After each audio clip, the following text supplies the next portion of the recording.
Chapter 246, Jing Xianjing, who nearly died of anger, made a fortune. For witnessing a spectacle. More like a laughingstock. Jing Xianjing is eager to see Ni Yang being ridiculed. With Jing Xianjing's Buddha beads made of zedonwood going for tens of thousands, it wouldn't matter what Ni Yang would present, it would be a joke. Ni Yang calmly walked up to Jing Xianjing. Then I need a little help from you, Xianjing. As soon as she finished speaking, she opened a long paper box in her hands, took out a painting scroll from inside, handed one end to Jing Xianjing while she grabbed the other, slowly unfolding the scroll. Jing Xianjing narrowed her eyes in doubt. Did Ni Yang actually prepare a famous painting? Impossible. How could a country bumpkin possibly afford renowned artwork? As the painting scroll was revealed, the smile on Granny Mo's face gradually turned into shock. Lin Pingping was even more surprised, covering her mouth with her hand. Granny Mo looked at Ni Yang. Yang, did you draw this yourself? Ni Yang nodded. Unlike Xianjing, I'm not as lavish, so I could only make a painting of longevity personally to present to Auntie Mo, wishing her a mountain of longevity, equal to heaven, boundless, prosperous life, infinite lifespan. Good. What a thoughtful child you are. Granny Mo repeated good 3 times, took the painting scroll of longevity in both hands, and displayed it for others to see. The painting showed a large character longevity. When you looked closely, you realized that this longevity was built by 100 smaller longevity characters. Moreover, these 100 longevity characters were written in 100 different styles, including seal script, clerical script, regular script, skinny gold script, cursive script, and so on. Most notably, each longevity character was beautifully written, regardless its style, you couldn't identify a single error. Clearly, creating such a longevity painting required considerable time and effort. Also, only someone with real skill could create this longevity painting. If it wasn't witnessed firsthand, who would believe such a longevity painting could be drawn by a young girl's hand? This is unbelievable. Anyone who saw this longevity painting was like Granny Mo, their eyes sparkled with shock, a rise of whispered gossip spread among the crowd. Mo Chishan's eyes were filled with pride. His wife was just amazing. Jing Xianjing was so angry, she was about to explode. She originally wanted to see Ni Yang make a fool of herself, but now, her scheme had backfired, and Ni Yang ended up taking the spotlight. Why didn't she think of gifting Granny Mo a longevity painting? If she had gifted the longevity painting to Granny Mo first, wouldn't she be the one stealing the limelight? There'd be no chance for Ni Yang. Why should Ni Yang take all the glory? When the banquet started, Granny Mo deliberately arranged for Ni Yang to sit on her right, indicating her importance. Mo Chishan sat next to Ni Yang, fearing she might feel too restrained to help herself, so he continually served her food and poured her drinks. Strangely, Ni Yang did not dislike his actions, and instead occasionally whispered to him, portraying an intimate relationship, giving Granny Mo an immense joy. Excellent. She knew, there is promise between these two. Some are jubilant, others are sorrowful. Mo Baichuan felt more and more irritated watching Ni Yang and Mo Chishan's interaction. Blind. Ni Yang was blind. Even if she wanted to provoke him, she shouldn't have picked Mo Chishan. If Ni Yang could provoke him, then he could also provoke her. With that thought, Mo Baichuan reached out and clipped a large shrimp into Li Xianxian's bowl. Seeing the shrimp in her bowl, Li Xianxian was immensely flattered. She didn't expect the ice-cold Mo Baichuan would serve her personally. Indeed, even the proudest man would drop all pretenses when facing the woman he likes. Baichuan, thank you. Li Xianxian looked at Mo Baichuan affectionately. You're welcome. Mo Baichuan wiped his mouth with a handkerchief, his gaze unintentionally sweeping over Ni Yang. Li Xianxian noticed a subtle change in Mo Baichuan's expression, her eyes tightened immediately. Did he notice that little slut? Li Xianxian's grip on her chopsticks tightened. Of course, not only Li Xianxian felt bad, Xing Xianjing could have bored holes with how she stared at Ni Yang. Chapter 247, Xing Xianjing, who nearly passed out in anger, made a big profit. _5. She had exhausted all her schemes and yet couldn't get any closer to Immortality. Why was it that Ni Yang could make it to heaven in one step and win Immortality's favor? Just then, a sharp gaze from Immortality drew across, causing Xing Xianjing to tremble all over, nearly dropping her chopsticks. Immediately, she quickly withdrew her gaze, daring not to take another glance at Ni Yang. After dinner, Immortality took Ni Yang home. It was a winter evening, and by 4:30, it was already dark. It was very cold outside. Immortality found a scarf for Ni Yang and wrapped it around her. It's too cold today, why don't I just drive you home? Ni Yang smiled and said, no need, cycling is just fine, I'm wearing a lot, so I'm not cold at all. Compared to cars, Ni Yang preferred the leisurely bicycle. Grandma Mo followed behind, instructing Immortality to make sure to take Ni Yang home safely. She also told Ni Yang to come and visit when she had time.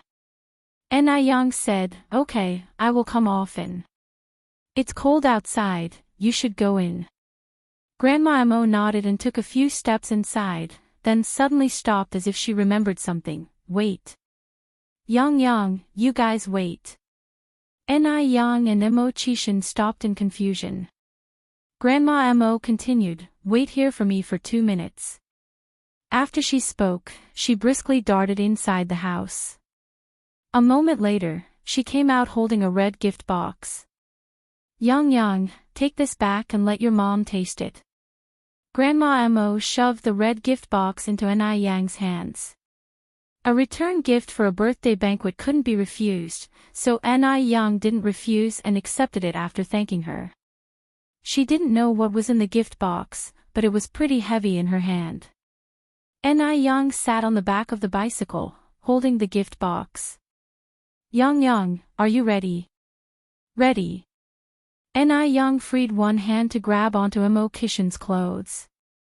Then let's go.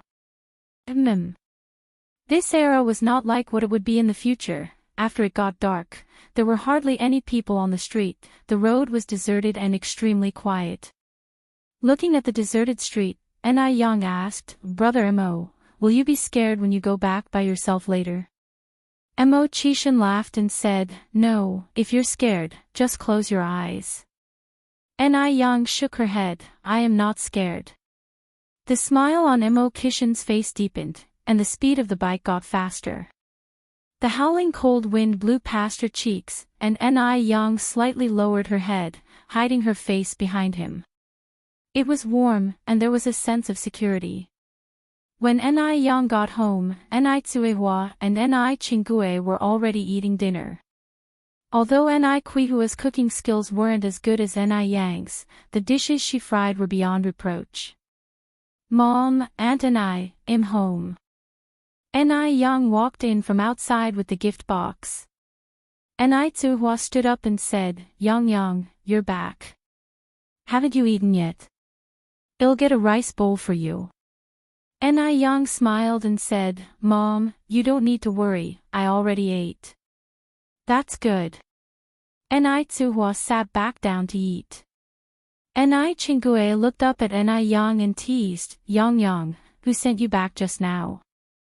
Ni Yang smiled slightly, Aunt Ni, didn't you already guess? Ni Qinggue continued, Yang, Auntie really thinks that young man Shamu is good. Let's not talk about anything else, just look at his face, who among the handsome actors on TV can compare with him? Ni Yang said, I'm still young and not considering those things yet. By the way, Grandma Mo gave me a return gift to bring back, let's see what's inside. As she finished her sentence, Ni Yang began to open the red gift box. Ni Chenggui's eyes were instantly attracted to the gift box. This was a return gift from a well-off family, where could she ever see this normally? Inside the gift box was a luxuriously tied king crab, and a bunch of pastries and candies. Ni Chingue exclaimed in surprise, "My word! I have never seen such a big spider in my lifetime. Can this even be eaten?" "Yang Yang's mom, have you ever seen such a big spider? What a peculiar big household." The return gift for a birthday banquet actually was a big spider. Ni Tsuhua shook her head. "I have never seen it either. Is it going to cultivate into spirit?" Beijing was up north and far from the sea. The transportation in this era was underdeveloped, so it was hard for people to see seafood. Something like king crab was even unheard of. Therefore, it was normal for Ni Tsuehua and Ni Chingue not to recognize the king crab. Ni Yang laughed as she explained, "Mom, Aunt Ni, this is a king crab, a crab species that grows at depths of 850 meters in the deep sea." Chapter 248, Xing Xianjing, who almost died of anger, made a big profit. _6. Ni Chingue paused for a moment, then asked, "A crab?" Good heavens! This was the first time she had ever heard of such a crab existing in the world. It looked just like a giant spider. Ni Yang nodded, "Yes, it's a type of crab." Ni Tsuhua poked at the back of the king crab, curiously asking, Yang, can we eat this crab?" "Yes, it's edible," Ni Yang replied with a smile. "This type of crab has thick meat, a delicious flavor, and is at least 10 times better than ordinary crabs. It's known as the king of crabs, that's why it's called the king crab." Ni Chingue exclaimed in surprise, "Then this type of crab must be very expensive, right?" "I haven't looked into the exact price, but it shouldn't be cheap. In the future world, king crab would be sold at a staggering price of 1,000 yuan per gene, which ordinary families could hardly afford. In this era of undeveloped transportation, king crab must be even more expensive." Ni Yang never expected that Grandmother Mo's return gift would be a king crab. No wonder the gift box felt quite heavy when she carried it. Knowing what Ni Yang just said, Ni Chingue realized the king crab must be very expensive, and she sighed. Affluent families are really different. They not only gift crabs, but also high-grade king crabs, and even their pastries and candies are imported. 1 pound of these candies could probably match her monthly salary. Indeed, there should be no comparison between people. When she finished speaking, Ni Chingue gripped Ni Yang's wrist and earnestly said, Yang, you must certainly hold on to Xiaomao dearly." Ni Yang laughed, "Auntie and I, no matter how good the husband, their stuff will always be theirs. What if he decides to divorce me when I grow old? Wouldn't it turn out to be just a burst of happiness? Therefore, I think a girl should still rely on herself. As long as she has her own money, she won't have to marry someone for their money in the future." Ni Chingue sighed, "That's true." Ni Yang, despite her young age, understood things no less than those older than her. She even looked further into the future than some of them. Marrying a wealthy man is not as good as being wealthy oneself. This statement was too true. After some thought, Ni Chingue added, "But I think Xiaomao probably isn't that kind of person." Ni Yang just laughed without commenting, then asked, "By the way, Auntie and I, do you remember that a mysterious buyer had ordered 30 boxes of whitening moisturizer from me through you?"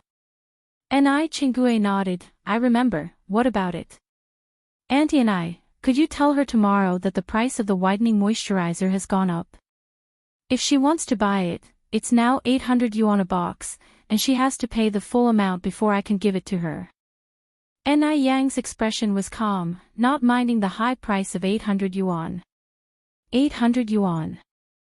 This number did surprise Ni Chingue. Yang, has the price of the whitening moisturizer increased? Ni Yang shook her head. The original price is still the same for others, only for that mysterious buyer it is 800 yuan. Li Xianxian had boasted in front of a crowd of wealthy young ladies, and Ni Yang was curious to see if Li Xianxian would be willing to pay this price. Ni Chingue was a smart woman, and she guessed the situation. Well, will she buy it? People nowadays are all very shrewd. 800 yuan is a sum that ordinary people would take several years to earn, unless the buyer is a fool. And even if the buyer is really foolish, it does not necessarily mean she has that much money. Remember, 30 bottles amount to more than 20,000 yuan. Ni Yang smiled. If she doesn't buy it, there are a bunch of people waiting in line. Also, Auntie and I, don't give her any information about me. Ni Chingue nodded. Sure, Yang, I understand. The next morning, Ni Yang went to the noodle restaurant. After several days of renovation, the neighboring shop was almost ready. Ni Yang assigned all the work of buying tables, chairs, plaques, and such to Wang Tinu, and gave him 200 yuan. Being reliable, Wang Tinu took others to the furniture factory and bought over a dozen tables and chairs the same day. He made sure that Ni Yang didn't have to worry about the rest of the finishing work. The men cleaned up the neighbor's shop entirely, just waiting for Ni Yang to choose an opening day. Since Ni Yang trusted them so much, they couldn't let her down. Yang, this is the change from the purchase of materials. Wang Tinu returned the remaining 30 yuan to Ni Yang. Ni Yang smilingly refused. Uncle Tinu, you can use this 30 yuan to buy some cigarettes and alcohol to split amongst the other uncles. Chapter 249, Xing Xianjing, who almost died of anger, made a big profit. 7. Ni Yang was never stingy with those who depended on their labor to make a living. Purchasing people's hearts for 30 yuan, now that was a good deal. No need. Wang Tinu said, Yang, we've already received so much wages from you, we can't possibly take more money from you under any circumstances.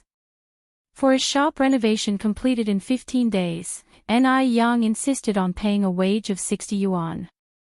Under normal circumstances, where could they earn so much money? Ni Yang continued, Uncle Tinu, there's no need for formality with me. With the new year approaching, consider this a small token of my appreciation. If you refuse to accept, next time I have a shop that needs renovating, I won't be hiring workers from our village. Upon hearing Ni Yang's words, Wang Tinu hesitantly accepted the money, then headed to the nearby convenience store to buy some cigarettes and liquor to share with everyone. With the new year coming soon, cigarettes and alcohol were essentials for every household. Ni Yang's gesture undoubtedly eased everyone's pressing need. Now, who in the village wouldn't praise Ni Yang? When Li Xianxian heard that the price of the moisturizing cream had risen to 800 yuan per box, she thought she was hallucinating. She turned to the short-haired girl next to her. Did you hear correctly? Really 800 yuan? Wasn't it 108 yuan per box before? The short-haired girl nodded. My mom told me herself. Could she be wrong? And they also told me that you have to pay in full, or they won't sell it to you. Why would the price suddenly rise so much? Isn't this asking for the moon? Li Xianxian frowned deeply. The short-haired girl shook her head. I don't really know too much about it, Xianxian. So, do you still want it? I need to tell my mom. 800 yuan per box. For Li Xianxian, this was undoubtedly an astronomical figure. Although she had now gained the favor of the Mo family, and Madame Mo treated her quite well, Madame Mo never gave her any cash. Even if Madame Mo did, to maintain her image, Li Xianxian never accepted it. She worked as Mo Baichuan's private assistant and her monthly salary was just 90 yuan. The 30 boxes of moisturizing cream she had previously ordered exhausted all her savings. Now, with the price soaring to 800 yuan per box, 30 boxes would cost 24,000 yuan. Where could she get that kind of money? But, if she didn't order, how could she explain to those high society girls? She had already made big claims in front of them. In order to salvage her image, she had said she would give them some, for free. That's more than 20,000 yuan.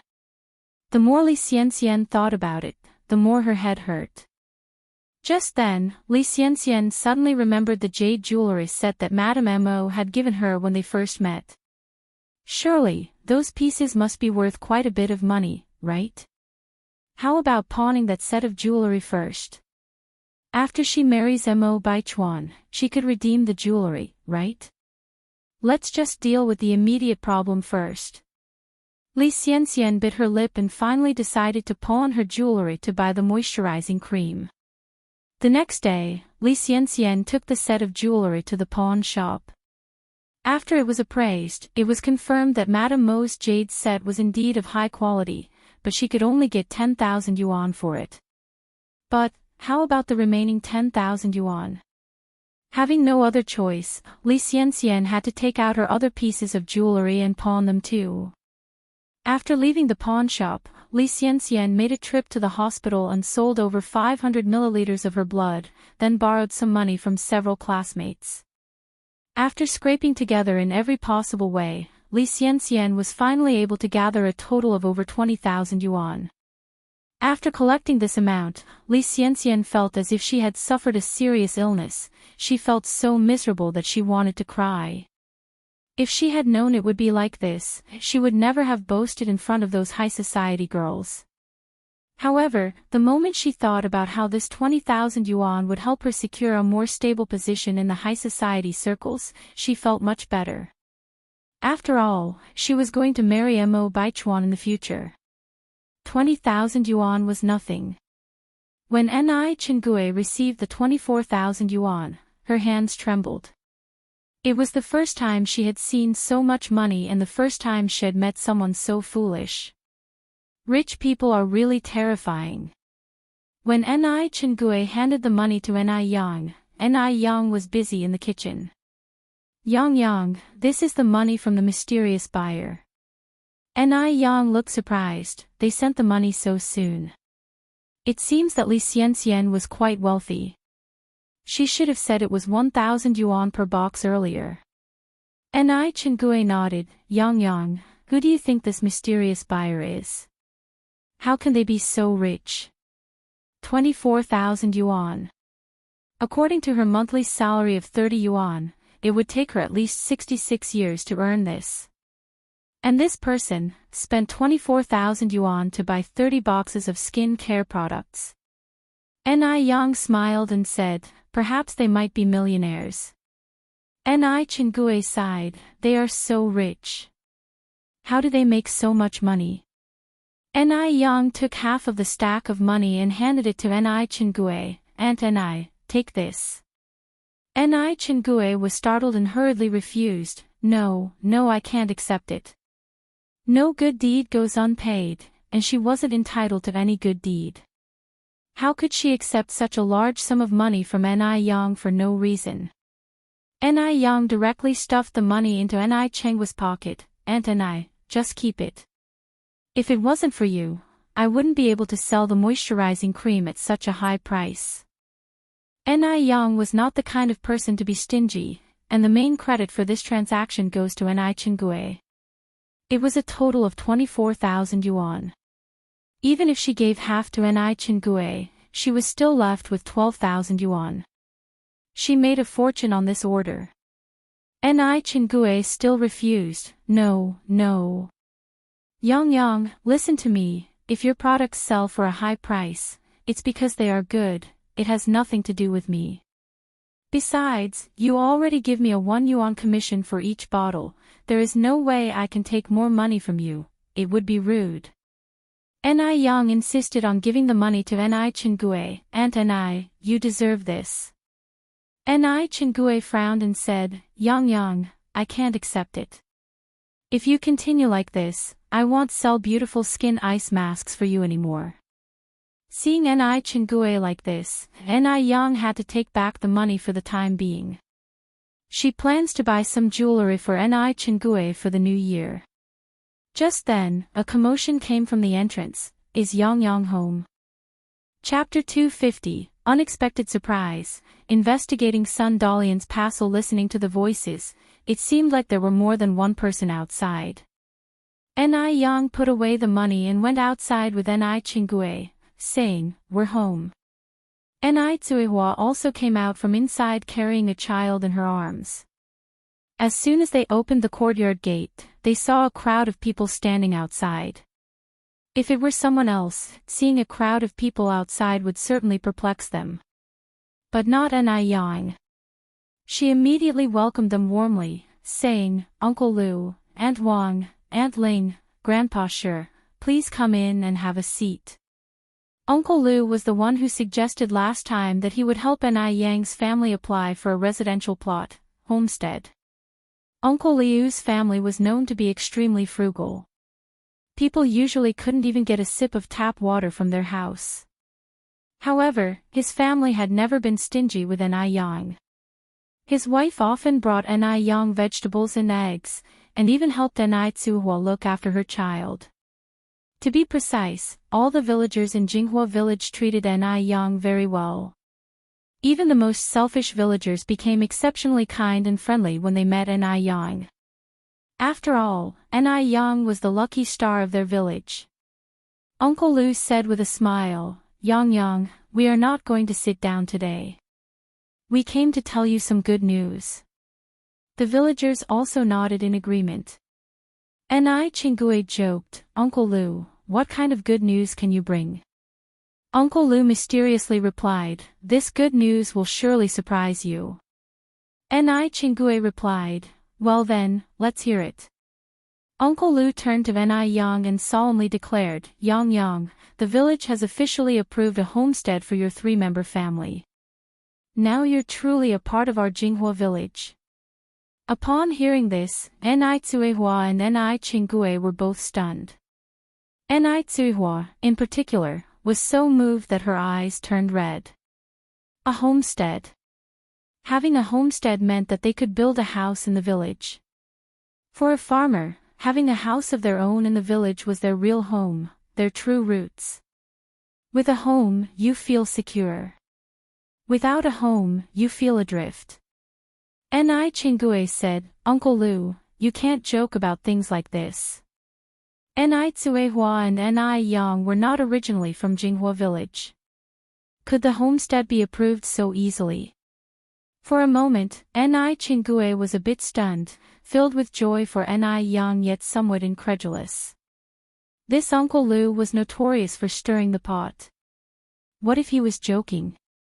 Uncle Lu laughed and said, "Look at what you're saying, I may not always be reliable, but I can't joke about this. Yang, here is your homestead certificate." As he said this, Uncle Lu handed the homestead certificate to Ni Yang. Yang, the homestead allocated to your family by the village is right next to Chenghui's house. You can build a house there anytime. Considering that Ni Chingue and Ni Yang were quite close, everyone had arranged for the site to be next to Ni Chenghui's house during the application, making it convenient for both families to visit each other. One must admit, everyone had thought this through thoroughly. They were genuinely kind towards Ni Yang. Back in those days, a homestead certificate was not a red booklet, but a white sheet of paper, stating the usable area of the homestead, the approver and the applicant. Uncle Lu, thank you. And thanks to all of you, Ni Yang received the homestead certificate and bowed to everyone. She really hadn't expected that they would help her apply for a homestead. To say she wasn't moved would be a lie. They were outsiders, and it wasn't easy to settle down in Jinghua village, let alone apply for a homestead. It is conceivable how much effort Uncle Lu and others put into this matter. Uncle Lu, somewhat embarrassed, said, "It's nothing. There's strength in numbers." We reported to the village and they readily approved it. The rest of them also agreed, Yang, Uncle Lu is right. We didn't exert much effort on this. Don't worry about it. Besides, we all live in the same village. It's normal to help each other. And you've helped us a lot too. As it was dinner time, Ni Yang invited everyone for dinner. But everyone declined. Everyone was very happy that the homestead was approved, and they just came to relay the good news to Ni Yang, not to freeload a meal. Ni Yang was so good to them, they couldn't always take advantage of her. Uncle Lu laughed and said, Yang, let's leave it for today. If you sincerely want to invite us for a meal, wait until the topping out ceremony of the new house. We can all celebrate together. Chapter 251, Unexpected Surprise, Investigating Sun Dalian's Past _2. Topping out is a tradition in rural areas. It mainly refers to the process of installing the highest beam in the roof. When this beam is installed, it signifies that the house construction is complete. This process is also called topping out. On the day of the topping out, relatives and friends come over to celebrate, and the host will set a banquet to entertain them. This tradition is valued in the countryside. However, in later generations, as everyone bought houses to live in the city, this tradition was forgotten by many. Great, Yang laughed, everyone must come at that time. Lu Lao Lu and other villagers all nodded, definitely. We will be there. Well, go ahead for now, Yang. Yang and Tsuehua escorted everyone to the door. Watching everyone's retreating figures, Tsuehua raised her voice, they are all good people. Yang, we must not forget this kindness. We must always remember to be grateful. Back in Dam Village, Tsuehua had never experienced such warmth before. But in Jinghua Village, Tsuehua saw another side of human nature. Yang nodded, don't worry, Mom. This incident further strengthened Yang's determination to lead Jinghua Village to prosperity. Seeing Tsuehua and Yang officially settling down in Jinghua Village and successfully obtaining the land certificate, Chingue was genuinely happy for Yang. It wasn't easy for Yang to have come this far. Chingue still remembers when they first arrived in Jinghua Village, everyone was wary of them as if they were thieves. In just half a year, everyone's opinion of them had changed so much. This was all thanks to Yang's good nature and her ability to win over people's hearts. Yang's mom, shall we go and check out the land plot? Chingue suggested. Sure. Chingue nodded. The three of them exited the courtyard. The plot granted by the village was located east of Chingue's quadrangle courtyard. The location was very good. Chingue laughed, we are going to be neighbors. Tsuehua was so excited that she didn't know what to say, repeatedly nodding her head. Yang gazed at this piece of land, and the hope shining in her eyes was as bright as the stars. What is hope? The land before her eyes was hope. Seeing the scene, even Chingue, a woman herself, couldn't help but exclaim how beautiful Yang was. How could Yang be so beautiful?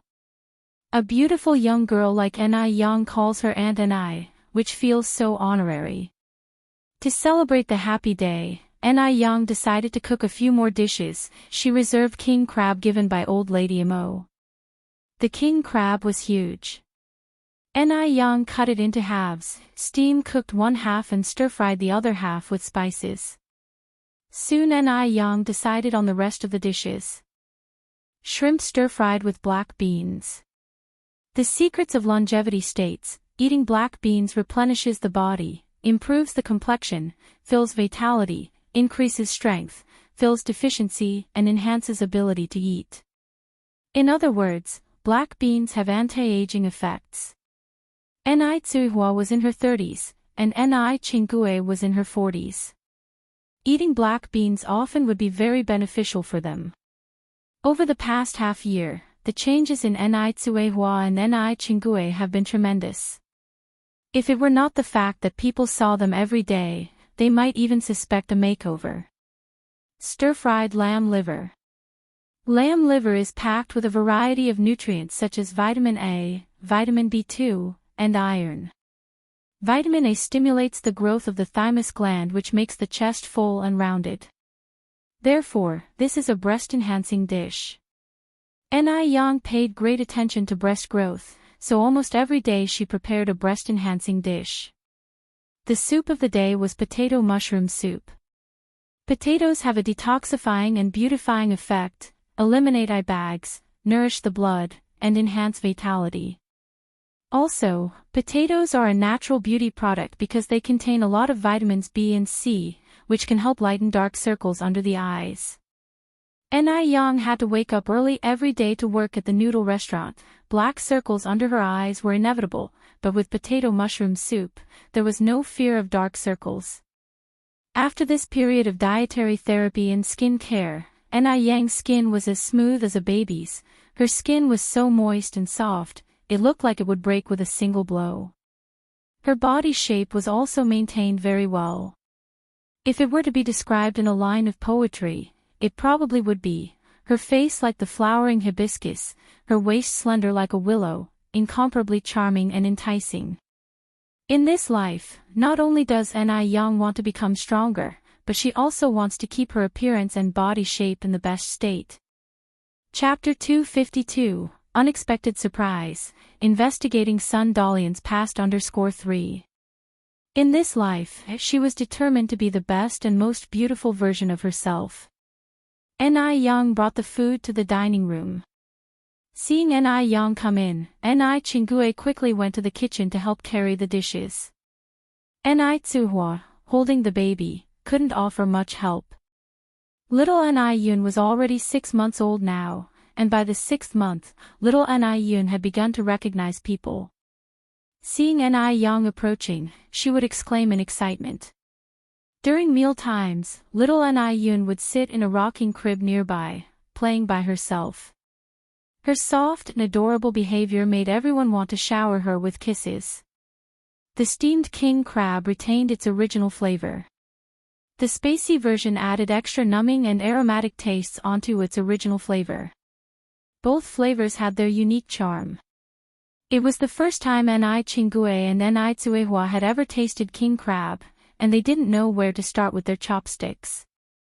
Ni Yang found a pair of scissors and started to peel the crab meat while demonstrating to both of them. As Ni Yang moved, a tempting aroma wafted from the crab meat, making everyone's mouth water. Ni Yang distributed the peeled crab meat into Ni Qinggue and Ni Qihua's bowls. "Aunt and I, Mom, you both should try it." Ni Qinggue carefully placed a chopstick full of meat into his mouth. Known as top-grade seafood, the king crab blew him away once he tasted it. The crab was fresh, tender, crispy, smooth, and the pieces were fairly large.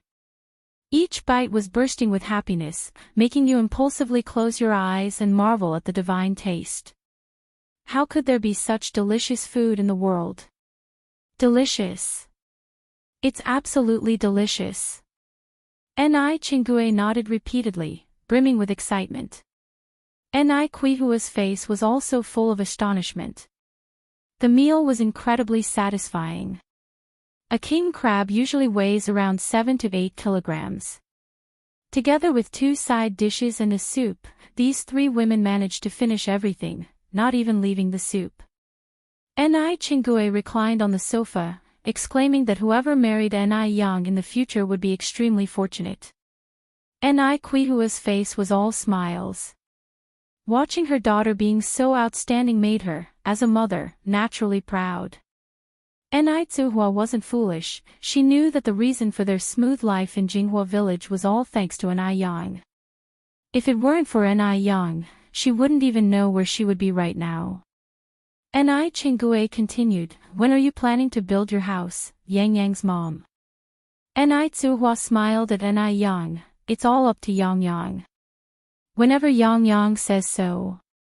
Ni Yang replied, "The new year is coming soon, so how about we wait until after that?" Even though Ni Yang had decided to buy more houses in Beijing, she still had to build a house in the village. There's a big difference between a bought house and a built house. Even though they grew up in Dam Village, Jinghua Village was the place that gave them a new outlook on life. It was inseparable. Ni Tsuhua nodded, "All right, well, do whatever you say." Once the decision to build a house was confirmed, Ni Yang began to draft the blueprint. Most houses built in this era looked similar.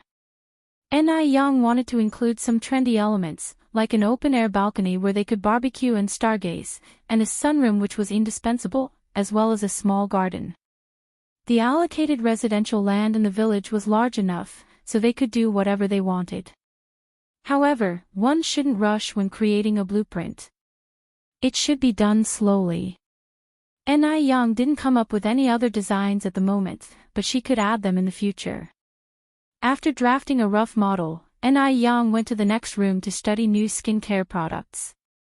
This time, she planned to research anti-wrinkle cream. After all, aging is every woman's enemy. If the effect is good, there is no worry about being unable to sell it. The income from Ni Yang's skincare products was very good during this time, with a daily income of 200 to 300 yuan. Adding the income from the noodle restaurant, she could now earn about 2,000 yuan per day. According to the current situation, once the milk tea shop next door opens, her daily income would be around 3,000 yuan. Calculating it this way, it would be 1.08 million yuan a year. 1.08 million may seem like a lot to ordinary people, but to Ni Yang, it was nothing. After all, Song Beiqing could spend over 3 million yuan a year on hiring chefs. However, she could use money to make more money. She could expand the skincare product business and also the noodle restaurant business. Turn this 1.08 million into 10.08 million, 100. 0.8 million, 1,000. 0.8 million, or even more. Ni Yang was never short of passion for life. Chapter 253, Unexpected Surprise, Investigating Sun Dalian's Past _4. In the 80s, teeming with business opportunities, Ni Yang brimmed with confidence in herself. After spending some time researching cosmetics, Ni Yang went to sleep. When she woke up in the wee hours of the next morning, she was astonished to find that it was snowing outside. This was the first snowfall of the year. It was also her first snowfall after her rebirth. Ni Yang bundled herself up tightly and caught a snowflake in her hand, surprised to discover that books hadn't lied, snowflakes really were hexagonal. However, it quickly melted in the palm of her hand. Ni Yang also readied the kitchen. Since it was snowing, she made a pot of red dates and corn porridge. On a winter morning, there's nothing like a bowl of steaming corn porridge to warm you from head to toe. Moreover, both corn and red dates are beneficial for energy, health, beauty, and complexion. After the porridge was ready, Ni Yang served a bowl to Granny Mo, then picked up the dish she had prepared the night before and began to stir-fry it. Soon, enticing aromas wafted through the small kitchen. At 3:30 in the morning, Ni Yang set off on her bicycle punctually. Though it was snowing heavily, she was insulated in her raincoat, and this didn't hinder her ride. When Ni Yang arrived at the noodle restaurant, a thick layer of snow had accumulated on the ground. Her footprints crunched in the snow, and a thick layer of snow had also clung to her raincoat. Ni Yang didn't waste a minute and got down to work as soon as she took off her raincoat. As she lit the gas stove, the room slowly warmed up. Soon, she heard Zhou Qingshang and Wang Jinfang chatting outside. Wow, the snow is really heavy. Yes, it's been many years since we've seen such heavy snow, hasn't it? Must have been 7 or 8 years now. I remember the last time it snowed this heavily. I had just married Tinu. The two of them entered the room chuckling. Ni Yang smiled and said, Aunt Wang, Aunt Jinfang, the weather is colder now. You don't need to come this early anymore. You can come at 6 o'clock. Wang Jinfang asked, we couldn't sleep anyway. By the way, Yang, when are you planning to open the milk tea shop next door? The shop next door had been renovated and was waiting for Ni Yang to open. Seeing that the weather was getting colder, business for milk tea was sure to be good. Ni Yang replied, I'll open the day after tomorrow. She personally chose the opening day. Some things were better off believed than not, especially after Ni Yang's rebirth. She believed in these things even more. Zhou Qingshang exclaimed excitedly, does that mean that Gooden's mother and Xiaowa's mother can come to work with us from now on? Speaking of this matter, Ni Yang suddenly remembered she hadn't had a chance to inform Gooden's mother and Xiaowa's mother yet. It seemed she had to settle this matter when she returned home in the evening. Ni Yang replied, "And Wang, you reminded me that I have to tell Xiaowa's mother and Gudan's mother about this when I go home tonight. If they agree, they can start work together the day after tomorrow." Zhou Qingshang laughed. How can they refuse such a great offer? They're not idiots. It's 60 yuan per month. That's 720 yuan a year. How many women are able to earn this much money? Wang Jinfang nodded in agreement. The weather was unusually cold today, so there were a surprisingly large number of people coming for noodles. Besides, everyone ordered a cup of milk tea while eating noodles. The air was filled with the tartness of vinegar and the richness of milk tea, intertwining in a pleasant way. Ni Yang had also customized disposable cups, so some people ordered another cup of milk tea to take away after finishing their noodles. In this severe winter, a cup of milk tea not only warms the heart but also the hands. Though the business was good, Ni Yang ensured she took her scheduled break at noon. After lunch, Ni Yang went to the bank to deposit money. She was bundled up from head to toe, only her cat-like peach blossom eyes visible. Being unfamiliar to many, no one could recognize her. With the additional amount of 24,000 yuan that Li Xianxian had given, Ni Yang deposited a total of 60,000 yuan this time. All the people in the bank recognized Ni Yang. When she entered, the teller greeted her warmly. "Miss Ni is here." Ni Yang removed her scarf, revealing her beautiful face, smiling to the teller. Her smile was incredibly charming. The corners of her mouth curling up subtly, as if drawing people in. The teller, in all her beauty and grace, was far more outstanding than the average person, but when she faced Ni Yang, she seemed just as plain. She was just too beautiful. A man in a suit came out from inside the bank. At a glance, he was stunned by Ni Yang's beauty. Chapter 254, Unexpected Surprise, Investigating Sun Dalian's Past _5. Beautiful women are not rare, but such charmingly spirited beauties truly are. She radiates a deep, classical aura, as if she stepped right out of a painting from the Republic era, a sight that lights up one's eyes. Even though this girl seems young, she has an aura that could stir one up. The man paused in his steps, then continued walking forward. Inside the car, he looked at his assistant and asked, "Don't we still need a teller at our bank?" The assistant was surprised, then nodded. The man continued, "That girl we just passed seemed quite impressive." Understanding his intent, the assistant immediately responded, "He'll handle it right away." Having said this, the assistant stepped out of the car. The assistant entered the bank hall and summoned the teller currently serving Ni Yang, whispering something into her ear. Upon hearing him, the teller laughed and said, "That young woman isn't here for an interview, she's here to make a deposit. Also, I estimate she might not even be interested in this job." Any ordinary person, upon learning they could become a bank teller, would be so overjoyed they couldn't sleep. After all, working at a bank is considered a stable job. But who is Ni Yang? She routinely deposits tens of thousands of yuan, so how could she possibly be interested in a teller job paying a monthly salary of just 35 yuan? Weiri, the assistant asked. The teller continued, "Do you know how much she is depositing this time?" The assistant shook his head. The teller extended her 5 fingers. 50, the assistant queried. The teller chuckled, 50. She probably wouldn't even glance at 50 yuan left lying on the ground. The assistant checked out Ni Yang again, noticing her plain attire. Could it be 500? The teller shook her head. Swallowing, the assistant asked, "Surely it's not 5,000, right?" The teller replied, 5,000 times 10. How much is 5,000 times 10? The assistant was momentarily stunned. After a while, he figured out the answer. With trembling legs, he returned to the car and shared the news with the man inside. Upon hearing him, the man was momentarily astounded.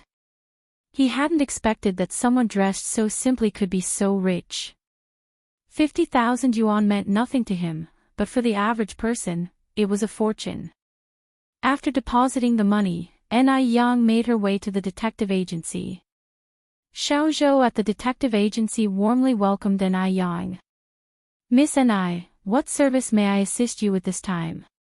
Ever since Ni Yang gave him the sour jujube seeds last time, Xiao Zhou hadn't suffered from insomnia again.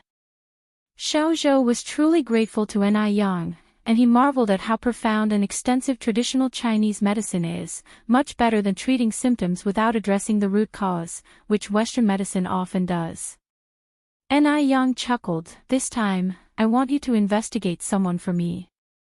Xiao Zhou poured a cup of tea for Ni Yang. "Please tell me who." Ni Yang lifted the cup and took a sip of tea. "I want you to investigate Sun Dalian." Sun Dalian. Xiao Zhou pondered and then said, "Isn't she the daughter of Li Shu, who you had me investigate last time?" Ni Yang nodded affirmatively, "Yes, her. I want to know about her past in the countryside." Ni Yang had a gut feeling that Li Xianxian had a past she desperately wanted to keep hidden. If Li Xianxian wanted to hide it, then Ni Yang was even more determined to unearth the truth. She intended to take revenge for what happened in her previous life, bit by bit. She wouldn't let Li Xianxian die easily, nor live comfortably. Xiao Zhou nodded in agreement. "All right, no problem." Ni Yang took out 300 yuan and placed it on the table. "This is the deposit." Xiao Zhou collected the money and mentioned, "By the way, Miss Ni, someone has been investigating you." All detective agencies share information with each other. As long as Xiao Zhou paid attention to a specific individual, he could get up-to-date information about them, no matter how minor. "It's Li Xianxian, isn't it?" Ni Yang said, smiling lightly. Li Xianxian didn't know much about Ni Yang's previous life, so to learn more, she had to investigate. Xiao Zhou was taken aback for a moment. He didn't expect Ni Yang to pinpoint the culprit right away. Xiao Zhou continued, "Li Xianxian is investigating your current condition, but rest assured, Miss Ni, we only provided her with information she could easily discern, nothing else was revealed." Xiao Zhou was trying to repay Ni Yang's past kindness, considering how much she had helped him before. Ni Yang responded with a smile, "Thank you, Mr. Xiao Zhou."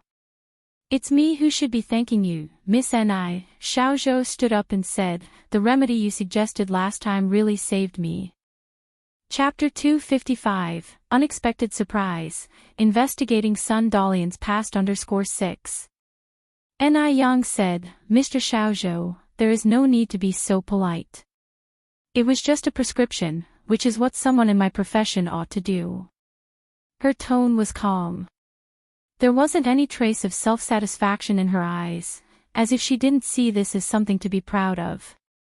As a detective, Xiao Zhou had encountered all sorts of people, but he had never met anyone as modest as Ni Yang. What's more, she was only 17 years old. As Xiao Zhou looked at Ni Yang, a phrase suddenly came to his mind. Quiet as a chrysanthemum. His admiration for her deepened even further. He couldn't help but wonder, what kind of family could raise such an excellent daughter? After leaving the detective agency, Ni Yang headed back to the noodle shop. Business was still bustling in the afternoon, but Ni Yang didn't extend the shop's opening hours. She kept to her regular closing time, and the patrons also respected her routine. They would stop getting in line by 6:30 p.m. After work, Ni Yang headed to the vegetable market and bought some beef and lamb for a hot pot dinner. The idea of a cozy night in, with the family gathered around the table and a steaming hot pot in the snow, was simply delightful. It had been snowing all day, leaving a thick layer of snow on the road, at least 10 centimeters deep. Riding on snowy roads was certainly more challenging than on smooth lanes, so it took Ni Yang over 40 minutes to get to the entrance of Jinghua village. Ni Zuihua had been worried about Ni Yang encountering any difficulties on her way, so she waited outside early, cradling little Ni Yun in her arms. Seeing Ni Yang riding home, she finally smiled. Look, your sister is back, Ni Tsuihua told little Ni Yun. On seeing Ni Yang, little Ni Yun started to chirp excitedly, his eyes squinting with excitement. Yun Yun, have you been a good boy and listened to mommy's words today? Ni Yang bent down to pat little Ni Yun's head. At 6 months old, little Ni Yun didn't understand Ni Yang's words. He only knew that he was happy to see his sister, and reached out, wanting her to hold him. Ni Yang laughed and said, "Wait a while, sis will hold you when we get home." Ni Tsuihua said, "The roads are hazardous in this snowy weather, Yang Yang. How about you take a day off tomorrow? It will not be an issue if we don't open the noodle shop for a day. You see, we can't possibly earn all the money in the world, but health is paramount." Ni Yang laughed and replied, "I'm okay, Mom. I'm still young, so a bit of hardship doesn't scare me. If I don't seize the opportunity to work hard now, I may not get another chance later. Missing the chance to earn some money in such a prosperous era would make it much harder to strike gold in the future." As soon as they arrived home, Ni Yang got off her bike and unloaded the stuff she bought. She took little Ni Yun from Ni Kuihua's hands, then said, "Mom, I'm going to call on Gooden and Xiaohua." "All right," Ni Tsuihua said, nodding her head, "be careful on the road."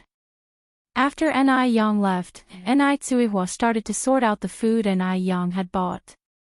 Importantly, Ni Tsuihua could tell what they'd be having for dinner based on the ingredients Ni Yang had returned with. First, she washed the beef bones and started to boil a soup. In the meantime, she washed the other ingredients. Though Ni Tsuihua didn't know how to make hot pot base, she prepared everything else. When Ni Yang returned, they would just need to cook the base, and then they could start eating. Gooden's place was the nearest, so Ni Yang visited him first, knocking on the door. "Who's that?" "It's me, Ni Yang." As Gooden heard it was Ni Yang, he promptly perked up and ran to open the door, exclaiming, "Sister Ni Yang, I'm coming." "Sister Ni Yang, our family is about to have dinner, you should join us." Jokingly, Ni Yang said, "I eat a lot, you know. Are you sure you want me to eat you out of house and home?" Beating his chest, Gooden replied, "No worries. You can eat as much as you want, Sister Ni Yang." Then, Gooden leaned closer, lowering his voice to whisper, "I have a secret for you, Sister Ni Yang. My mom made braised pork for dinner tonight. It may not taste as good as the one you cook, but it's still decent." Ni Yang couldn't help but smile, reaching out to tap Gooden's head. Gooden's mother, Han Xiaoqin, came out from the house. She took little Ni Yun from Ni Yang and warmly said, "Ni Yang, do come in. Gooden's dad, Ni Yang is here, please add a pair of chopsticks." All right. It must be cold outside. Come in quickly." Ni Yang was now one of the most popular figures in Jinghua village. No matter where she went, she was always given the VIP treatment. Chapter 256, Unexpected Surprise. Investigating Sun Dalian's past. Why the living conditions of Gooden's family were average in the village, with 5 earthen houses and the living room located in the middle. It was dinner time, and the whole family was gathered in the living room. Seeing Ni Yang come over, Gooden's grandparents warmly stood up. "Yang Yang is here, come sit, old man, hurry and fetch some candy from the room." The elderly often stash away some treats. Gooden's grandpa immediately went to get some candy. If it were anyone else, they wouldn't be willing to give away their candies, but Ni Yang was different. Ni Yang was their little lucky star in the village. Ni Yang sat down. "Uncles and aunties, grandparents, you don't have to be so polite, I just came to talk about something." Gooden's father brought over a new set of bowls and chopsticks. Talk after you eat. Nothing is more important than eating." Han Xiaoqin picked up an extra pair of chopsticks and gave Ni Yang a piece of meat. Yang, have some meat. It might not be as good as what you make, don't mind it." In this era, meat was something people couldn't afford to buy at 2 yuan per pound. Gooden's family had many children, making their living circumstances even harder. They barely had meat to eat throughout the year. They only dared to buy some meat this time because Gooden's dad had worked for half a month at Ni Yang's shop and earned 120 yuan, so they purchased some meat for everyone to enjoy on this snowy day. Gooden's family was extremely warm and hospitable, so Ni Yang picked up her chopsticks and ate a piece of meat, which was just common courtesy. If she didn't eat at all, wouldn't it be a waste of their kind intentions? The meat was very delicious, it melted in the mouth and was not greasy at all. Auntie Han, your cooking skills are very good. Having received Ni Yang's praise, Han Shaoqin couldn't stop smiling. Gooden's grandpa handed a bunch of candies to Ni Yang. Ni Yang quickly took them with both hands. Thank you, Grandpa. Gooden's grandpa laughed heartily and said, don't be shy with Grandpa. Ni Yang continued, Auntie Han, I came here to discuss something with you. Han Shaoqin said, Yang, just say what's on your mind. Don't be so polite with Auntie. As long as it is something that Auntie can do, I will definitely help you. Ni Yang smiled and proceeded to invite Han Shaoqin to work at the milk tea shop. The salary is the same as Auntie Zhou and Aunt Jinfang, 60 yuan a month. If you think that is suitable, you can start work the day after tomorrow. Upon hearing this, Gooden's grandparents both stood up in excitement. 60 yuan a month. Even a steady job in the city wouldn't have such a high salary. Han Shaoqin excitedly said, perfect. It's just perfect. Yang, Auntie doesn't know how to thank you. Ni Yang said, you don't have to be like this. It's the same no matter who I hire. So it's settled then, Auntie. I need to go to Xiaowa's house next to discuss this matter with Xiaowa's mom. Gooden's grandparents as well as his parents all escorted Ni Yang out of their home together. Watching Ni Yang walk away, Gooden's grandma sighed, Yang is such a thoughtful girl. All of you children should learn from Yang. Even when you become successful in the future, you must never forget this kindness. The children all nodded their heads. If it were any other day, they'd definitely be unwilling to listen. But they had no choice but to listen today. After all, it was Ni Yang they were talking about. In all of Jinghua village, where could you find another person like Ni Yang? After leaving Gooden's house, Ni Yang visited Xiaowa's house, and without a doubt, she received the best treatment in the entire village. When she came back, Xiaowa's grandma insisted on giving Ni Yang a large bottle of fresh milk. Fearing that Ni Yang might refuse, Xiaowa's mom, Wang Zuiping, accompanied Ni Yang all the way to the NIS house. Upon reaching the courtyard, Wang Zuiping placed the bottle of milk on the ground and left. She knew that if she didn't leave, Ni Yang would definitely stuff a bunch of return gifts to her. Ni Yang called out watching Wang Zuiping's retreating figure, Aunt Zuiping, be careful on the road. Wang Zuiping replied with a laugh, don't worry, I know the roads in the village like the back of my hand. I could find my way home even with my eyes closed. After she got home, Ni Yang made a spicy hot pot base, poured freshly made bone soup into a copper pot, sprinkled some scallions and cilantro on it to complete her red oil soup. As she brought the copper pot to the table, Ni Tsuehua brought the prepared ingredients to the table. There were fresh vegetables, beef and mutton, shrimp paste, duck's blood, enoki mushrooms, catfish and so on. Because Ni Chingue and Ni Tsuehua could drink, Ni Yang also warmed 2 bottles of ginger rice wine. While a heavy snow fell outside, the 3 of them sat in the house enjoying the hot pot. The ambience was extremely warm and cozy. Because the milk tea shop was about to open, Ni Yang did some promotion in the noodle restaurant the next day. The next day, the milk tea shop next door officially opened. Because it had snowed the night before, Ni Yang went early to clear the snow in front of the shop. As she parked, a tall figure emerged from the side. Yang. Ni Yang was taken aback, Brother Mo. It was just after 3 in the morning, and Ni Yang was surprised to see Chishan there. Chishan smiled and said, "I knew about your opening today, so my mom asked me to come over and wish you well, and help out." Ni Yang asked, "Brother Mo, how did you know my milk tea shop is opening today?" Chishan mysteriously said, "Do you think it's hard to know this?" It really wasn't difficult to know, as she had promoted it in the noodle restaurant just yesterday. Chishan added, "Let's not stand here like fools, let's go in." "Oh right." Ni Yang led Chishan into the shop. Chishan was someone who knew how to take initiative. He found a broom straight away. Men are supposed to do the outside work, while women handle the inside. Yang, you just take care of the tasks inside. It'll clear the outside snow."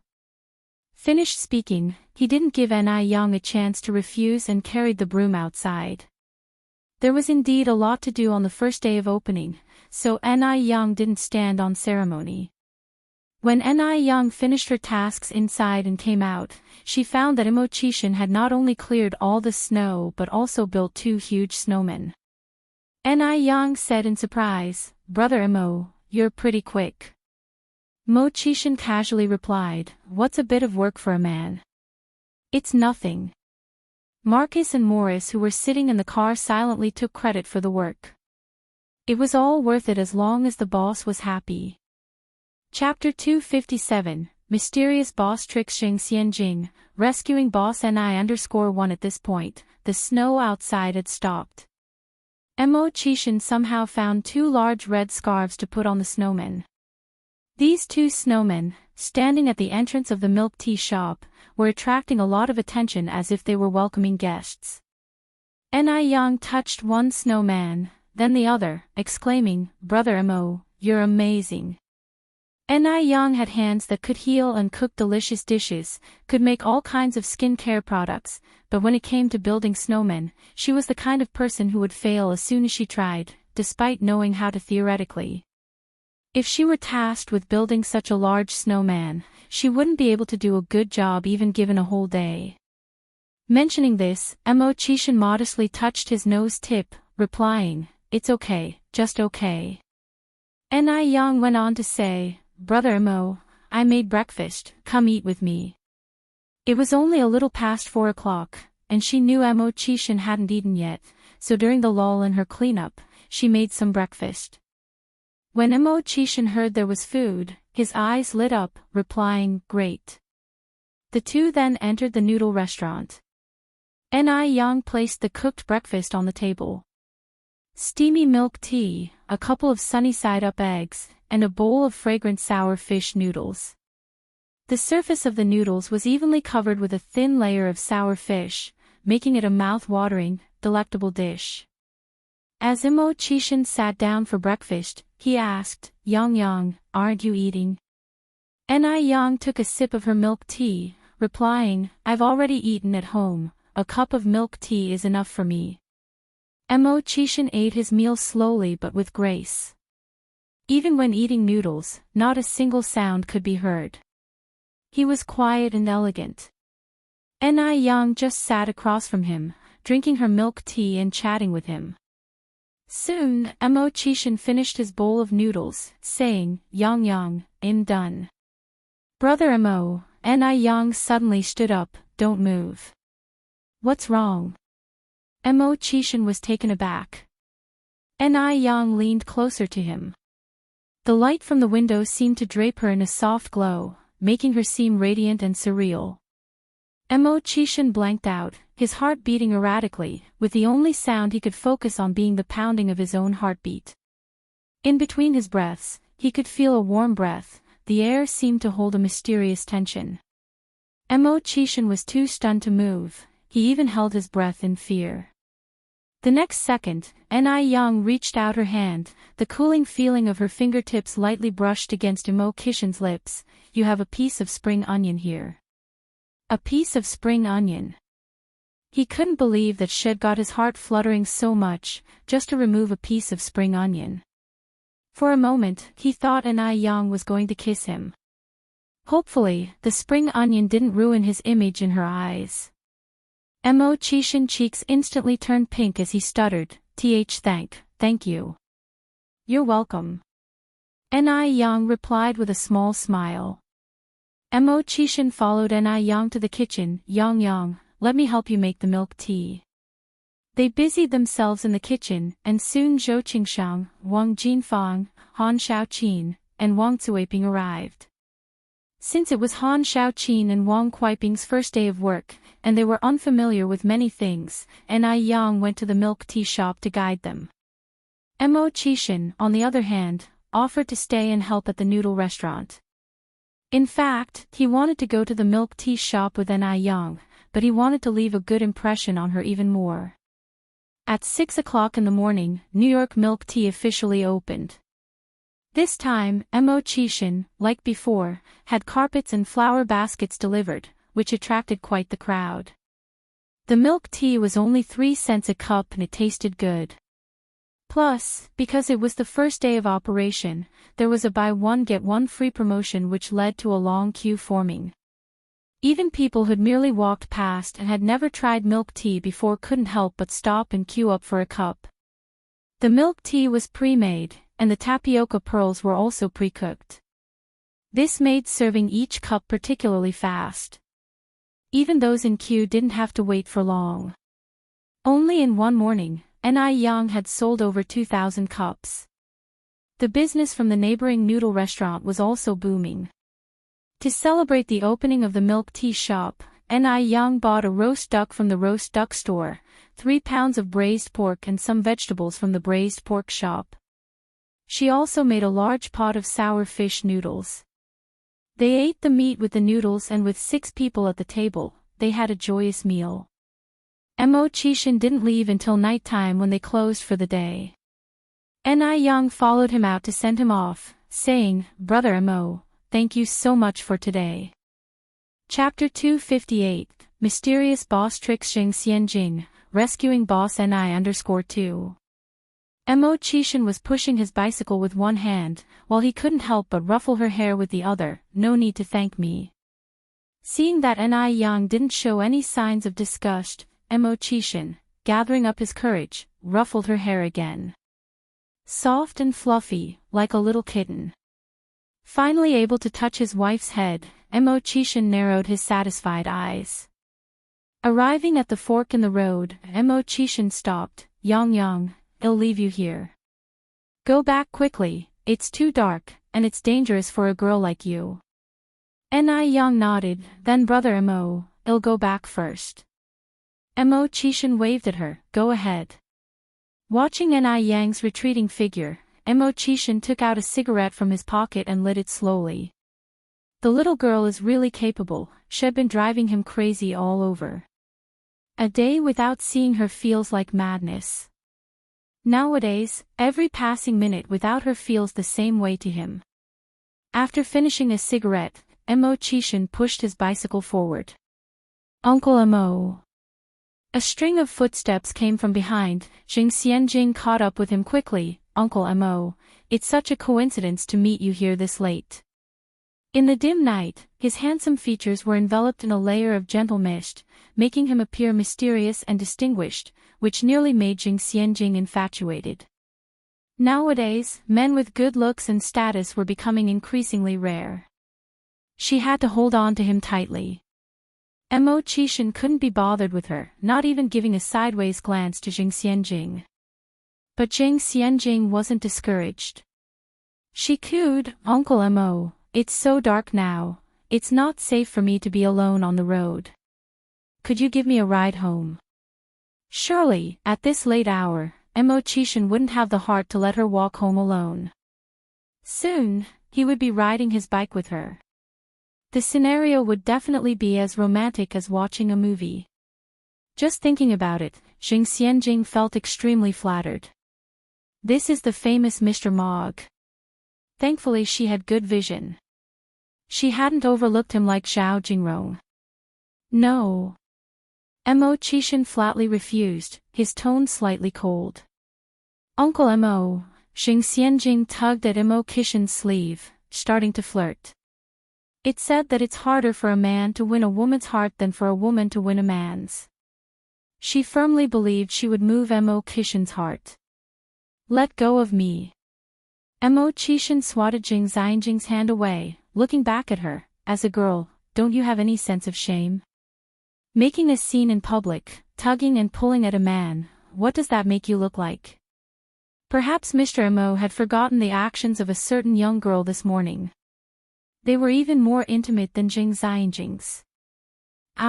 Jing Xianjing felt wronged, and her eyes began to tear up. She had always been treated like a princess. When was she ever scolded so bluntly? Moreover, the person who scolded her was the one she liked.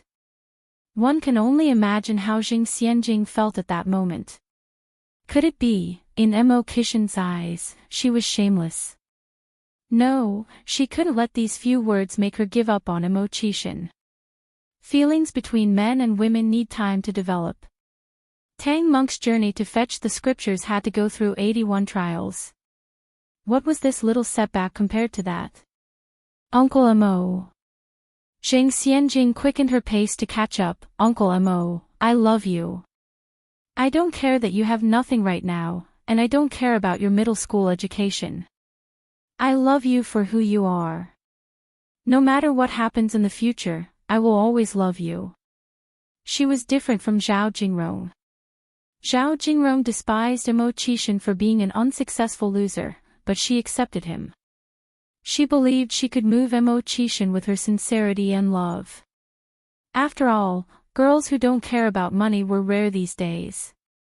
At that, Kishin turned to look at Jing Xianjing, slowly spoke, but I despise you. Here, he looked Jing Xianjing up and down, enunciating each word, for being too ugly. Too ugly. He actually said she was ugly. All her life, Jing Xianjing's greatest pride was her face. She had a classic oval face, almond eyes, cherry lips. Wherever she went, everyone complimented her beauty. And her place as the school beauty had never been contested. The queue of boys chasing her could stretch down a street. After he finished speaking, Kishin hopped on his bike and left without looking back. He moved quickly, and it wasn't long before his figure was out of sight. Jing Xianjing stood behind, her eyes crimson with fury. She couldn't hold back her tears and started crying out loud. All of this was that bitch Yang's fault. Chapter 259, Mysterious Boss Tricks Jing Xianjing, Rescuing Boss Ni_3. If it weren't for Yang's interference, Kishin would surely not have found her unattractive. She will not let off Yang, the little bitch, who dares to compete for a man. As the Mo family's villa appeared close by, the riding speed of Kishin slowly decreased. A black luxury car gradually stopped beside him. Marcus and Morris stepped out of it. Kishin took out a cigarette from his pocket, lit it up and said with a murmuring smile, "Investigate Jing Xianjing's whereabouts in the recent days." Marcus and Morris nodded respectfully. Kishin flicked the ash of his cigarette and continued, "Don't hover around here in the next few days. Okay, go back now. If there is a problem, just contact me by phone." "Yes, Mr. Mogg." Kishin barely lifted his eyes. Marcus and Morris trembled with fright and promptly corrected themselves, "Yes, sir." Without saying much, Kishin turned and walked toward the main entrance of the villa. The next day, Jing Xianjing went shopping at the department store with her girlfriends. From a distance, she saw Kishin standing there with Mr. Mogg's assistants, Morris and Marcus. Jing Xianjing was thrilled. She knew she was not mistaken that day. Kishin and Mr. Mogg were the same person. To avoid her girlfriends discovering this secret, Jing Xianjing, under some pretext, sent them off. She, on the other hand, walked quietly toward Kishin. As she got closer, she could hear their conversation clearly. "Mr. Morris, Mr. Marcus, please let me meet Mr. Mogg." Marcus scoffed, "Who do you think you are? Can you meet our Mr. Mogg whenever you want?" Morris said, Mr. Mo, I'm sorry, Mr. Mog does not meet any visitors. There is nothing we can do if he doesn't want to see you. Mo Chishan continued, Mr. Mog sent a birthday gift to my mother last time. Did you tell him who I am? Hearing this, Jing Xianjing was completely stunned. Her eyes widened. She thought she would hear some business secrets. Unexpectedly, this was what she heard. So, Mo Chishan was really not Mr. Mog, this was just her wishful thinking. How could this be? Last time, she clearly saw Marcus and Morris treating Mo Chishan with reverence. Did she misinterpret? Jing Xianjing tried hard to recall that scene. Thinking back now, she seemed to overthink because she did not clearly see Mr. Mog. She just saw an ambiguous side face. She just thought the side face looked like Mo Chishan. In fact, it was not Mo Chishan at all, it just looked like him. Yes. How could a good-for-nothing like Mo Chishan be the famous Mr. Mog? She must have been blind before. No wonder Zhao Jingrong is so determined to divorce Mo Chishan. Jing Xianjing bit her lip tightly, wishing she could kill her foolish self from the past with a slap. So foolish. She was really foolish. If Mo Chishan is not Mr. Mog, then who is he? As Mr. Mog took the initiative to send a birthday gift to Madame Mo, he must have some connection with the Mo family. Recalling the fuzzy side face, Jing Xianjing thought of Mo Baichuan's face. In fact, that person looked a little like Mo Baichuan. She was too confused at that time, and thought of Mo Chishan first. Thinking about it now, Mo Baichuan seemed more likely to be Mr. Mog. Could it be Mo Baichuan? Jing Xianjing squinted her eyes. Over by the column, Mo Chishan was still shamelessly pestering Monis and Morris. Marcus pushed Mo Chishan out, Go away, our Mr. Mog will not see you. Mo Chishan angrily said, Don't despise me because I am poor. Times change. Just wait. With that, he strode away. Waste. Mo Chishan is a waste. If it were Mo Baichuan, Marcus would definitely not dare to push him. When Jing Xianjing looked at Mo Chishan again, she was full of contempt and she left the place with a furious expression. Looking at Mo Chishan's retreating figure, Marcus trembled with fear. Oh God! He actually pushed the boss. Morris thumped Marcus' shoulder, adding fuel to the fire, You not only pushed Mr. Mog, but you also called him a nobody. Marcus nervously swallowed, I was just assisting Mr. Mog. There should be no problem, right? Mr. Mog shouldn't be so petty, right? Chapter 260, Mysterious Boss Tricks Jing Xianjing, Rescuing Boss NI_4. If Mr. Mog was to hold grudges, then he's a goner. Why was he subjected to such a vile role? Life is already so challenging, why does he have to face such torments? Morris shrugged his shoulders, whether Mr. Mog will blame you or not depends on the performance. If the audience believes it or not. Marcus looked around and asked, Where is the audience? Morris gave a mysterious smile. Marcus continued, Why would Mr. Mog have us perform this play out of the blue? Morris replied, If I could guess what on Mr. Mog's mind, wouldn't I essentially become Mr. Mog? Marcus scratched his head, looking puzzled. When Jing Xianjing once again came to her little sisters, her face was as white as paper.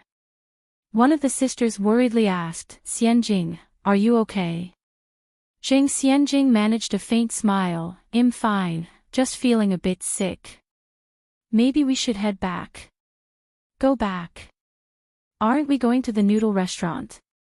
Jing Xianjing originally planned to bring her sisters to give Ni Yang a piece of her mind at her noodle restaurant today. After this incident, how could Jing Xianjing still be in the mood to pick a fight with Ni Yang? She needs to find out who the real Mr. Mog is as soon as possible. She wants to become a truly superior person. Jing Xianjing continued, Let's not. She's just a commoner, not worth my time. Oh, well, just go back then. The sisters ushered Jing Xianjing towards the exit. Just by coincidence, as they reached the entrance of the mall, they saw Mo Qishan walking out. Usually, Jing Xianjing would follow Mo Qishan regardless of anything. But not today. Such a loser, he's not worthy of her. Bemoaning her past blindness.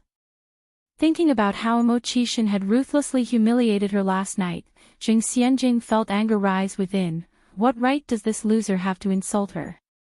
Thinking thus, Jing Xianjing lifted her chin high, walking past Mo Qishan with a haughty demeanor. From now on, she would make him realize that they are from two different worlds. The future her is someone beyond his reach. Regardless of Jing Xianjing's actions, Mo Qishan didn't spare her a second glance. He calmly headed in the opposite direction. If you look closely, you could see a hint of mockery hidden deep within his eyes. Once Mo Qishan left, the sisters near Jing Xianjing started discussing in low voices, "That man just now, he's handsome. Even more so than the pretty boys on television." "Yeah, absolutely. If only my boyfriend was that attractive." "I'm not asking for much, half of his looks would do," Jing Xianjing responded coldly to their chatter. "Attractive? Can you eat attractiveness? Looks certainly can't feed you," which is why they are trying to ingratiate themselves with Jing Xianjing, hoping she can introduce them to a higher quality social circle. Men die for wealth, birds die for food. Who doesn't want to be a part of the elite circle? As days passed, with the end of the year drawing near, Yang began preparing for the New Year purchases. At noon that day, Yang rode her bicycle to the station to pick up Tsuehua, to go shopping for the New Year together. This was Kuihua's first visit since the renovation of the milk tea shop and noodle restaurant. Standing in front of the two shops, Kuihua's face was filled with disbelief. Everything felt so unreal, like a dream. Yang, Tsuehua held Yang's hand tightly, her eyes filled with tears. Is this really our shop?" "Yes." Yang nodded. Tsuehua just stared at the two connected shops, silent for a long time. She was genuinely happy. It was not easy for Yang to have achieved what she has. "Mom, let's go inside, it's cold outside," said Yang. Holding little Yun in one hand and leading Tsuehua with the other. "Mom, let's be careful, Aunt Jinfang and the others are inside resting." "Okay." Tsuehua nodded. Once inside the shop, Yang made Tsuehua a cup of milk tea. After showing Tsuehua around the shop, the two women, along with little Yun, left to make their New Year purchases. As they walked out, the owner of the neighboring shop asked with a smile, Yang, is this your mom?" Yang nodded. "Yes, Auntie Feng, this is my mum, and this is my sister." Tsuehua, no longer as humble as when she first arrived in the city, greeted naturally, "Hello." Chapter 261, Mysterious Boss Tricks Jing Xianjing, Rescuing Boss Ni_5. Feng Yu also laughed and greeted Tsuehua, "Big sister, you've really raised a good daughter. I've never seen a girl as capable as Yang. She's only 17 but already the boss of two shops. If it wasn't witnessed firsthand, who would believe it?" After Yang walked away with Tsuehua, the nearby business owners all came out to gossip with Feng Yu. "Was that woman just now Yang's mother?" "Yes." Feng Yu nodded. "No wonder Yang is so good-looking, her mother isn't bad either. Yang is 17 today, her mother must be at least 34, right? She looks like she's in her 20s. Exactly, why are they both so pretty? Look at my skin, compared to theirs, I'm like an old cucumber skin." Another chimed in, "If your skin isn't good, I recommend you to use a skincare product. A relative of ours is using it. She's been using it for half a month, and her skin is as smooth as if she changed a layer." "Really? What's the brand?" "It seems to be called Ice Crystal Jade Skin. you mean ice crystal jade skin. I know that brand too. I'm using their facial cleanser and aloe vera gel now, but the whitening moisturizer seems a bit hard to get. I've tried to buy it 3 times and haven't got it. I know that brand too. One bought a bottle of the whitening moisturizer. The effect is indeed very good, just that the price is a bit expensive, equivalent to a month's rent. As long as it works, it doesn't matter if it's expensive. We women have only one face in our life. The problem is the stock is too tight. I can't buy it at all. The women chatted about Ni Yang to skincare products, and then to their own lovers, children. Ni Yang took Ni Tsuihua to the market. Because the new year was coming, all the streets were filled with vendors selling couplets, firecrackers and various foods. It was extremely lively. It was different from the future, where due to environmental pollution, all kinds of fireworks are strictly prohibited. In this era, fireworks and firecrackers could be set off at will. But because they weren't cheap, not many people bought them. People at most bought a string of firecrackers to set off, just to make things a little festive. As for those who bought sparklers and fireworks were from wealthy families. Ni Yang picked 2 strings of firecrackers, and then a big bunch of sparklers and a big firework. Boss, how much are these? The stall owner, while calling to other customers, said, young girl, these add up to 15 yuan. 15 yuan could be equivalent to half a month's wage for a worker. Ni Tsuihua, who was accustomed to a frugal life, couldn't help but counsel, Yang, we actually don't need that much. Ni Yang smiled and said, the new year comes only once a year, let's make it festive. After saying that, she took out 15 yuan and gave it to the boss. Ordinary people who buy such expensive items would at least haggle over the price, but the stall owner didn't expect Ni Yang to be so generous. She didn't bargain and directly bought it. This made the stall owner take a second look at Ni Yang. With this second look, oh my! This young girl is also too good-looking. The stall owner was secretly surprised. After buying the firecrackers and fireworks, Ni Yang took Ni Tsuihua to the food section. Since it was the new year, nuts and sunflower seeds were a must. But in this era, you couldn't find premium nuts like Hawaiian nuts, pistachios, almonds at ordinary markets. What you saw were peanuts, fried rice candy, fried dough twists, sunflower seeds, fried broad beans, and other common snacks. Then there were all kinds of candies. Xiaolong candy, lard candy, and all kinds of fruit candies. Because there were many children in the village, Ni Yang bought more candies and cookies. She also bought a few pounds of sunflower seeds, peanuts, broad beans and other roasted snacks. After buying these things, Ni Yang shared her plan to buy some jewelry for Ni Chingue with Ni Tsuihua. Ni Tsuihua nodded in approval, that's fine, your Aunt Ni is a good person, we should buy her something nice. With that said, the mother and daughter, carrying bags of goods, arrived at the jewelry shop. The salespeople in the jewelry shop were all sharp-eyed. They saw that Ni Tsuihua and her daughter were well-dressed and pretty. Immediately, they enthusiastically greeted and helped them carry their bags, sweet-talking Ni Tsuihua into a happy mood. Ni Yang chose a necklace, a pair of earrings and a gold ring for Ni Chingue. These were the 3 pieces of gold that people in this era could only dream of. Chapter 262, Mysterious Boss Trick Xing Xianjing, Rescuing Boss Ni_6. After some thought, Ni Yang picked out a similar one for Ni Tsuihua.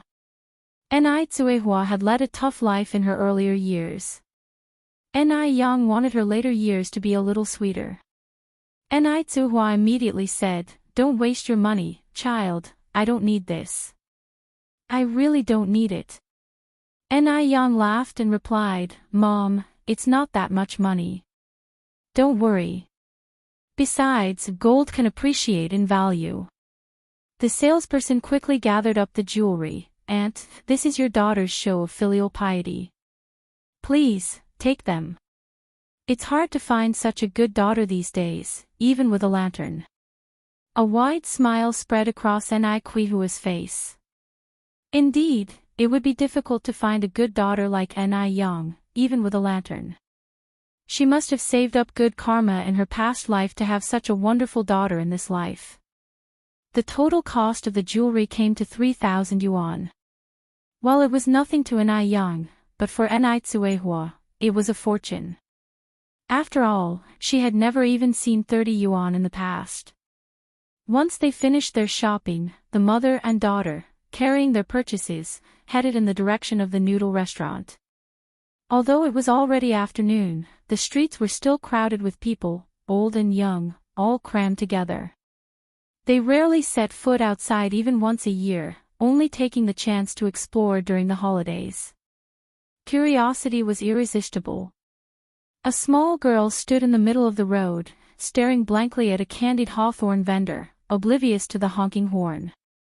A car was about to run into the little girl, a figure darted over, scooping her up and rolling out of the way at lightning speed.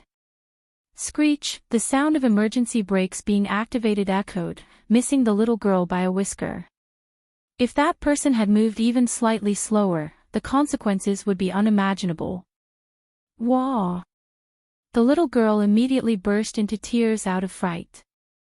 Ni Yang stood up holding the little girl, dusting off her clothes, and gently comforting her. It's okay now, it's okay. Catching sight of Ni Yang from the back seat of the car, a clear view of her profile can be seen.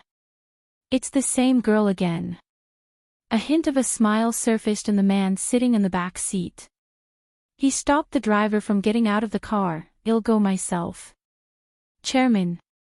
The driver was taken aback. The man was already getting out of the car.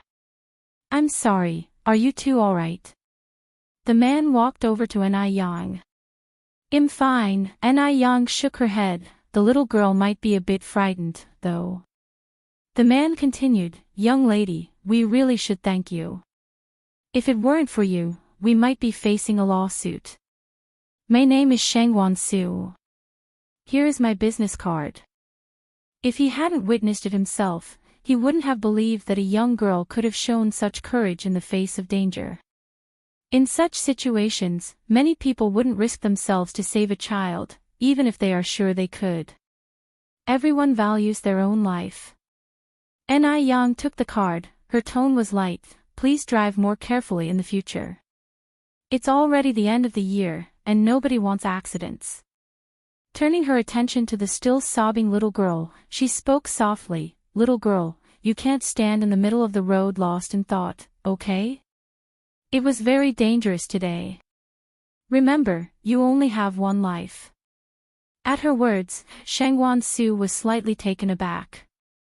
He had expected Ni Yang to solely blame him and push all the responsibility onto him, since he was the one who started this. Surprisingly, Ni Yang was teaching the little girl some lessons. It seemed she was not as he had imagined. Moreover, she didn't react particularly when she saw the business card. She was so calm, not like a young girl, but more like someone who had seen the world. The little girl was terrified, covering her eyes and sobbing softly. Ni Yang continued, stop crying now. How about I buy you a candied hawthorn stick, would you like that? Upon hearing the words, candied hawthorn, the little girl instantly stopped crying, removing her hands from her eyes. Really? Ni Yang nodded, of course it's true. But you have to promise me not to daydream in the middle of the road. Okay, big sister, I promise you. The little girl blinked her eyes, and then said, wow. Big sister, you are so pretty. Ni Yang smiled gently, leading the little girl over to buy 2 sticks of candied hawthorn. With a candied hawthorn stick in hand, the little girl had a satisfied smile on her face. Shangwan Su followed over. Ni Yang raised an eyebrow slightly. Is there something else, Mr. Shangwan? Chapter 263, Mysterious Boss Tricks Xing Xianjing, Rescuing Boss Ni_7 Continuing, Shangwan Su said, you did a favor for me, little girl, for which I haven't properly thanked you. There's a restaurant up ahead, how about we talk over a meal? No need, Ni Yang declined gracefully. It was a mere trifle, Mr. Shangwan, don't give it another thought. Ni Yang didn't save people for rewards or for someone's gratitude. She just couldn't stand by and watch a vibrant life disappear before her eyes. In her second life, she not only cherished her own life, but the lives of others as well. But, as Shangwan Su tried to say something more, Ni Yang cut him off. If you truly feel bad about it, Mr. Shangwan, why don't you take this little friend home? It's quite unsafe for her to be here alone with cars coming and going. Beautiful sister, I have a name, I'm called Xiaoxue, said the little girl, looking up at Ni Yang. Xiaoxue, would you like Big Brother to take you home? Shangwan Su stretched his hand out to Xiaoxue. Xiaoxue slowly walked over, cautiously saying, there are many human traffickers nowadays. Big Brother, you're not a bad person, right? Ni Yang replied, rest assured, Xiaoxue, this Big Brother is not a bad person. With her extensive experience, Ni Yang could easily discern good from bad. If not, she wouldn't have so readily handed Xiaoxue over to him. As for Shangwan Su, he gave Ni Yang a thoughtful look. Xiaoxue nodded, since beautiful sister said so, then I will go home with you. Shangwan Su let out a soft laugh. As they were leaving, Xiaoxue politely said goodbye to Ni Yang. After walking a few steps, Shangwan Su turned back to look at Ni Yang. Little miss, may I ask your name? Ni Yang, she replied with a light tone, Ni of the character pound, the Yang of I*FFIBG*W, Ni Yang. As expected, both the woman and her name were beautiful. It definitely surpassed the common names like Chunhua and Chuyue. Shangwan Su nodded before leading Xiaoxue towards his car. Ni Yang approached Ni Zuihua, asking, Mom, have you finished your shopping? Ni Zuihua was currently buying cured goods and hadn't noticed the previous events. I bought some cured chicken and fish. Do you see anything else we should get? Ni Yang looked at the cured goods stand, why don't we get more smoked meat? Ni Zuihua nodded, alright, vendor, please cut us 5 pounds of smoked meat. By the time they finished purchasing the cured goods and returned to the noodle restaurant, it was already past 4 in the afternoon.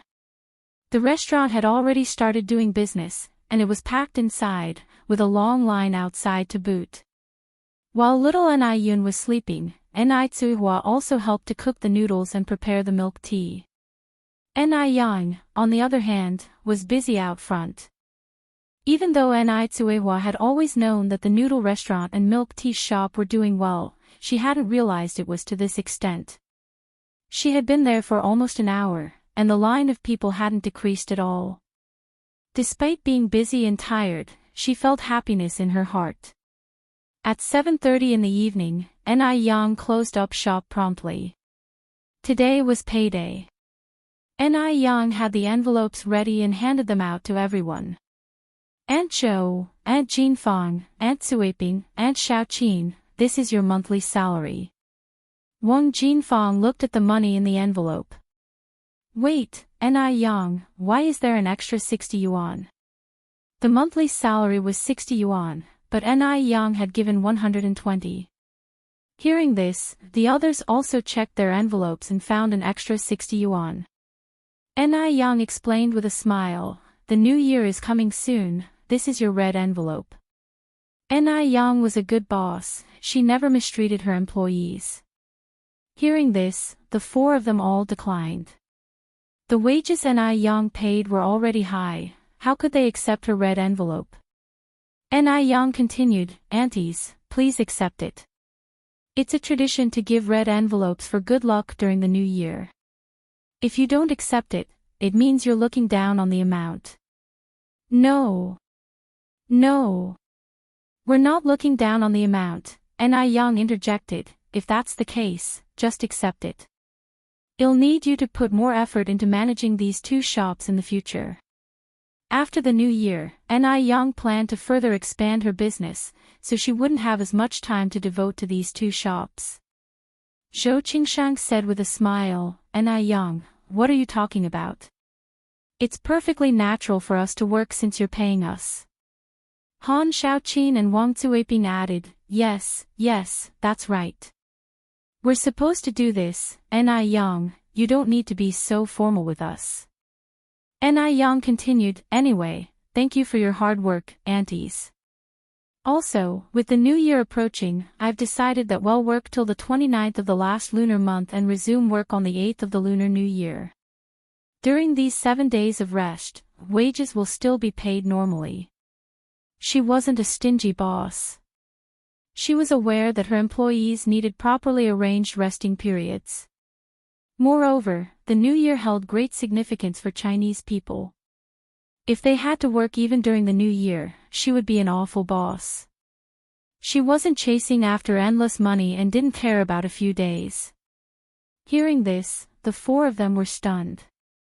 They didn't expect Ni Yang not only to give them red packets but also to give them a New Year break. Ni Yang, Wang Jinfang said, actually, you don't have to give us so many days off. Your business is so good, it would be a pity to close for so many days. The other three nodded. With the high salary Ni Yang gave, even if they didn't get a single day off, none of them would have any complaints. The two shops could earn 2,000 to 3,000 yuan a day. After 7 or 8 days of rest, that could amount to tens of thousands of yuan. Ni Yang explained with a smile, that's all right. Actually, during the New Year period, most people will be busy with their own affairs, and there won't be many who will be dining out. Besides, you've been working hard for so long, it's time you took a break. Also, after the New Year, I plan to hire a few more people from our village to help out and implement a rotation system for rest days, where everyone can have a day off every week. Chapter 264, Principle-Based Boss Ni, targeting Li Xiangxian Xing Xian Jinji. One should be content and not be greedy. Hearing this, all four of them refused. We don't need a break, Yang, we're not tired at all. Indeed, this job is much more relaxed than working in the fields. I've gained quite a bit of weight since I started working here. Me too, I've put on weight. Working at the noodle restaurant only requires washing dishes and cooking noodles, without need to endure scorching sun or drenching rain. They had not only gained weight but also their skin had become much fairer. Previously, when working at home all year round, doing dirty and tiring farming work, they barely made any money.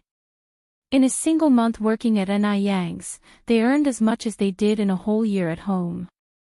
The four of them were genuinely grateful to Ni Yang. Ni Yang said with a smile, how can you not rest? Work and relaxation should go hand in hand. Let's follow this plan next year. Yang, we really don't need to rest.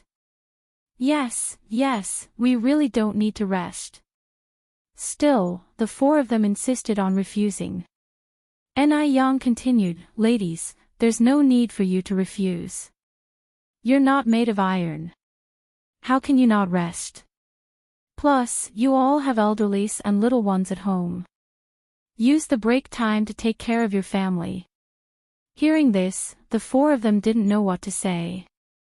Ni Yang not only offered them the best treatment, gave them red envelopes and year-end holiday during Chinese New Year, but now she was also giving them 4 days off a month. They must work hard and not let Ni Yang down. After taking care of this matter, Ni Yang started to lock the door and leave. There were quite a lot of New Year goods purchased today, and the back seat couldn't fit anyone, so Ni Tsuihua took the tram home with her child. At around 7 o'clock in the evening, the night temperature was very low, all the passengers on the tram were bundled up tightly, and a thick layer of ice had formed on the steps of the tram. Ni Tsuihua, holding her child, didn't notice it, and her foot stepped on the ice surface, causing her and her child to lurch forward due to the sudden force. As she was about to fall to the ground, someone caught her just in the nick of time. Comrade, are you okay? A thick, kind voice sounded above Ni Kuihua's head. Ni Tsuihua was so scared that her heart raced. Looking up, she saw a man about 30 to 40 years old, with a square face, tall and thin figure, a typical intellectual, wearing a pair of black-rimmed glasses, and emanating an elegant demeanor.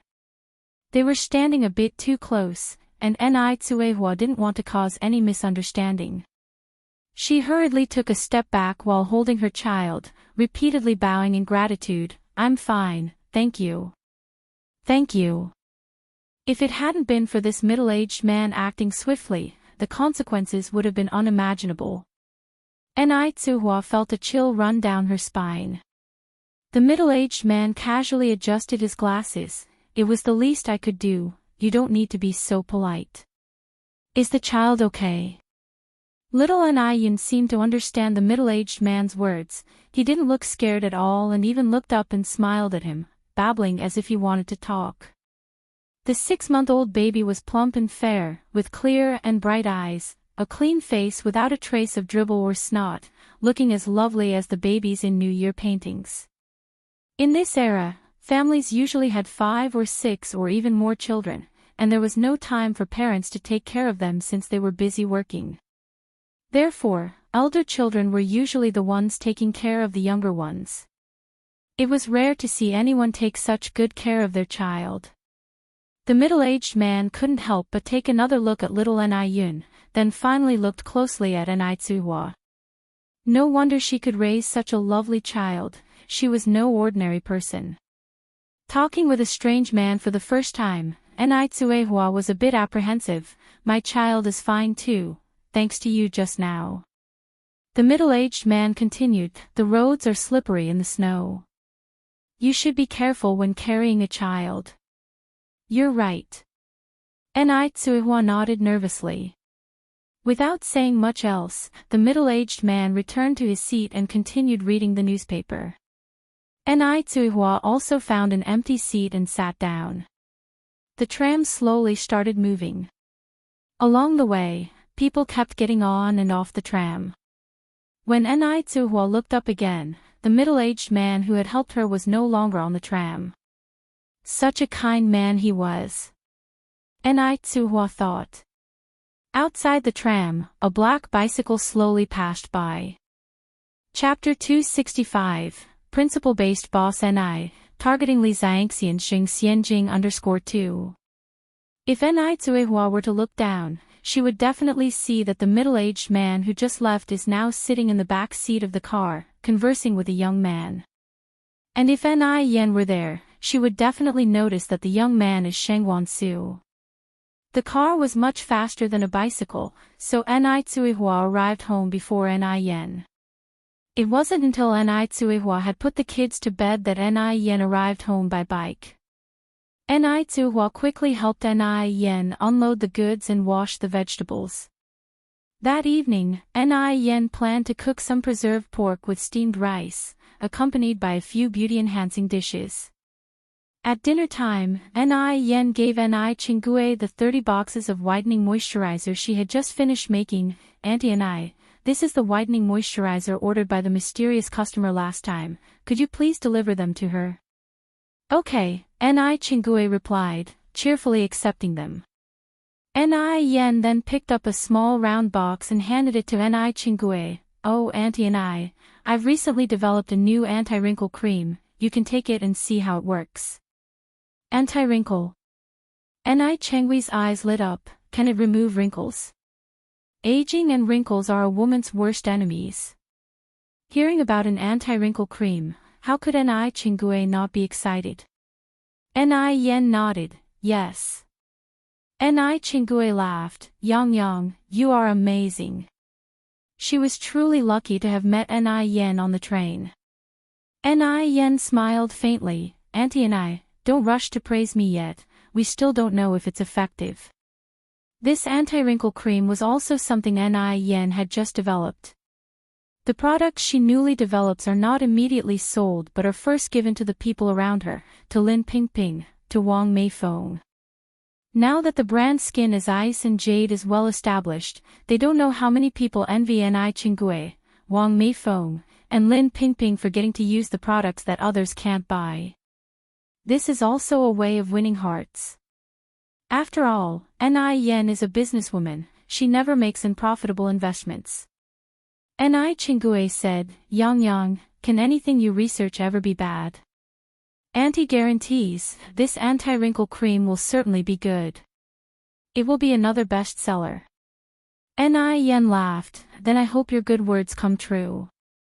The next day, Chingue brought the 30 boxes of whitening moisturizer to the company, handed them to her colleagues, and blurted out, Xiaolan, who the heck is this person who ordered 30 boxes of whitening moisturizer from you? They are really wealthy, aren't they? Although it had been many days since the incident, Chingue still couldn't help her surprise. One should know that's 24,000 yuan. Jialan said, I'm not exactly sure who she is either, all I know is that she's my daughter's classmate. One heard her family is very wealthy, she has a boyfriend who is a high-ranking leader, she lives in a mansion, and 20,000 yuan to her is like 2 yuan to us. In the eyes of ordinary people, 20,000 yuan is a huge amount of money, but to the rich, 20,000 yuan is simply insignificant. Oh, one Chingue nodded, sighing, it is good to be rich. Jialan continued, by the way, has Skin as Ice and Jade come out with any new products recently? Loving beauty is every woman's nature. Skin as Ice and Jade has great effects, so everyone is looking forward to new products every day. Now, new products hardly need any promotion. As soon as they're released, they're immediately sold out. Chingue gave a mysterious smile, you guess. Seeing her like this, Jialan could already guess, lowered her voice and said, what product is it? Let me know, one promise I won't tell anyone else. Chingue whispered, this time it's an anti-wrinkle cream, it should be available for purchase in a few days. But I estimate the price is likely to be around the same as the whitening moisturizer. Upon hearing it was an anti-wrinkle cream, Jialan's eyes immediately lit up. She quickly responded, I don't mind the price, as long as it works. Look at these crow's feet of mine, they are unbearable to look at. Chingue, we have such a good relationship, you must save a box for me. It seemed like Chingue suddenly remembered something and asked, by the way Xiaolan, your husband teaches at our city's high school, right? Yes, Jialan nodded. Chingue laughed, what grade does he teach? Although Jialan was somewhat puzzled, she still answered, this year he's teaching 10th grade, next year he'll be teaching 11th grade. 11th grade, excellent. Chapter 266, Principle-Based Boss Ni, targeting Li Xiangxian Xing Xianjing 3 Chingue often heard Yang saying that she was going to take the college entrance examination. The college entrance examination was reintroduced in 1977. For an outsider to join and take the local entrance exam was not an easy matter. If she could smooth the path through Jialan, it would solve one of Yang's troubles. Chingue was not someone oblivious of things. Given that Yang had helped her so much in every way, she naturally had to figure out how to help Yang. She couldn't always be on the receiving end of Yang's help. Chingue then said, Xiaolan, could you go back and ask your husband if his class is still accepting transferee students? Those who directly participate in the college entrance examination, I have a relative who came from another city who wants to participate in next year's exam. Jialan nodded, Chingue, isn't this a matter of a word? And about that anti-wrinkle cream, could you help me keep an eye on that? Having someone in the family as a teacher, this favor was not at all troubling for Jialan. Chingue smiled and nodded, all right then, I will surely reserve a box of the anti-wrinkle cream for you. Great, great. When Li Xianxian received the 30 boxes of whitening moisturizer from her classmate, she didn't know how to describe how she felt. For these 30 boxes of moisturizer, she sold all valuable jewelry, sold her blood and even borrowed thousands from her classmates. Now asking her to give these away, she was somewhat reluctant. Despite her reluctance, Li Xianxian still agreed with these young ladies, and delivered the whitening moisturizers. Wow! Xianxian, you are amazing. You managed to order so much whitening moisturizer. Xianxian, thank you so much. Thank you. Li Xianxian was surrounded by everyone, her face was filled with a dignified smile. There's no need to thank me, I've had a bit of dealings with the boss of Ice Skin Jade Skin, this isn't a big deal. Where people are, there will be gossip. And these daughters of wealthy families were no exceptions. Xianxian, how did you know the boss of Ice Skin Jade Skin? Li Xianxian said, it was just a casual encounter. Is the boss of Ice Skin Jade Skin a man or a woman? Li Xianxian smiled, keeping that a secret. Seeing her like this, they had already figured out the answer. Oh, I see. The boss of Ice Skin Jade Skin must be a man, right? Does he like you? I think he surely likes Xianxian, otherwise he would not have gone as far as giving 30 boxes of whitening moisturizer. It's infuriating to compare people. We can't even buy one box, and Xianxian casually gets 30. Yes, yes, yes. Everyone echoed, he surely likes Xianxian. Li Xianxian, covering her face, embarrassingly said, don't rant about it. I already have someone I like. Her words were an affirmation in a way. The crowd looked on with envy. Was Li Xianxian's romantic fortune not too good? First there was Mo Baichuan, the eldest grandson of the Mo family, and then the boss of Ice Skin Jade Skin. The men she met were all outstanding. Why didn't they have such luck? Xianxian, what's the name of the boss of Ice Skin Jade Skin? Is he handsome? Is he as handsome as the cream of the crop on TV? Facing everyone's gossiping, Li Xianxian softly said, he is a very low-key person, I should not be saying too much. Her words were extremely artful, and everyone had already worked out from this that the boss of Ice Skin Jade Skin must be a very handsome person. They were all even more envious of Li Xianxian. Li Xianxian was thoroughly enjoying the envy of everyone, and was extremely satisfied in her heart. Looking back on how she was a poor village girl who had nothing 3 years ago, and now she's chatting and discussing with these lavishly dressed daughters, talking and being in the limelight. What about being a daughter of a rich family? Even the daughters of rich families were envious of her, the village girl. Li Xianxian could hardly wait to announce her success to the whole world. Let those people who used to look down on her see, she now is also a part of high society. Now, they were already too low for her. Is the boss of Ice Skin Jade Skin as handsome as Mo Baichuan? Someone asked. Li Xianxian blushed a little and said, in my heart, no one can compare with Baichuan. Hearing this, everyone laughed and teased Li Xianxian. Mo Baichuan. Upon hearing this name, Jing Xianjing, who was sitting there drinking coffee, glanced over here. Chapter 267, Principle-Based Boss Ni, targeting Li Xianxian's Jing Xianjing _4. Although Jing Xianjing did enjoy using skin brightening and moisturizing cream, her grudges with Li Xianxian prevented her from joining the fun. As far as she knew, Li Xianxian was a very ambitious woman. Now that Mr. Mog, a significant figure, was here in Beijing, it was unlikely that Li Xianxian would take any interest in Mo Baichuan. Unless Mo Baichuan was Mr. Mog himself. Moreover, the profile she had caught a glimpse of previously did resemble Mo Baichuan quite closely. And Mr. Mog had connections with the Mo family. Mo Baichuan himself was incredibly talented. He had even studied abroad for 4 years, and Mr. Mog had also recently returned from overseas. The more Jing Xianjing thought about it, the more she became convinced that Mo Baichuan was Mr. Mog. The sense of crisis in her heart deepened. If things continued as they were and Mo Baichuan and Li Xianxian grew closer, she would no longer stand a chance. She needed to figure out a way to get Mo Baichuan to notice her. She stirred her coffee, a spark flickering briefly in her eyes. Just who did Li Xianxian think she was? Nothing more than an orphan no one wanted. Did she really think she could compete with her over Mo Baichuan? The business at the noodle restaurant and milk tea shop was now steadily increasing, so Ni Yang didn't need to spend so much time worrying, and instead, she decided to focus all her energy on developing skincare products.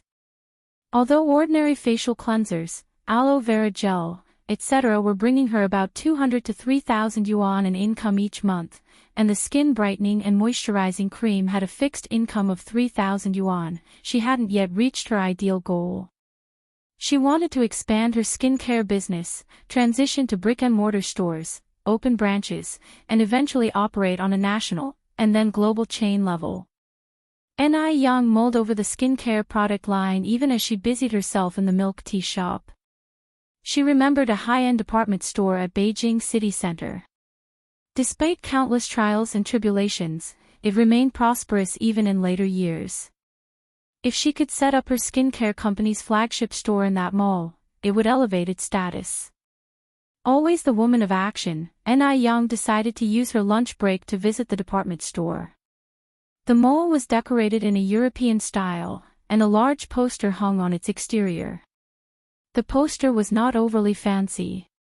At the top, it simply read, "News Bulletin," in traditional Chinese characters. Advertisements were only featured below the news bulletin.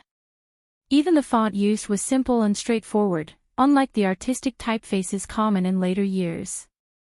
Ni Yang looked over the square, then glanced at the surrounding residential community, making a mental note to buy more properties around this area in the future. If her memory served her correctly, by future years, the property prices here would have soared to 7 figures per square meter, and that's starting with a 2. Of course, she planned to buy properties in both Beijing and Shanghai, as well as other first-tier cities. After all, who would complain about having too much money? Withdrawing her gaze, Ni Yang headed inside the mall. After browsing the skincare counters on the first floor, she noticed that the saleswomen were not particularly enthusiastic. They were indifferent to customers, answered reluctantly when questioned, and never proactively recommended products. They didn't even bother to put on a friendly face. It would be truly surprising if they could sell anything with that attitude. Ni Yang frowned discreetly. She had to remember to avoid this pitfall and not follow the trend. After making a few inquiries, Ni Yang finally reached the mall management's office, which was responsible for renting out stalls. The person in charge of the mall was a slightly overweight middle-aged woman named Zhou Hua, who was 40. Simply glancing at Ni Yang, Zhou Hua responded with indifference, "There will be no stalls available for rent before the Chinese New Year." At that time, all the stalls in the mall were managed by Chinese companies, so everyone involved in their management, regardless of their position, were considered leaders. At least 70 to 80 people came to rent a stall each day, and with the ready availability of stalls, there was no fear of them going vacant, which somewhat provoked their arrogance. They also looked down upon individual stallholders. An individual stallholder wishing to sell products here had to appeal to them. But who could blame them? At this time, individual stallholders' profession was deemed the least promising. Ni Yang didn't take offense at Zhou Hua's attitude. After all, she was currently on the begging end of the deal. Will there be stalls available after the Chinese New Year?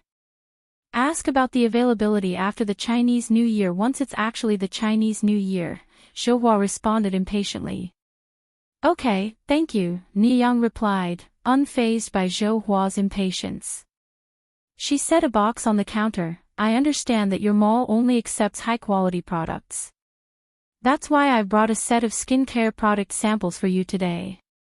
Please, try them.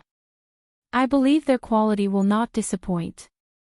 It'll come back after the Chinese New Year.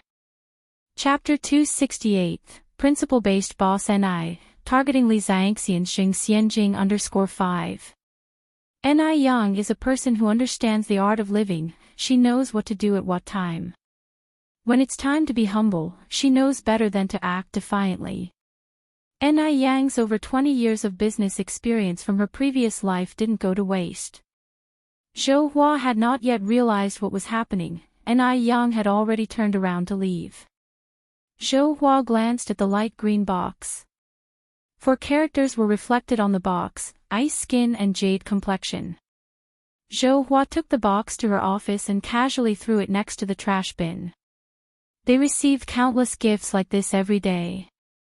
If they were to accept each one, how many vendors would they have to admit into the mall each year? Not everyone is qualified to sell in the mall. Especially the young girl who came today. She is so beautiful, she must be unstable. What good product could she possibly produce? People like this are even less qualified to be in the mall. Zhou Hua's comment about waiting until after the new year was just a veiled form of rejection. Just before closing time, an incredulous scream suddenly echoed in the office. Alt. Who threw away this trash? Minmin, what's the matter? Zhou Hua walked over. Wu Min pointed to the green box by the trash bin and said, Who threw the ice skin and jade complexion in the trash? Zhou Hua asked in confusion. I did. Is there a problem? Wu Min said incredulously, Zhou Hua, how could you throw such a good product in the trash? Do you know how many people want to buy a set of ice skin and jade complexion but can't? Zhou Hua was taken aback, somewhat unable to understand what Wu Min was talking about. Wu Min quickly picked up the ice skin and jade complexion box from the trash. Zhou Hua, do you still want this ice skin and jade complexion? If you don't want it, I'm taking it. Ice skin and jade complexion.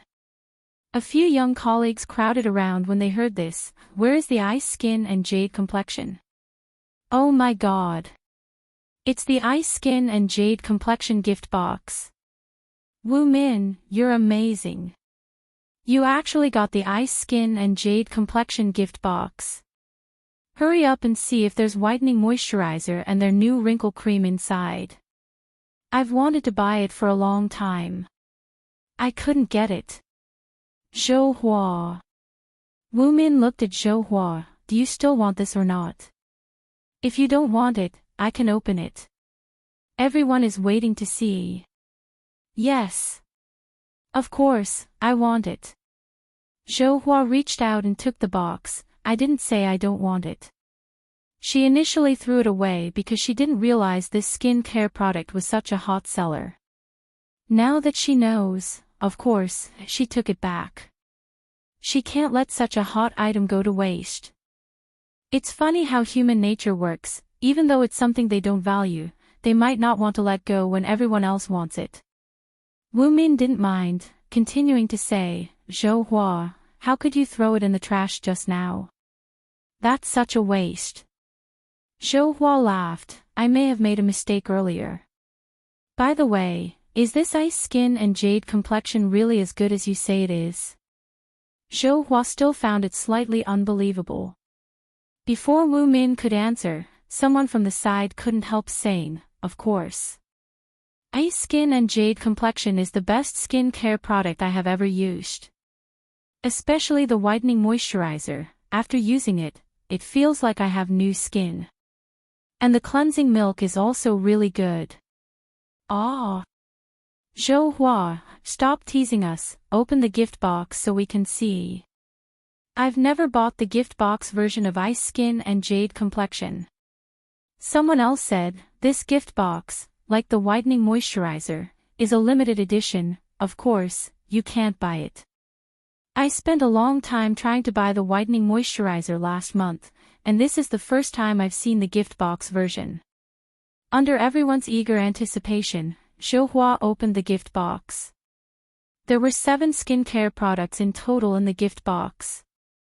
Zhou Hua had never used ice skin and jade complexion. She wasn't aware of how in demand it was. Her colleagues, on the other hand, were thrilled. Oh my god. There really are whitening moisturizer and wrinkle cream. How exciting. Finally, I get to see what the wrinkle cream looks like. Zhou Hua, I want to buy this whitening moisturizer. Can you sell it to me? How about 150 yuan? Wu Min picked up the box of whitening moisturizer. 150. Zhou Hua was shocked. She only made 45 yuan a month, and Wu Min was willing to pay 150 yuan for a small box of skincare. Wu Min continued, Zhou Hua. Although the whitening moisturizer is hard to buy, but 150 yuan is a high price. Think about it, its regular price is only 108 yuan. Can you sell it to me? Chapter 269, Principle-Based Boss NI, targeting Li Xiangxian Xing Xianjing _6. Original price 108 yuan. Zhou Hua was stunned again, she had not expected the whitening moisturizing cream to be so expensive. Zhou, since Minmin wants to buy the whitening moisturizing cream, how about you sell me the anti-wrinkle cream? 1 am willing to pay 150 yuan for it. I also want to buy. For a moment, her colleagues had a burning desire to buy the skincare products in Zhou Hua's hands. Zhou Hua also realized the value of the ice skin and jade flesh, and smiled, I'm sorry, this one's for me.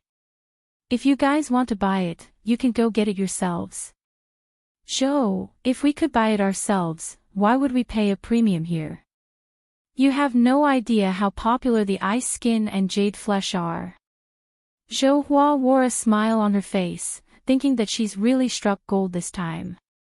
Wu Min then asked, Zhou, how did you manage to buy such a gift box of ice skin and jade flesh? Do you have some connection? The other colleagues also asked one after another, all hoping to have Zhou Hua buy some on their behalf. Zhou Hua simply made up an excuse to dismiss her colleagues. After leaving the rental office, Ni Yang didn't leave immediately, but continued to stroll around the clothing area, aiming to buy 2 sets of New Year clothes for Ni Tsuehua and little Ni Yun. It was very cold in Beijing, so Ni Yang planned to buy 2 down jackets. At this time, down jackets were premium products, with prices as high as 200 or 300 yuan, which ordinary people couldn't afford. Of course, the quality was also extremely good. A down jacket could be worn for more than 10 years without any issue, which far outmatches the branded down jackets of future generations. However, the designs of down jackets at this time were generally the same. Long, straight, shapeless, with a hood attached at the back and a belt tied in the middle. There was also a faint odor of duck down. Ni Yang picked a wine-colored down jacket for Ni Tsuehua with embroidered cuffs. Then she selected a bright red one for little Ni Yun and another bright red one for herself. Actually, Ni Yang preferred more muted colors, but it was the new year, so a more festive color was appropriate. People in this period were a bit conservative. If you wore white or light-colored clothes to someone else's house during the new year, the host might be somewhat displeased. It didn't really matter on ordinary days. After some thought, Ni Yang chose a down jacket of the same style for Ni Chengue. Having selected all the down jackets, Ni Yang took the one she had chosen for herself to the fitting room to try on. Because she was not used to wearing such bright colors, Ni Yang felt a little apprehensive. As soon as she stepped out of the fitting room, the shop assistant exclaimed, Miss, this down jacket looks so good on you. Red is a very glamorous color. People with slightly less attractive looks might be overshadowed by the red color. But, when this red down jacket was worn by Ni Yang, the red color itself seemed to dull in comparison. Red is not an easy color to pull off. It requires fair skin, distinct facial features, and a good figure, but every inch of Ni Yang was perfect. Even though it was a straight-fit down jacket, it looked uniquely appealing and flawless on her, no matter how you looked at it. Even the shop assistant, who prided herself on her superior taste, could not help exclaiming. She secretly thought to herself, this is definitely a rich daughter. Ni Yang stood in front of the mirror with a slight smile in her eyes. She was pleased with this down jacket. Not far away, a young man was accompanying an elderly man choosing clothes. Suddenly, he glanced over and was surprised to see a familiar figure. His eyes lit up with amazement. Wherever you go, there you are. Isn't that Ni Yang? Sheng Wansu gave a smile, speaking to the old man beside him, Grandma, you wait here for a while, I'll be back shortly. Go ahead. The old man kindly nodded his head. After trying on the down jacket, Ni Yang also took an interest in a light-colored cheongsam. She loved cheongsams to the point where she could not resist them. Although wearing a cheongsam in winter is quite cold, she could wear it with layers inside and add a down jacket on top to keep warm. She didn't need to try on the cheongsam. Ni Young then said, "Plus that cheongsam, let's go pay for everything." Okay. The cashier took all the clothes and went to the checkout with Ni Young. "Miss, the payment for these clothes has been made by someone already." The cashier politely informed her. Someone already paid. Chapter 270, Principle-Based Boss Ni, targeting Li Zhangxian Xianjing _7 Ni Young asked doubtfully, "Excuse me, who paid for it?" "A Mr. Shengwan," the cashier replied. "Shengwan."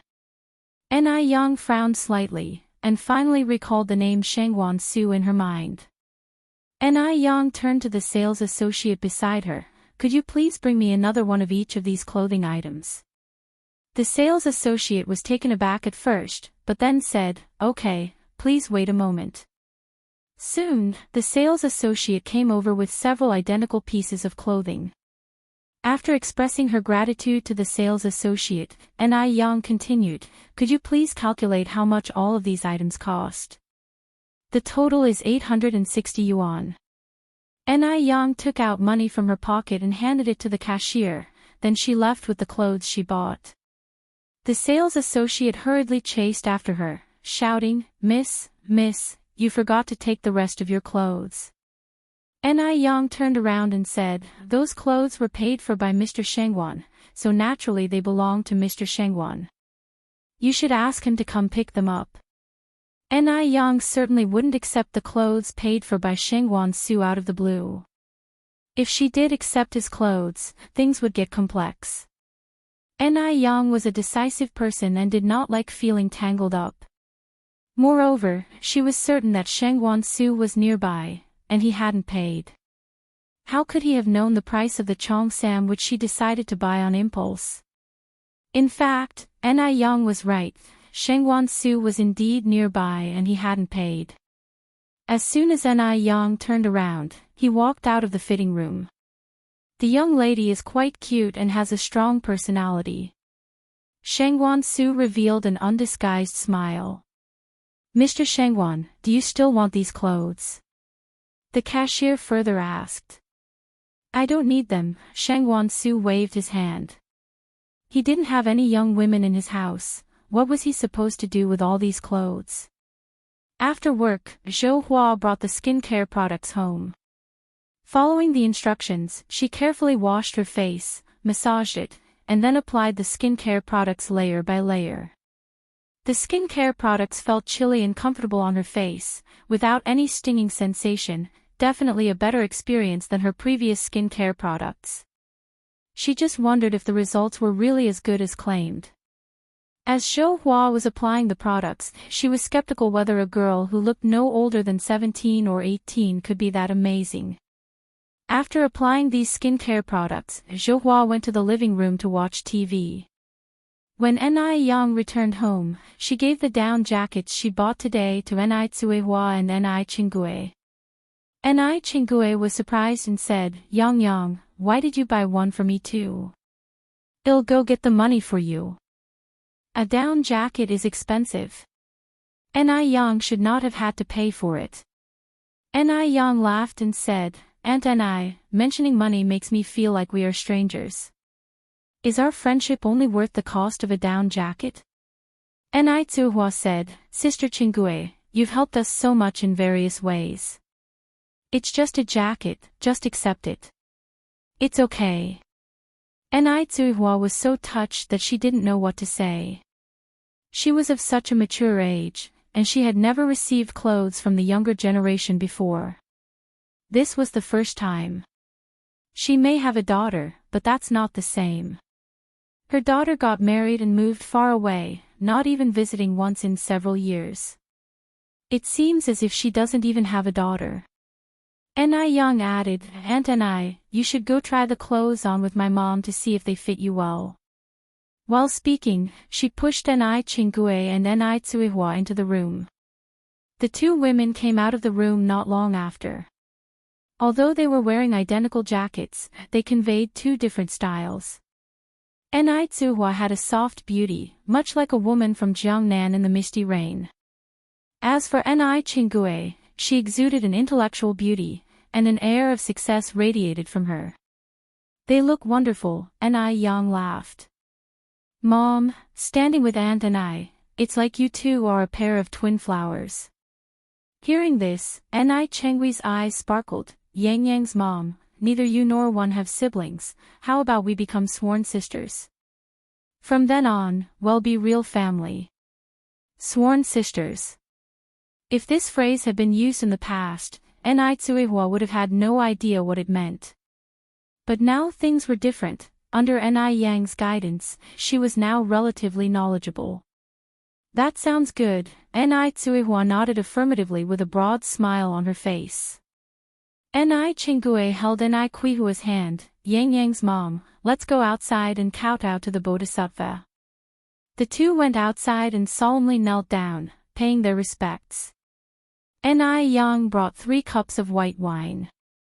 1 cup to honor the Bodhisattva. 1 cup to honor heaven and earth.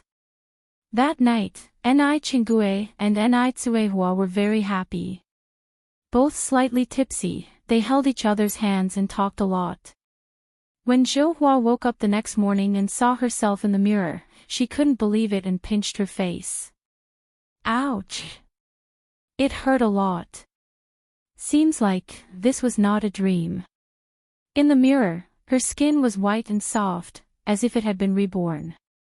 It turned out this skincare product was genuinely miraculous. Zhouhua looked surprised. She regretted not having asked for the young girl's contact information yesterday. She didn't even know if the girl would come back after the new year. But the girl had said she would return, it should be reliable, right?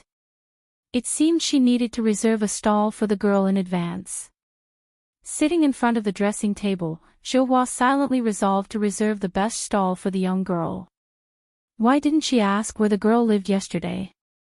Even if she didn't know where the girl lived, knowing her name would have been good enough. Now she knew nothing.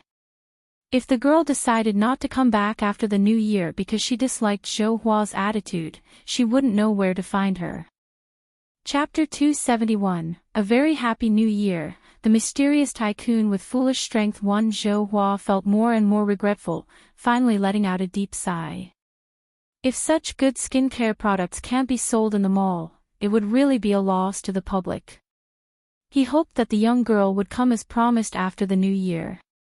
In the blink of an eye, it was the 29th day of the 12th lunar month. Today was the last day of business for the noodle restaurant and the milk tea shop before New Year's Eve. Everyone knew that from tomorrow, the milk tea shop and the noodle restaurant would start their 7-day New Year holiday. Therefore, even more people than usual came to eat noodles today, and the queue was even longer. With New Year's around the corner, everyone's faces were filled with smiles and the place was filled with joy. Since today was their last day of business, Zhou Qingshang, Wang Jinfang, and the rest of them insisted on not resting at noon and worked extra hours until 9 o'clock in the evening despite what Ni Yang said. Taking advantage of the time when the 4 of them were closing up, Ni Yang went to the vegetable market. After everyone had been busy all day, she couldn't just allow them to go without showing her appreciation. She bought some chicken, duck, fish, and meat, as well as some vegetables that were out of season, such as lettuce, cucumber, and garlic sprouts. When she passed by the cooked food shop, Ni Yang also bought more than 10 jin of braised pork head meat. The braised pork head meat was 3 yuan per jin. Ni Yang gave the boss 3 large denomination bills and said, "Auntie, could you please help me bag these 10 jin of pork head meat into 5 bags?" The boss took the money with a grin. All right. Seeing Ni Yang buy 10 jin of braised meat so generously, the boss also gave Ni Yang half a jin of braised pork intestines. "Young lady, take these pork intestines to try at home." The braised meat boss was also good at doing business. Ni Yang accepted the pork intestines with a smile. "Thank you, auntie." The braised meat boss said, "You're welcome, if you enjoy it, remember to come back and support my business regularly. When she returned to the noodle restaurant, the four of them had finished their closing duties. Ni distributed the braised pork head meat to them. Aunties, this is the pork head meat I bought at the cooked food shop. Take it home and enjoy. Upon hearing this, all four of them refused. Ni treated them so well, it was their duty to help out. But if they accepted Ni gift, the nature of their relationship would change. Ni said with a smile, I've already bought it, if you don't want it, I'll have to throw it away. Only after she threatened to throw it away did the four of them reluctantly accept her gift. Such a good thing would be a pity to throw away. One bag of pork head meat weighed as much as 2 jin. 2 jin was equal to 6 yuan. They usually couldn't afford to buy pork head meat to eat at home.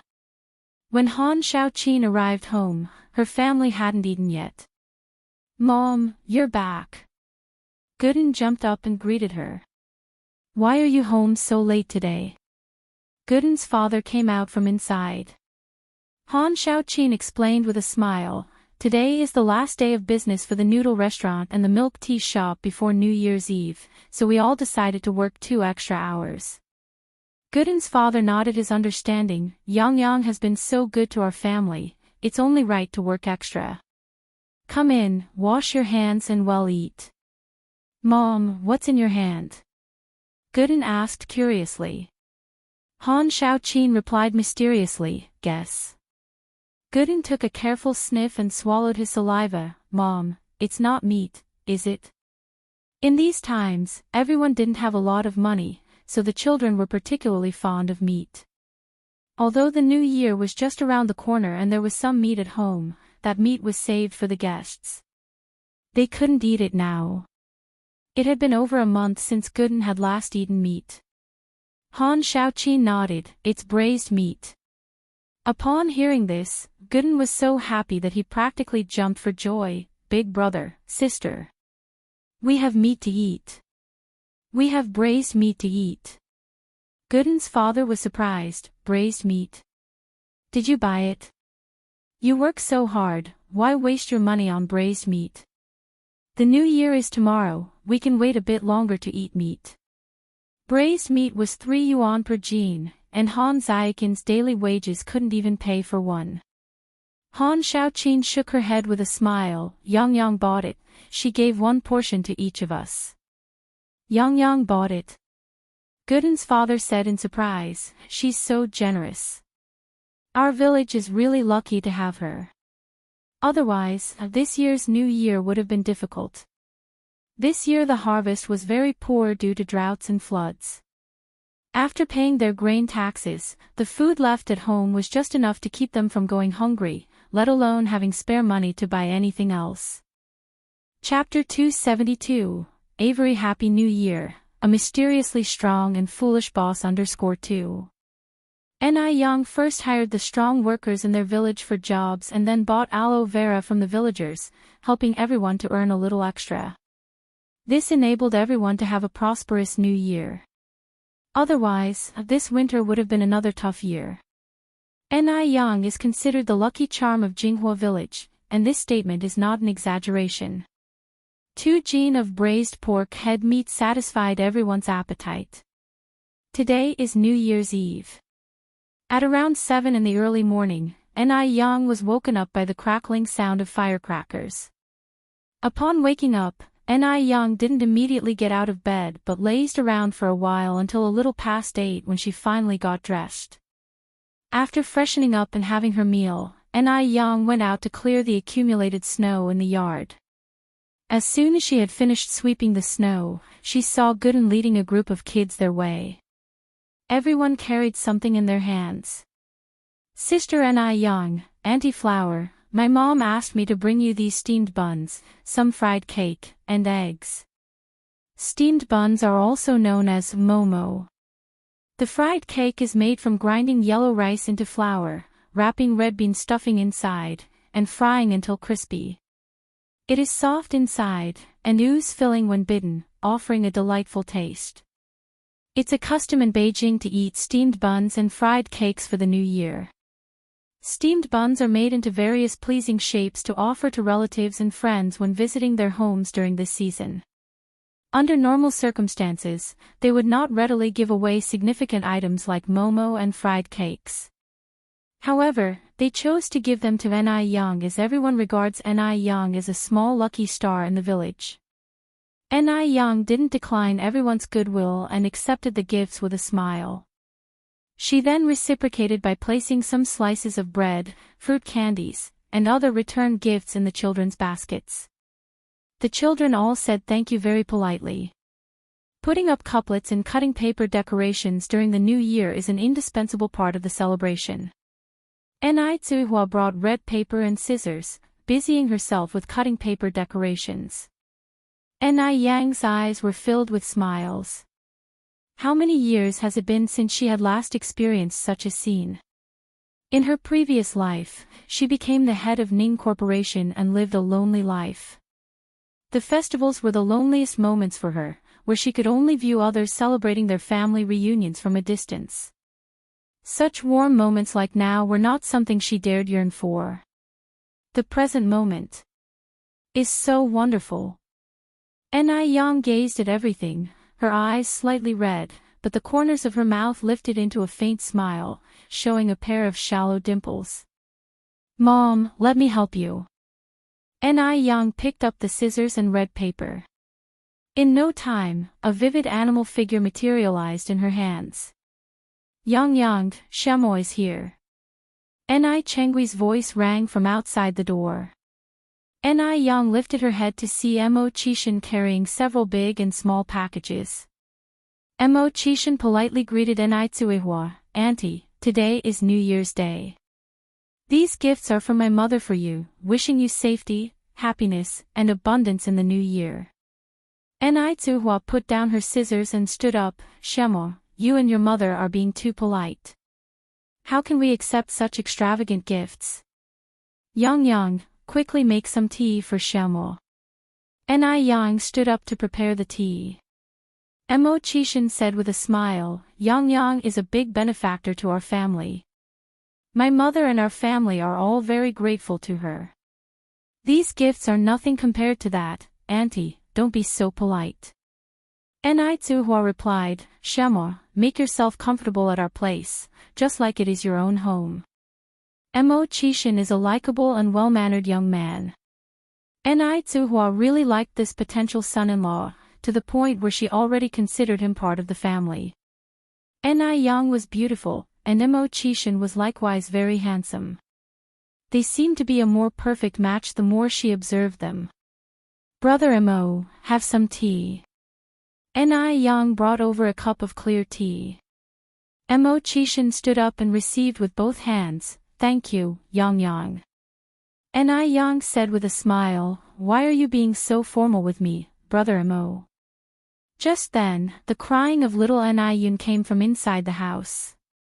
Ni Tsuehua stood up, "I'll go check on Yun. Yang, you stay here and chat with Shamo." In an instant, only Mo Chishan and Ni Yang remained in the room. Mo Chishan said, Yang, I saw you were cutting paper decorations earlier. Can I help you?" "Sure." Yang nodded. Mo Chishan moved a small stool next to Ni Yang, trying to calm the excitement in his heart. While pretending to be helping, he was stealing glances at Ni Yang's profile. His wife's face was beautiful enough, even her hands were lovely. Long slender fingers, pale and delicate, moving through the red paper, they looked as exquisite as a plum blossom trodden in the snow. Chapter 273, A Very Happy New Year, A Mysteriously Powerful and Foolish Boss _3. In no time, Ni Yen cut out a pair of beautiful paper cuttings for window decoration, more exquisite than those purchased on the street. Mo Chishan exclaimed in surprise, Yang, you're really amazing. Want to learn? I can teach you. Ni Yen looked up at him. Okay. Mo Chishan nodded, his obedience akin to a big, dumbfounded dog, a far cry from his usual demeanor. Ni Yen handed him a pair of scissors. First, fold the red paper like I did, and then cut it like this. Her voice was clear and melodious, carrying a comforting softness. Mo Chishan, however, couldn't focus on the paper-cutting task at all. He wished he could fold her up and hide her away in his pocket, away from anyone else's gaze. So, when all the steps were completed, Yan's paper-cutting formed a lively-looking little rabbit, while Mo Chishan's was just a messy piece of red paper. Yang, am I too stupid? Mo Chishan looked at Yan, somewhat embarrassed. Yan nodded confirmingly, you are a bit slow. But don't worry, I won't hold it against you. With that, she leaned over to take the red paper from his hand, guiding him through the motions. Brother Mo, you need to do it this way. There's a trick here. If you fold over from this side, it will work. Don't be too nervous, just relax. Oh. Mo Chishan's heartbeat sped up, feeling so nervous that even his ears flushed red. If Yan moved any closer, he might forget how to breathe. Seeing Mo Chishan so, Yan chuckled, Brother Mo, I won't bite. What are you nervous about? Their actions weren't overly intimate, they were just a bit close. After all, Yan had come from the modern world, she was free from any shackles. But Mo Chishan was different. He had never been this close to a girl before. I'm not nervous, not at all, Mo Chishan insisted, though his hand holding the scissors was shaking. Seeing this, Yan laughed even harder, Brother Mo, just keep working on your paper cutting. Take your time, don't rush. I'll go check outside. As he watched Yan's receding figure, Mo Chishan silently raised his left hand and smacked his right hand hard. Stop shaking. Stop shaking. Stop shaking. What a coward. After a moment, footsteps sounded outside the door. Mo Chishan immediately straightened up and got seriously back to cutting the window paper, like a primary school student who was caught doing something wrong by the teacher. Yan walked in with a plate of warm bread. Brother Mo, want some bread? Mo Chishan replied without lifting his head, I'll eat after I finish this. After about 10 minutes, Mo Chishan lifted up his head and held up the finished paper cutting. Yang, is this paper cutting I made nice? Yan burst out laughing, Brother Mo, you're so clumsy. Mo Chishan, Yan handed Mo Chishan a piece of bread. Brother Mo, eat some bread first. Mo Chishan took the bread and, feeling depressed, took a couple of bites. How could he be so clumsy? He can't even make good paper cuttings. Yan continued, Brother Mo, I was just joking with you. You're not stupid. Paper cutting is handiwork, and it's normal for a man like you not to be good at it. Mo Chishan looked up at Yan, really? Yan nodded. After finishing the paper cuttings, Yan brought out a brush and red paper and began writing couplets. Because buying couplets was too expensive, most of the couplets at this time were handwritten. Yan handed the brush to Mo Chishan, Brother Mo, do you want to try this? Having failed at paper cutting, Mo Chishan certainly wanted to redeem himself on the couplets. Mo Chishan took the brush and started to write swiftly and confidently. Graceful and powerful, his calligraphy was naturally impressive. It was much more elaborate than the couplets bought on the street. Chingue came in from outside and remarked in surprise, Shemo, your writing is really nice, no less impressive than that of Yang. Those who are good-looking all write well. Indeed, a person's character can be seen from their handwriting. Thank you for the compliment, Auntie and I, Mo Chishan responded modestly, I'm embarrassed. Yan laughed, we have 5 doors in total here, plus 10 at Auntie Nis and 1 in the courtyard, making 16. Sister Ni and I are going to put up the couplets. Brother Mo, the 16 doors are all yours. Mo Chishan replied, it would be my honor. Then, Yan and Ni Chingue went out together to put up the couplets. Chapter 274, A Very Happy New Year, A Mysteriously Strong and Foolish Tycoon _4. During the process of pasting the couplets, Ni Chingue kept praising Immortality. After pasting the couplets, Immortality proposed to leave. As it was New Year's Eve, Ni Yang didn't wish to keep him for dinner, so she walked him to the door. Be careful on your way, brother Emo. Immortality was still riding his semi-old bicycle. It's cold outside, Yang, you should go back quickly. Ni Yang nodded. Immortality pushed his bicycle for a few steps, then as if remembering something, called out, Yang. Ni Yang turned back. Immortality continued, Yang, do you want to go to the temple to burn incense with me tomorrow morning? It's common to go to the temple to burn incense on the morning of the first day of the Lunar New Year, pleading for peace in the coming year. Ni Yang didn't used to believe in such things, but now, she'd rather believe they have some effect than not. Ni Yang nodded, okay, brother Emo, we'll see each other tomorrow morning. Immortality smiled and said, then I'll come pick you up tomorrow morning. Immortality waved at Ni Yang excitedly, goodbye, Yang. Li Xianxian was an orphan without parents, and old Mrs. Emo, fearing that she'd be lonely, specially asked Emo Baichuan to bring her to the Emo family for the new year. This was the first time Li Xianxian was celebrating the new year at the Emo family. She was very excited, busily helping old Mrs. Emo out. Just at this moment, Immortality walked in from the door. It had started snowing heavily without notice. Some snowflakes were stuck on his messy hair.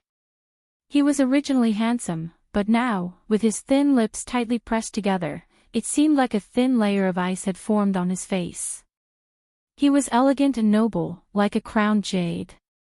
Li Xianxian's heartbeat missed a beat at the sight. But Li Xianxian quickly recovered, realizing that it was all just a facade. He was 27 and had accomplished nothing. He certainly wasn't worth a second glance. Though Emo Baichuan might not look as handsome, he was far more capable than him.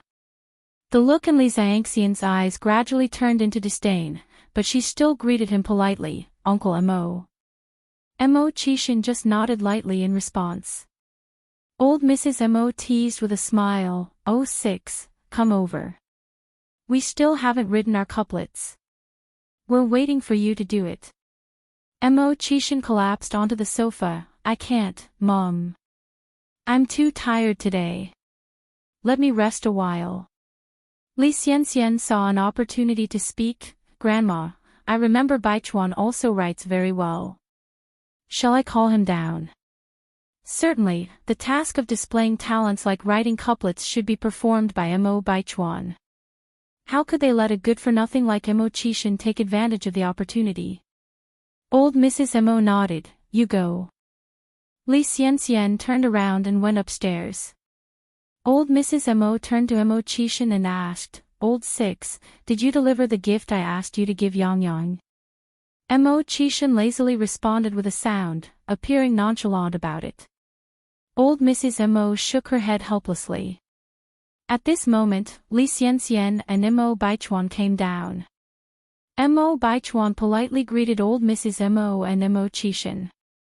Old Mrs. Emo smiled and said, Chuan, you and Xianxian will write the couplets. I'll go to the kitchen. Emo Baichuan was really not interested in dealing with Li Xianxian, but he also didn't want to give her the cold shoulder. Firstly, because Li Xianxian had been invited by old Mrs. Emo and his father. Secondly, he wanted to use Li Xianxian to make Ni Yang jealous. The two of them stayed in the living room to write the couplets. While praising Emo Baichuan's handwriting, Li Xianxian talked to him about the business world. Upon hearing a certain business term, Immortality, who had been napping with his eyes closed, opened his eyes and asked, What were you just saying? Li Xianxian gave a faint smile, sarcasm hidden in the depths of her eyes. Uncle Emo, Baichuan and I were discussing matters about the business world, stuff you wouldn't understand. He was nothing more than a good-for-nothing.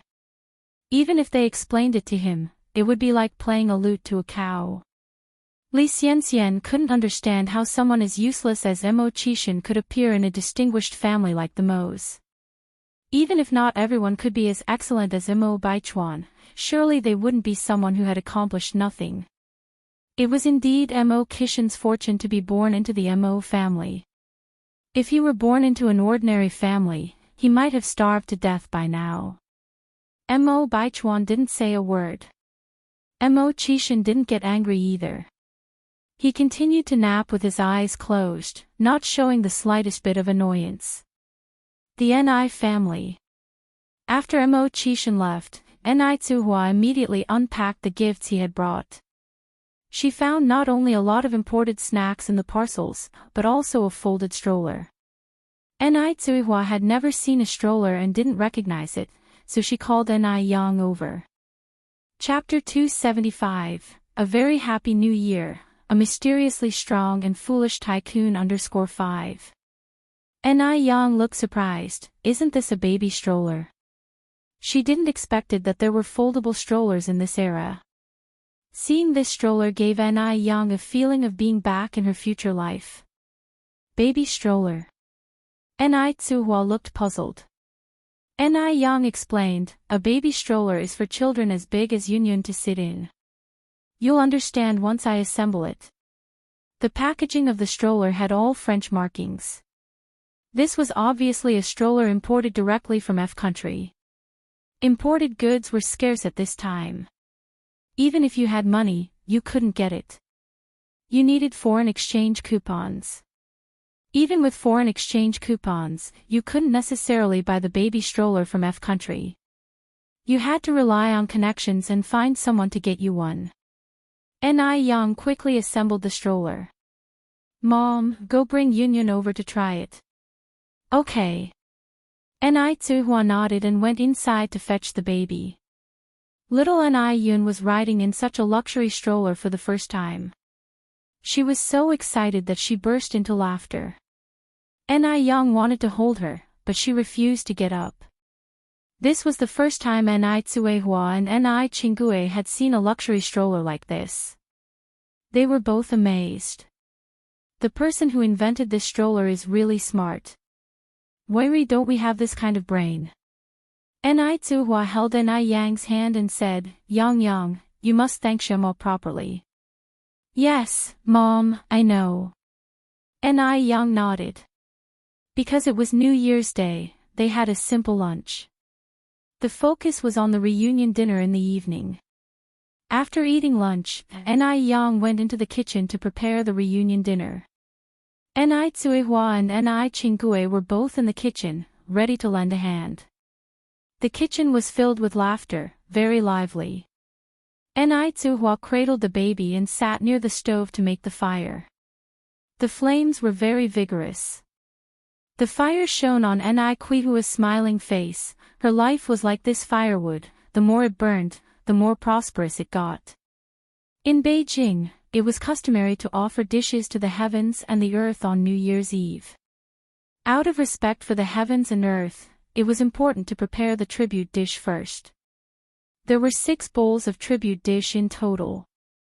The first 3 bowls were dragon and phoenix beads. The last 3 bowls were vegetarian dishes. The so-called dragon and phoenix beads were fish, rooster, and pork. There were no specific requirements for vegetarian dishes, as long as they were entirely plant-based. The chicken and the fish could not be cut, they had to be cooked whole, and there were 6 large pieces of fat meat. Ni Yang was quick at her task.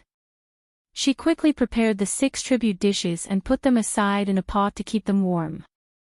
Then she started preparing the dishes for the reunion dinner. Since it was the new year, fish and meat were a must. They were tired of sour fish, grilled fish, and red braised fish. So Ni Yang decided to cook a squirrel fish. The squirrel fish was made from carp. The rivers were not polluted during this era. The taste of the carp was very delicious, even better than the yellow river carp. The squirrel fish was a bit complicated.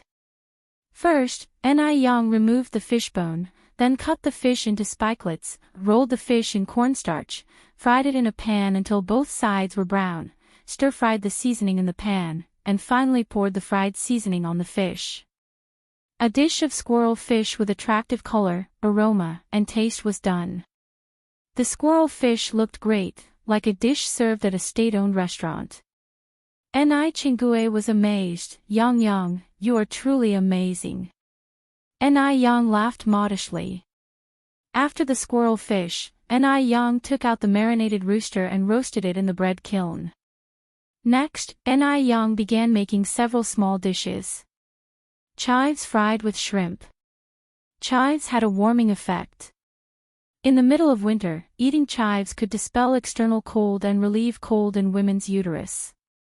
Women tend to be more beautiful when they're warm.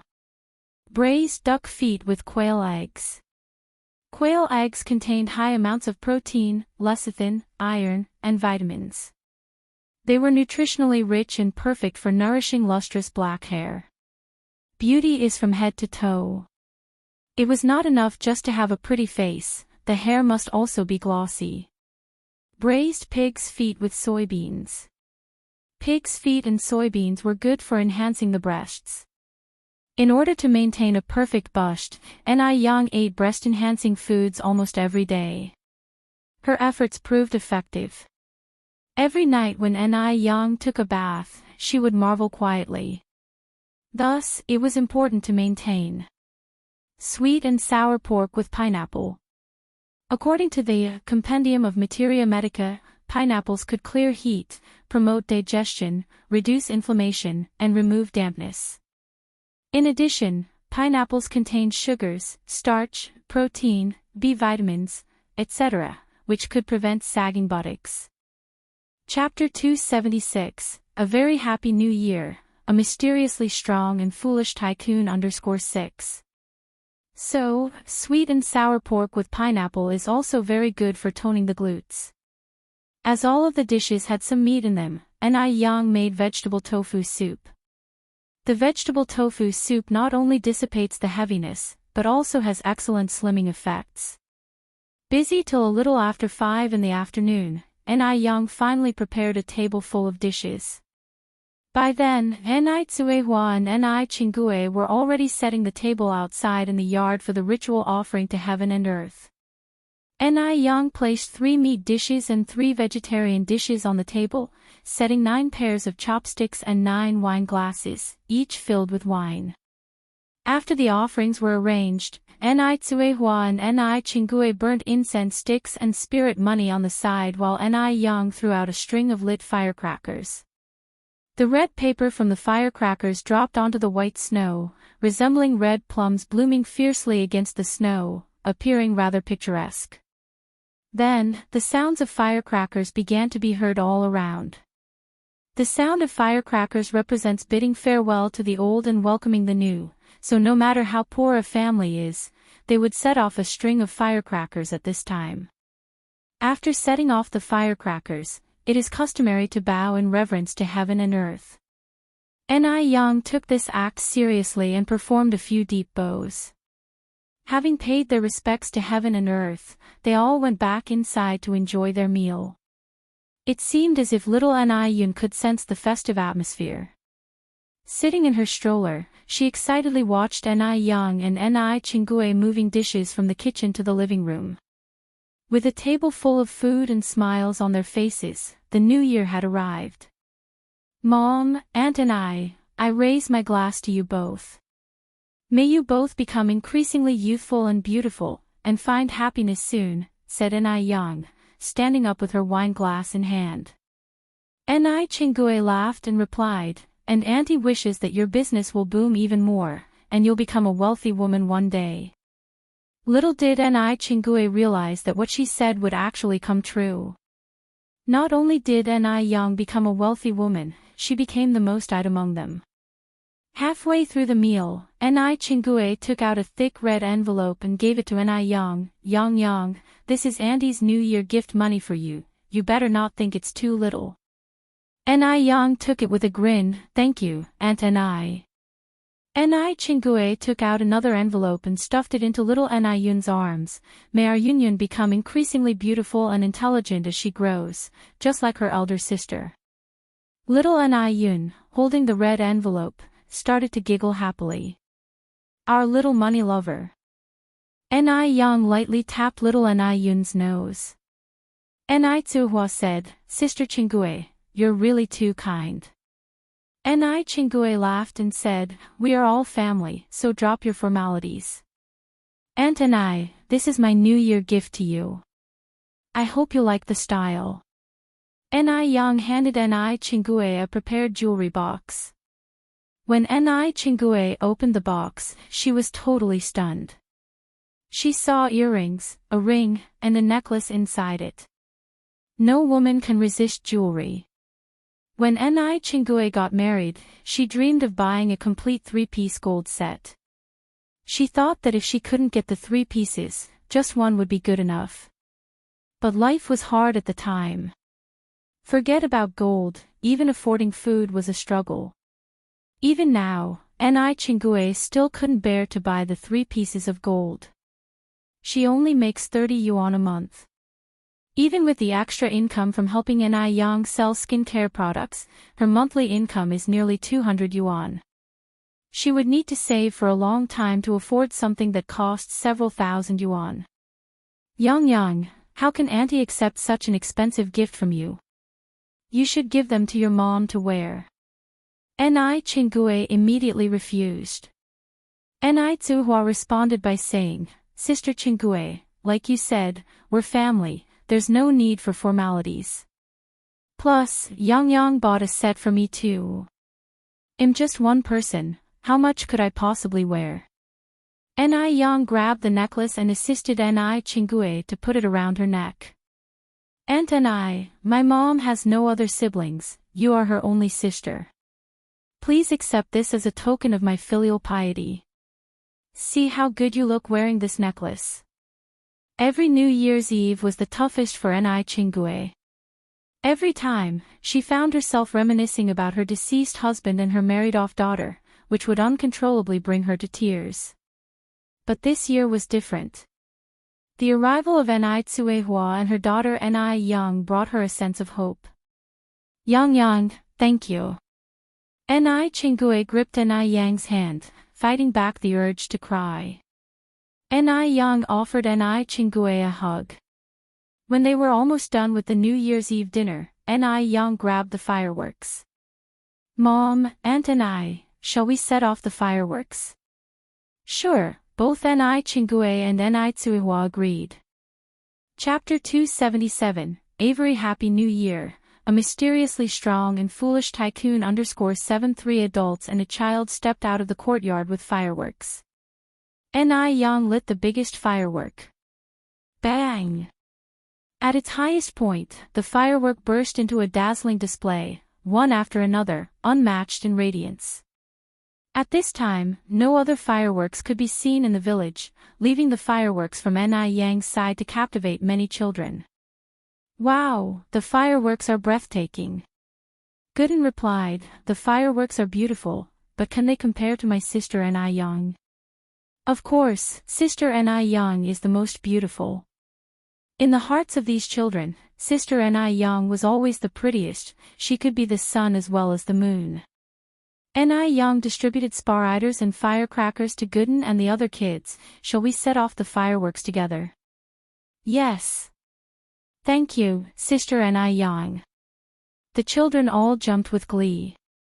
Ni Yang held a lit sparkler, darting around with the children in the snow. Her dark eyes reflected brightly, Happy New Year, everyone. Happy New Year, Sister Ni Yang. The light from the fireworks reflected on the laughing faces of the children, and even the adults standing by smiled. What is Chinese New Year? This scene before us was Chinese New Year. After the fireworks display, Ni Yang and the children lit a bonfire in the snow. They brought stools from their homes, sat by the bonfire, and chatted and laughed together. In that moment, Ni Yang felt as if she had returned to her childhood. Before the children left, Ni Yang brought out more than 20 red envelopes from her home to give to the children. Gooden secretly opened his red envelope. Wow! Struck gold. There was a whole 2 yuan in there. The red envelopes from his grandparents and parents combined didn't have this much. Sister Ni Yang is the best. No, he must hide it, so the adults wouldn't find out. But the next morning, the New Year 1's money Gooden had stashed away had disappeared. Angry, he confronted his parents. Dad, Mom, did you take my New Year's money? Han Xiaoqin grinned. Don't you need to pay tuition fees when school starts? Yes. Gooden nodded. Han Xiaoqin continued, well, then Mom will help you save the money. It isn't safe for a child to carry so much money. Gooden, he felt something was off, but he couldn't put his finger on what was wrong. So, the matter of the New Year's money had to be dropped. Although Ni Yang didn't sleep until the early hours of the New Year's Eve, she got up early the next day. The breakfast was prepared by Ni Chengue. The customs in Beijing were different from those in Dam Village. On the first day of the Chinese New Year in Dam Village, they ate dumplings, but in Beijing, they ate noodles with marinated eggs. However, here the marinated eggs are not called marinated eggs, but ingots. So, the following dialogue ensued. Yang, how many ingots do you want? Ni Yang replied, I want one. Ni Chengue smiled and said, good things come in pairs, take 2. Then he ladled 2 marinated eggs into Ni Yang's bowl. Ni Yang, could she refuse? The family of 3 and a guest sat around a table eating noodles. In front of the village, a black luxury car was parked on the road. The man in the back seat was holding a red paper and scissors, absorbed in what he was cutting. After a while, the man put down what he was holding, got out of the car. You can go back first, don't come to pick me up this afternoon. Also, cancel all meetings for the next few days. Yes, sir. Morris nodded respectfully. Watching the man's figure disappear into the village ahead, Marcus started the engine and left. Morris, can you guess why Mr. Mogg comes to such a desolate place? Morris shrugged. More than that, I'm more curious about when Mr. Mogg started getting obsessed with folk art. He finished speaking and picked up the paper cutout from the back seat. Although it was Mr. Mogg who had cut the paper, Morris still had to say, it was really ugly. Marcus frowned slightly. Is that a paper cutout? Yes. Morris nodded. Marcus rubbed his chin. Could it be that Mr. Mogg underpins local Chinese folk art, hence specially visiting the countryside for research? Morris squinted. Very likely. Everyone is curious about Mr. Mogg's recent whereabouts, right? I think it might be good to let this news out. I agree. Mo Qishan didn't anticipate that his simple intention of making paper cuttings to amuse Ni Yang would unintentionally become a trend in high society. Numerous wealthy heiresses and business magnates, upon hearing that Mr. Mogg was fond of paper cutting, in order to find a common topic with Mr. Mogg, started practicing the art of paper cutting at home. Just after having lunch, Mo Qishan arrived. Ni Yang had a good reputation in Jinghua village, and Mo Qishan was very good at connecting with people, so when the villagers saw Mo Qishan going to Ni's family, they had no objections, nor were there any rumors. It's just normal interaction. What, aren't they allowed to have friends? Mo Qishan entered the house, first paying his New Year greetings to Ni Chengue and Ni Tsuihua, and then turned to Ni Yang. Yang, are you ready? Shall we leave? Before Ni Yang could respond, Ni Tsuihua said with a smile, she's ready, she's ready. You young people should go out and play. Mom, Aunt and I, well leave then. Ni Yang looked at Ni Tsuihua and Ni Chengue. Go ahead, it's alright if you don't come back for lunch. Your aunt and I can enjoy something special at home. Sure, off you go. Ni Yang followed Mo Qishan and they left the house together.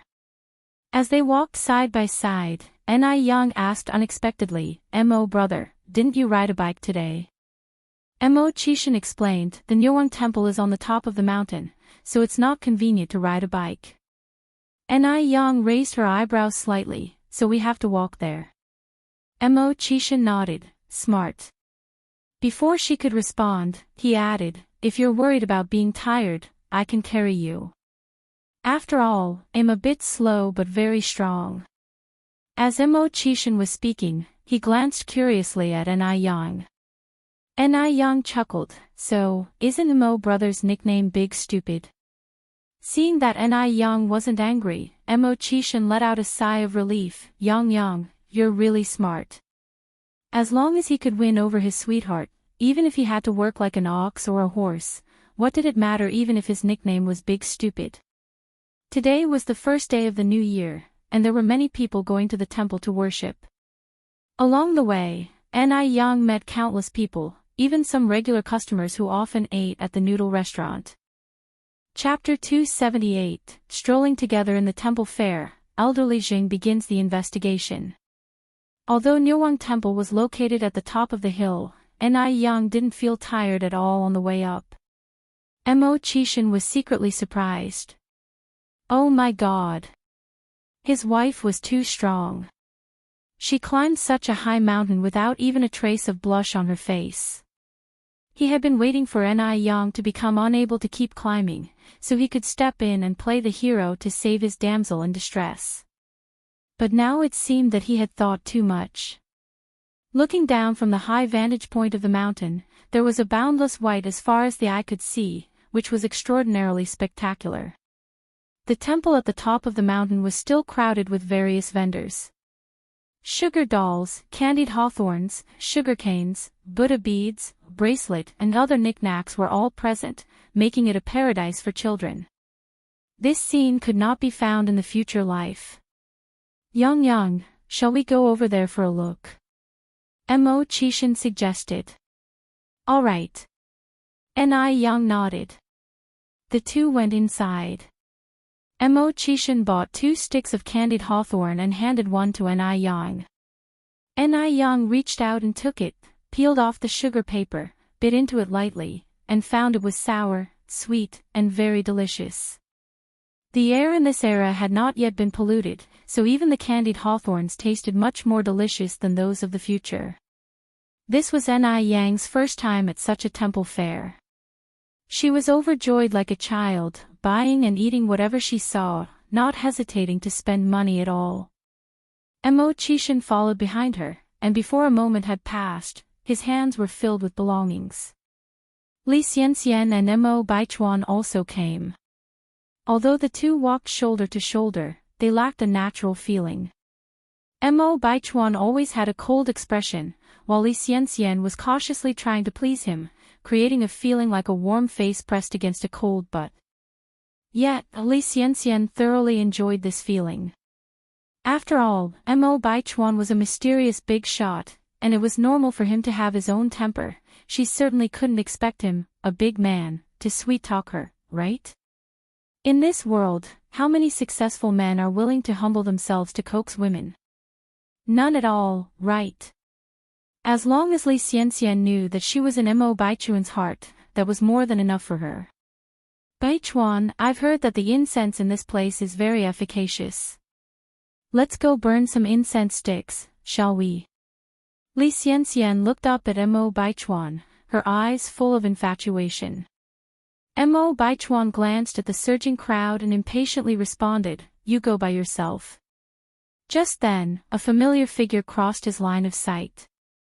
She wore a knee-length red down jacket, her black, glossy hair tied in a bun, revealing a delicate, fair neck. Her adorable smile and beautiful eyes made her look extremely attractive. The usually bulky down jacket didn't look bulky at all on her, but rather accentuated her tall figure and slim waist. The red color was ordinarily gaudy, but on her, it only emphasized her youthful beauty, outshining everything else around. Mo Baichuan was suddenly reminded of the first time he saw her in Dam Village. The first time he saw her, he thought she was no different from rural girls in the mountains. Yet, when she spoke, she dazzled him. Although Mo Baichuan was reluctant to admit it, on that occasion, Ni Yang did truly save him. If Ni Yang hadn't displayed such courage in the face of danger, convincingly faking being a local to fool those people, he might be dead by now. Beside Ni Yang, Mo Baichuan also spotted a person he found very annoying. It was Mo Qishan. In Mo Baichuan's view, Mo Qishan was useless apart from his good looks. Even if Ni Yang wanted to attract his attention, she should not have chosen Mo Qishan. Because Mo Qishan was absolutely no match for him. Li Xianxian also noticed Mo Qishan and Ni Yang. She carefully gripped Mo Baichuan's hand. Baichuan, shall we go greet Yang Yang and Uncle Six? Mo Baichuan didn't respond, but his body faithfully followed Li Xianxian. Seeing him like this, Li Xianxian was filled with joy. She felt that the only reason Mo Baichuan agreed to extend a greeting was because of her. Knowing uncle and nephew didn't get along, and that as far as she knew, Mo Baichuan didn't have a good impression of Ni Yang and even disliked her. Yang Yang, Uncle Six, Happy New Year, Li Xianxian took the initiative to greet. Ni Yang seemed to have become even more beautiful after not seeing her for a month. She was so beautiful that it made one jealous. But what use was beauty? Could beauty be eaten? Now that Ni Yang had chosen to be with a useless man like Mo Qishan, suffering was undoubtedly waiting for her in the future. Because in Li Xiangxian's memories of her past life, the one who ended up inheriting the Mo family was not Mo Qishan at all. Chapter Strolling together in the temple fair, elderly Jing begins the investigation. In the end, Mo Qishan seemed to have evaporated from the world, and no news of him could be traced. For a good-for-nothing like Mo Qishan, if he didn't have the support of the Mo family, he would be left to sit and wait for death. Maybe, he didn't even make it to the next lifetime. Mockery filled Li Xiangxian's eyes. Ni Yang replied to her with a good-natured smile, Happy New Year. Her harmless demeanor was as if she had never had any issues with Li Xianxian. Yang Yang, are you and Uncle Six also here to burn incense? Li Xianxian asked.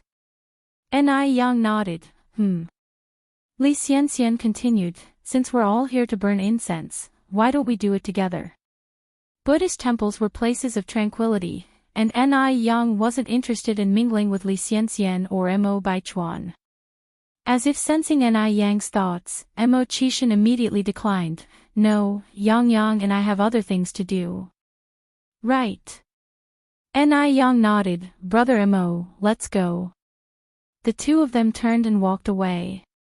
Watching their retreating figures, Mo Baichuan's eyes hinted at a storm brewing. What other things could they possibly be doing together, a man and a woman?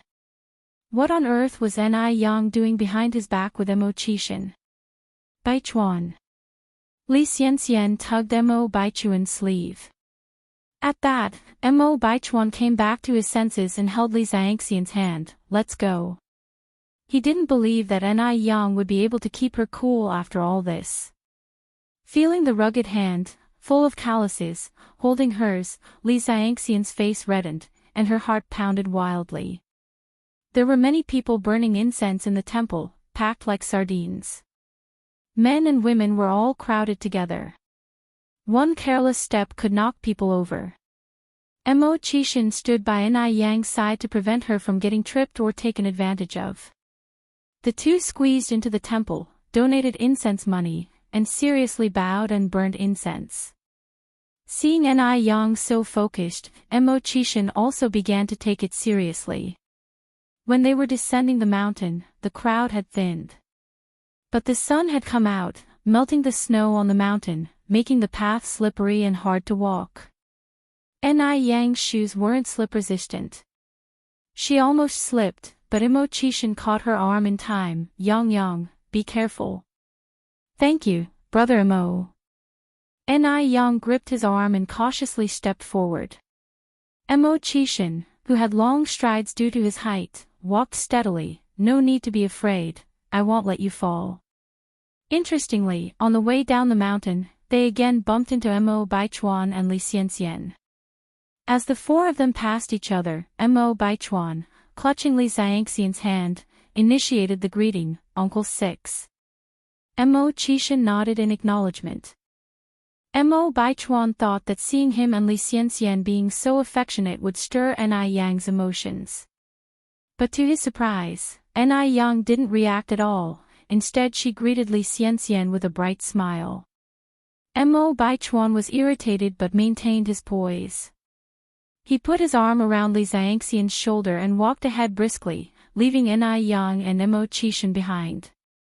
Why should he always watch Ni Yang and Mo Qishan's backs? It was time Ni Yang tasted this herself. Watching the handsome profile of the man walking beside her, Li Xianxian's face flushed with shyness.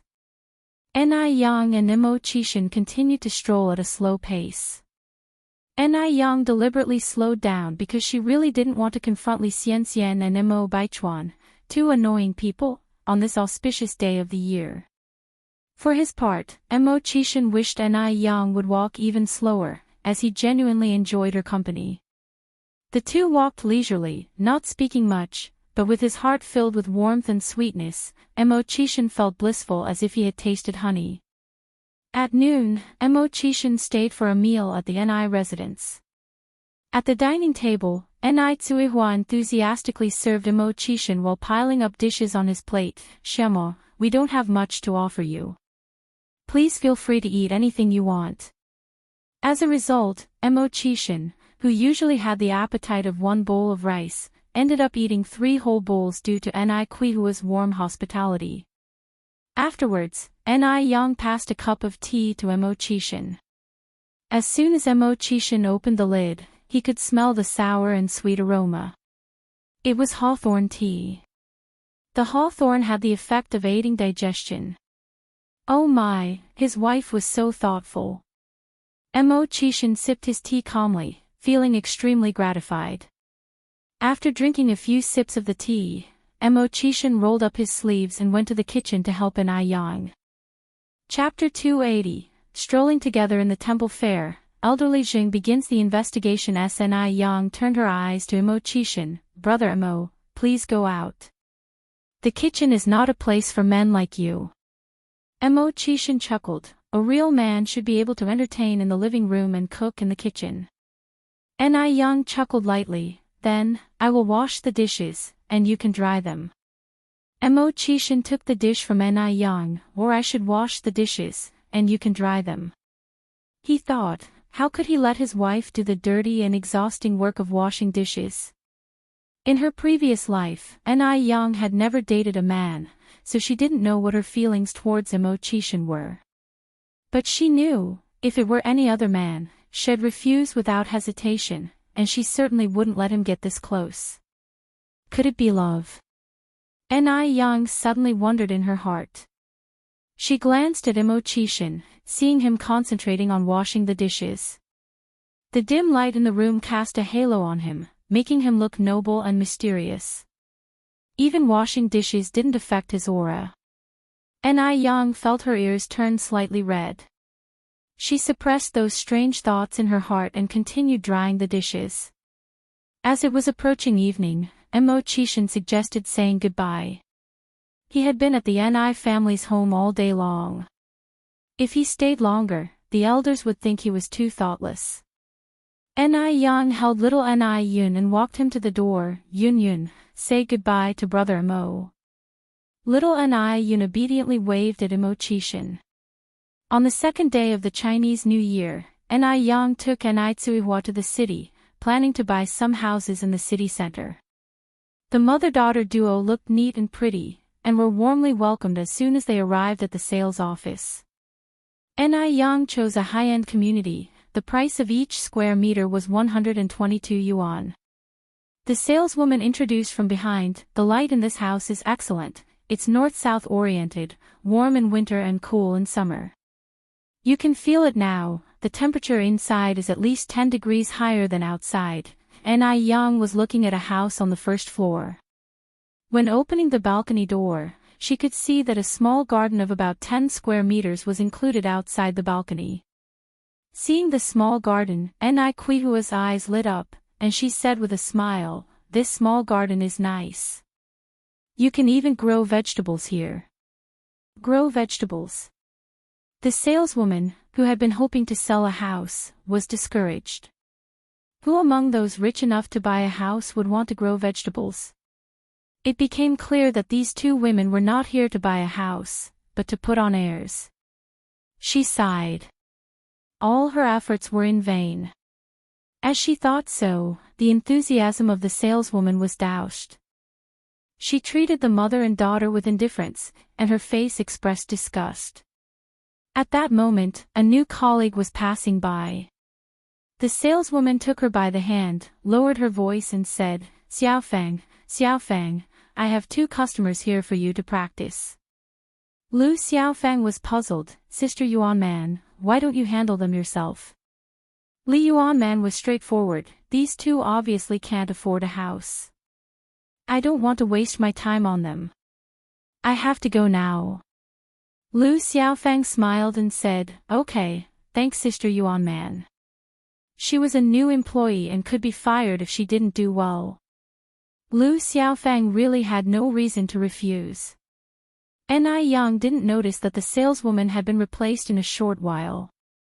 She turned around and asked with a smile, How many units per floor do you have in this building? Lu Xiaofang was still enthusiastic and explained, There are 2 units on each floor of this building, and the number 8 block next to it has 4 units per floor. Ni Yang nodded and then said, I'll buy the whole 1st to 3rd floor then. Buy the whole 1st to 3rd floor. Lu Xiaofang almost thought she was hallucinating. You're not joking with me, are you? There are 6 units on the 1st to 3rd floor. The total of these 6 units is over 600 square meters, which is nearly 70,000 yuan. Could this little girl really pay 70,000 yuan? Ni Yang smiled and said, Don't worry, I'm not joking. Let's go and sign the contract. When they got to the lobby, Lu Xiaofang found out Ni Yang was not joking. Because inside the backpack Ni Yang was carrying, it was filled with cash. Lu Xiaofang covered her mouth in astonishment.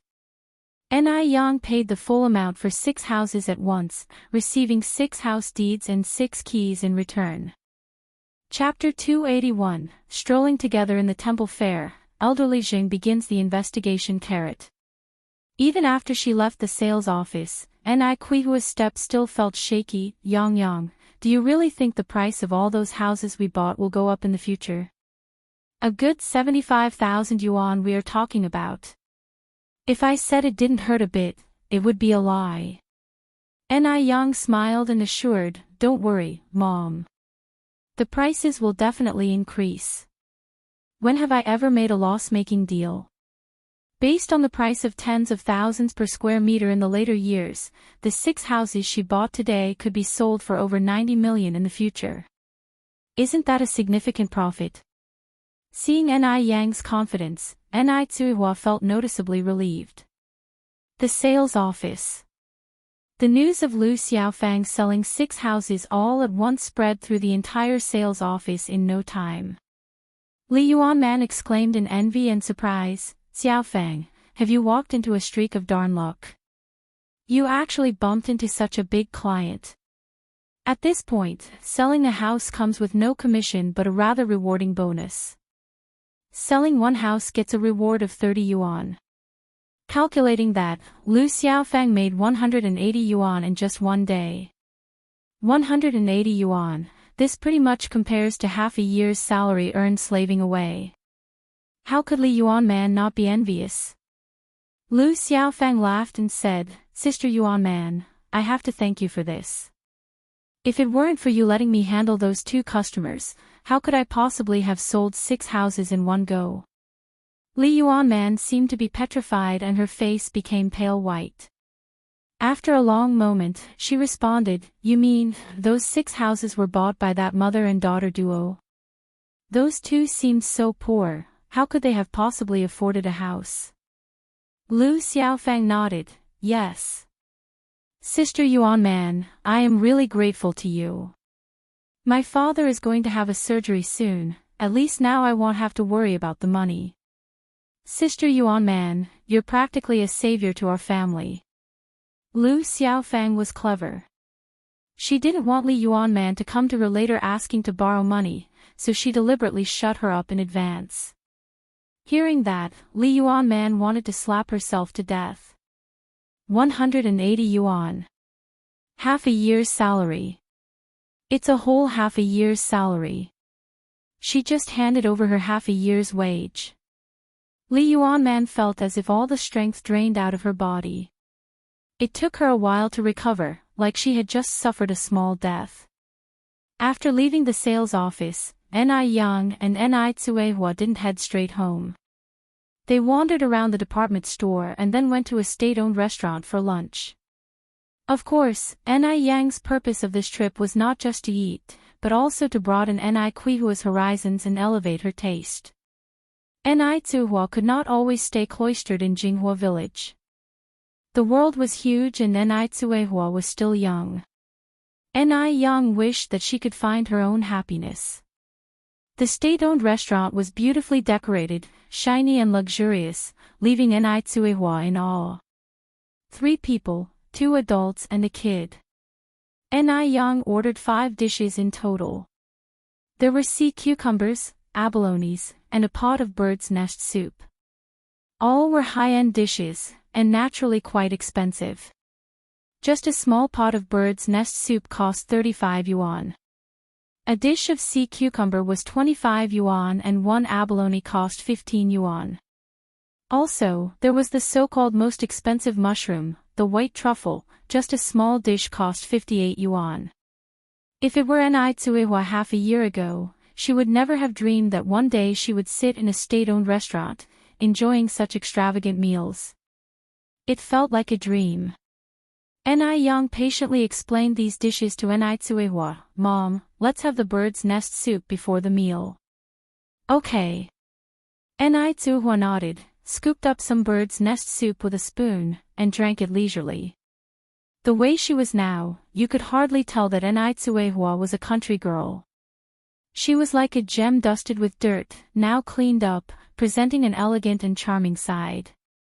Ni Yang inherited a lot of good qualities from Ni Tsuehua.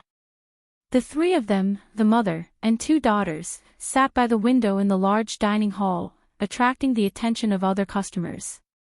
This included the old lady Zheng, who came down from upstairs. She not only looked over, but walked straight up to them. Almost unconsciously. "Yang Yang," old lady Zheng said in surprise. In the beginning, she had only been focused on Ni Tsuehua and hadn't noticed Ni Yang. "Mrs. Zheng." Ni Yang was slightly surprised as well. Old lady Zheng smiled and asked, "Yang Yang, is this your mother?" Ni Yang nodded, and introduced, "This is my mom, and this is my little sister, Ni Yun." "Mom, this is old lady Zheng." Holding little Ni Yun, Ni Tsuehua stood up. "Hello, Mrs. Zheng." Old lady Zheng looked at little Ni Yun. "Hello, may I hold her?" Chapter 282, Strolling together in the temple fair, elderly Zheng begins the investigation. Ni Tsuehua nodded. "All right, but this child is a bit shy." Before Ni Tsuehua could finish her sentence, little Ni Yun in her arms reached out towards Granny Zheng, mumbling indistinctly, "Hold." The scene in front of her seemed to overlap with one from over 30 years ago, bringing a tingle to Granny Zheng's nose as she reached out to take little Ni Yun. Today, little Ni Yun was not only not shy, but he also constantly giggled at Granny Zheng, seeming very happy. Even Ni Tsuehua on the side was astonished by this. Moreover, she couldn't understand why every time she saw this old lady, she'd feel so familiar and warm. Very strange. While holding little Ni Yun and containing her inner emotion, Granny Zheng asked softly, "How old is this child?" "Over 7 months," replied Ni Tsuehua. Granny Zheng nodded and continued playing with the child in her arms. Just then, both Zheng Lingling and Zheng Xianjing stepped out from an upstairs room. As soon as they descended the stairs, they were struck by the sight before them. In Granny Zheng's arms was an adorable infant, 6 to 7 months old, while she had a warm smile spread across her face. This smile was too gentle. A smile that Granny Zheng never wore at the Zheng family residence. Instantly, Zheng Lingling sensed danger. If Granny Zheng could adopt her more than 30 years ago, she could also adopt others now. No way. She could not let Granny Jing adopt anyone else. If Granny Jing adopts another person, it means there would be one more person competing with her for inheritance. The Jing family's wealth could only belong to her and her daughter. She absolutely wouldn't let anyone snatch away what belonged to her. Reading her mother's intentions, Jing Xianjing gave a nod of agreement when Jing Lingling signaled her with her eyes, "Let's go and call Grandma back." As she got closer, Jing Xianjing noticed that Ni Yang was also present. Why was this annoying girl everywhere? "Grandma," Jing Xianjing approached and squeezed Granny Jing's arm, expressing surprise, "Sister Ni Yang is also here." Ni Yang greeted them in a polite manner, "Hello, Sister Xianjing, Auntie." Being an opportunist, Jing Lingling wore a warm smile and said, "Hello, you must be Ni Yang, right? My mother always praises you. I'm glad to finally see you in person." Upon finishing, she turned to Granny Jing, "Mom, it's getting late, shall we go home?" Granny Jing held little Ni Yun and looked at Jing Lingling, "Lingling, don't you think this child is very cute?" Actually, there was another sentence that Granny Jing didn't say out loud. This child really looked like Tingting when she was young. Jing Lingling nodded with a smile, "Yes, he's adorable, looks a lot like Ni Yang."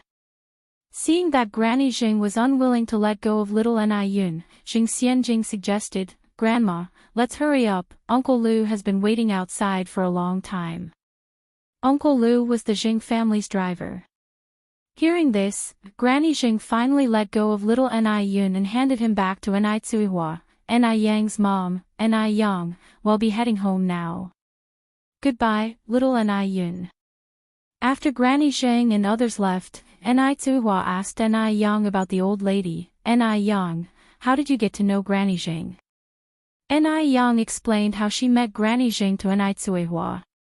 Hearing this, Ni Tsuihua nodded, "So Granny Jing is an old acquaintance of Xiaomo's family. No wonder her temperament is different from ordinary grandmothers. Her daughter dresses like a well-to-do lady too." Ni Yang replied with a laugh, "Mom, one day you will be like Aunt Jing too, becoming a lady." Ni Tsuihua laughed softly, "I don't think that's my fate." Ni Yang held Ni Kuihua's hand and said, "Mom, we should never feel resigned to fate, nor should we belittle ourselves. No successful person has never failed, likewise, no lady is born a lady." If Ni Yang had given in to fate, she wouldn't have become CEO Ni in her previous life. She had been lying low for 10 years before she made a name for herself. No one knew what she had gone through behind her glamorous exterior. Therefore, Ni Yang had to correct Ni Kuihua's mistaken belief and let her know that nothing is impossible in this world. Ni Tsuihua looked at Ni Yang and nodded earnestly. Following dinner, Ni Yang went to settle the bill. 5 dishes for 158 yuan. When the figure was announced, Ni Tsuihua startled. 158 yuan. That's equivalent to an ordinary worker's salary for 5 months. Although she was taken aback, Ni Tsuihua didn't say much about it. Chapter 283, Strolling Together in the Temple Fair, Elderly Jing begins the investigation _6. After returning home, Mrs. Jing took out a photo that she had treasured for over 30 years from the Bible. The child in the photo wore a small belly band, with a golden bracelet on his hand, looking adorably naive. It really does look like her. Mrs. Jing's face was instantly flushed with tears. After a while, she called butler Lu Zhaokong. Lu Zhaokong was an old retainer of the Jing family. He joined the family when he was 16 and now he was 56. His only son also worked as a driver for the Jing family, so Mrs. Jing trusted him. "Butler Lu, I need you to do something for me." Lu Zhaokong answered respectfully, "Whatever you say, madam." Mrs. Jing said, "I need you to look into someone." She gave Lu Zhaokong detailed instructions and finally emphasized, "Get it done discreetly. It should only be known to you and me, so don't alert anyone." Lu Zhaokong nodded, "Madam, rest assured that I will handle the matter carefully. I guarantee that it will be done thoroughly and properly." I also wish you an early reunion with your daughter. Mrs. Xing couldn't help crying again at his words and waved him off weakly. Go ahead. Lu Zhaokong turned and left Mrs. Xing's bedroom. On the third day of the new year, Lin Pingping and Wang Meifeng's family, carrying large and small bags, came to the Ni family to wish them a happy new year. The third day of the new year was a very significant day, usually reserved for visiting the most important relatives. But to Lin Pingping and Wang Meifeng's family, Ni Yang was like their lifesaver. There were no relatives more important than her. That's why they chose this day to visit Ni Yang's family to express their respect for her. Sister Ni Yang, Auntie Hua, Auntie Ni, Happy New Year. Yang Guobao ran in cheerfully, oh, and little Yun Yun, Happy New Year to you too. Little Ni Yun opened her arms, wanting Yang Guobao to hold her. Ni Yang, Ni Tsuihua, and Ni Qinggui came out to greet them. Sister Tsuihua, Sister Qinggui. Lin Pingping embraced Ni Tsuihua and Ni Qinggui excitedly. After exchanging New Year greetings, they all entered the house. Yang Guobao played with little Ni Yun. Ni Yang went to cook, while Lin Pingping, Ni Qinggui, and Wang Meifeng helped her. Ni Tsuihua and Zhou Suhua were left in the living room for a chat. Although Zhou Suhua used to be a leader and used to put on airs when dealing with others, she was down-to-earth and friendly when interacting with Ni Tsuihua. They had many common topics and there were no obstacles in their conversation. With the help of Lin Pingping, Wang Meifeng, and Ni Qinggui, Ni Yang cooked a large table full of dishes. They all had a great time and stayed until evening before going home. On the 6th day of the new year, Ni Yang visited Tai Dan and Guochang's home in the village. Ni Yang went to invite their mothers to help in the milk tea shop and the noodle restaurant. In the new year, Ni Yang increased their wages by 5 yuan, from 60 yuan to now 65 yuan. Anybody would be a fool to decline such a high salary. Upon hearing this, Guochang's mother, Zhao Xiaolan, and Tai Dan's mother, Wang Yumei, were extremely grateful to Ni Yang. And just like that, it was already the 8th day of the new year. The arrival of the 8th day also marks the end of the New Year celebration, and work resumes ordinarily. Today is the first day of business for the milk tea shop and the noodle restaurant after the new year. In the morning, when Ni Yang arrived at her shop, she set off 2 strings of firecrackers to signify prosperity and wish for a successful year from start to end. The business on the first day of the new year was booming. Everyone had been feasting for 8 days straight, and they now just wanted to eat to their heart's content. There were cheerful laughter inside and outside the shop. Since coming to work in the morning, Zhou Hua has been staring blankly outside the door, as if eagerly looking forward to something. In fact, she had been looking forward to it since the first day of the Lunar New Year. Because that young lady promised to come over after the new year. She had waited 8 days a year, but that young lady had never shown up. Damn it! Was it really a result of her previous attitude that had disappointed the young lady? Zhou Hua felt mixed emotions, extremely distressed. If only time could be turned back, she would definitely kill her stupid past self. Just as Zhou Hua was on the verge of despair, a familiar figure suddenly appeared at the door. It was that young lady. Zhou Hua was overjoyed. Though she had only seen her once, but that young lady was just so beautiful that Zhou Hua remembered her at a glance. Zhou Hua immediately greeted her, young lady, you're finally here. I've been waiting for you for so many days. To tell the truth, Zhou Hua's reaction was within Ni Yan's expectation as she had enough confidence in her products. Otherwise, she wouldn't have chosen to rent a store in this big mall. Ni Yan looked apologetic. I'm sorry to have kept you waiting. I left in a hurry last time and didn't tell you the exact time. Zhou Hua was surprised. Initially she thought Ni Yan would use this incident to tease her because she was at fault in the first place. With how effective the skincare product was, if Ni Yan was to make things difficult for her, she would have no other option but to endure it. Zhou Hua was even prepared for Ni Yen to give her a hard time.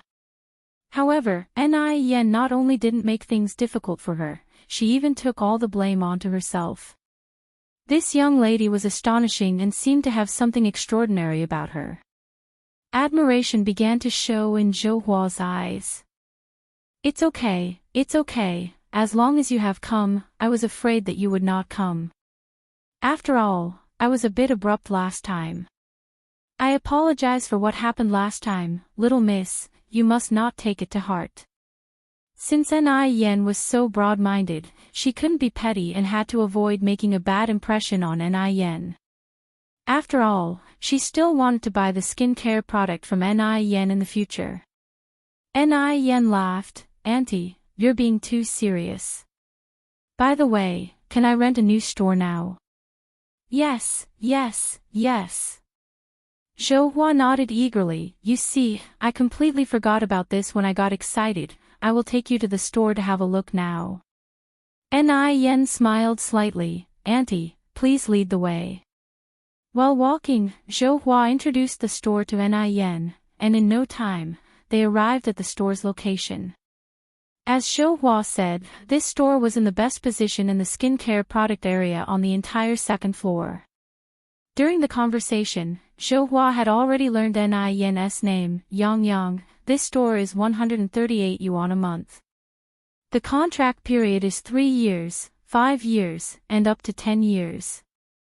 Of course, if you want to sign a shorter contract, there is also a 1-year option. Ni Yen responded without hesitation, I want to sign for 10 years. If she signed for 10 years, it meant that the store's rent would not increase for 10 years. As far as Ni Yen knew, the male's rent would continuously rise a year later, and would keep increasing until it reached 6 figures. Ni Yen was no fool, of course she would choose to sign a longer lease.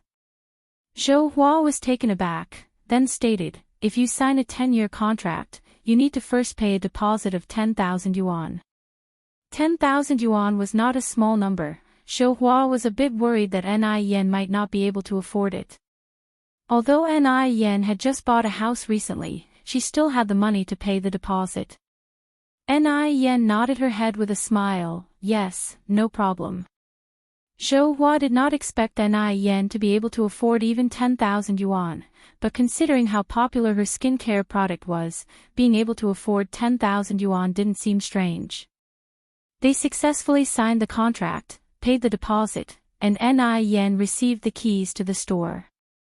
Zhou Hua laughed and said, Yang, congratulations.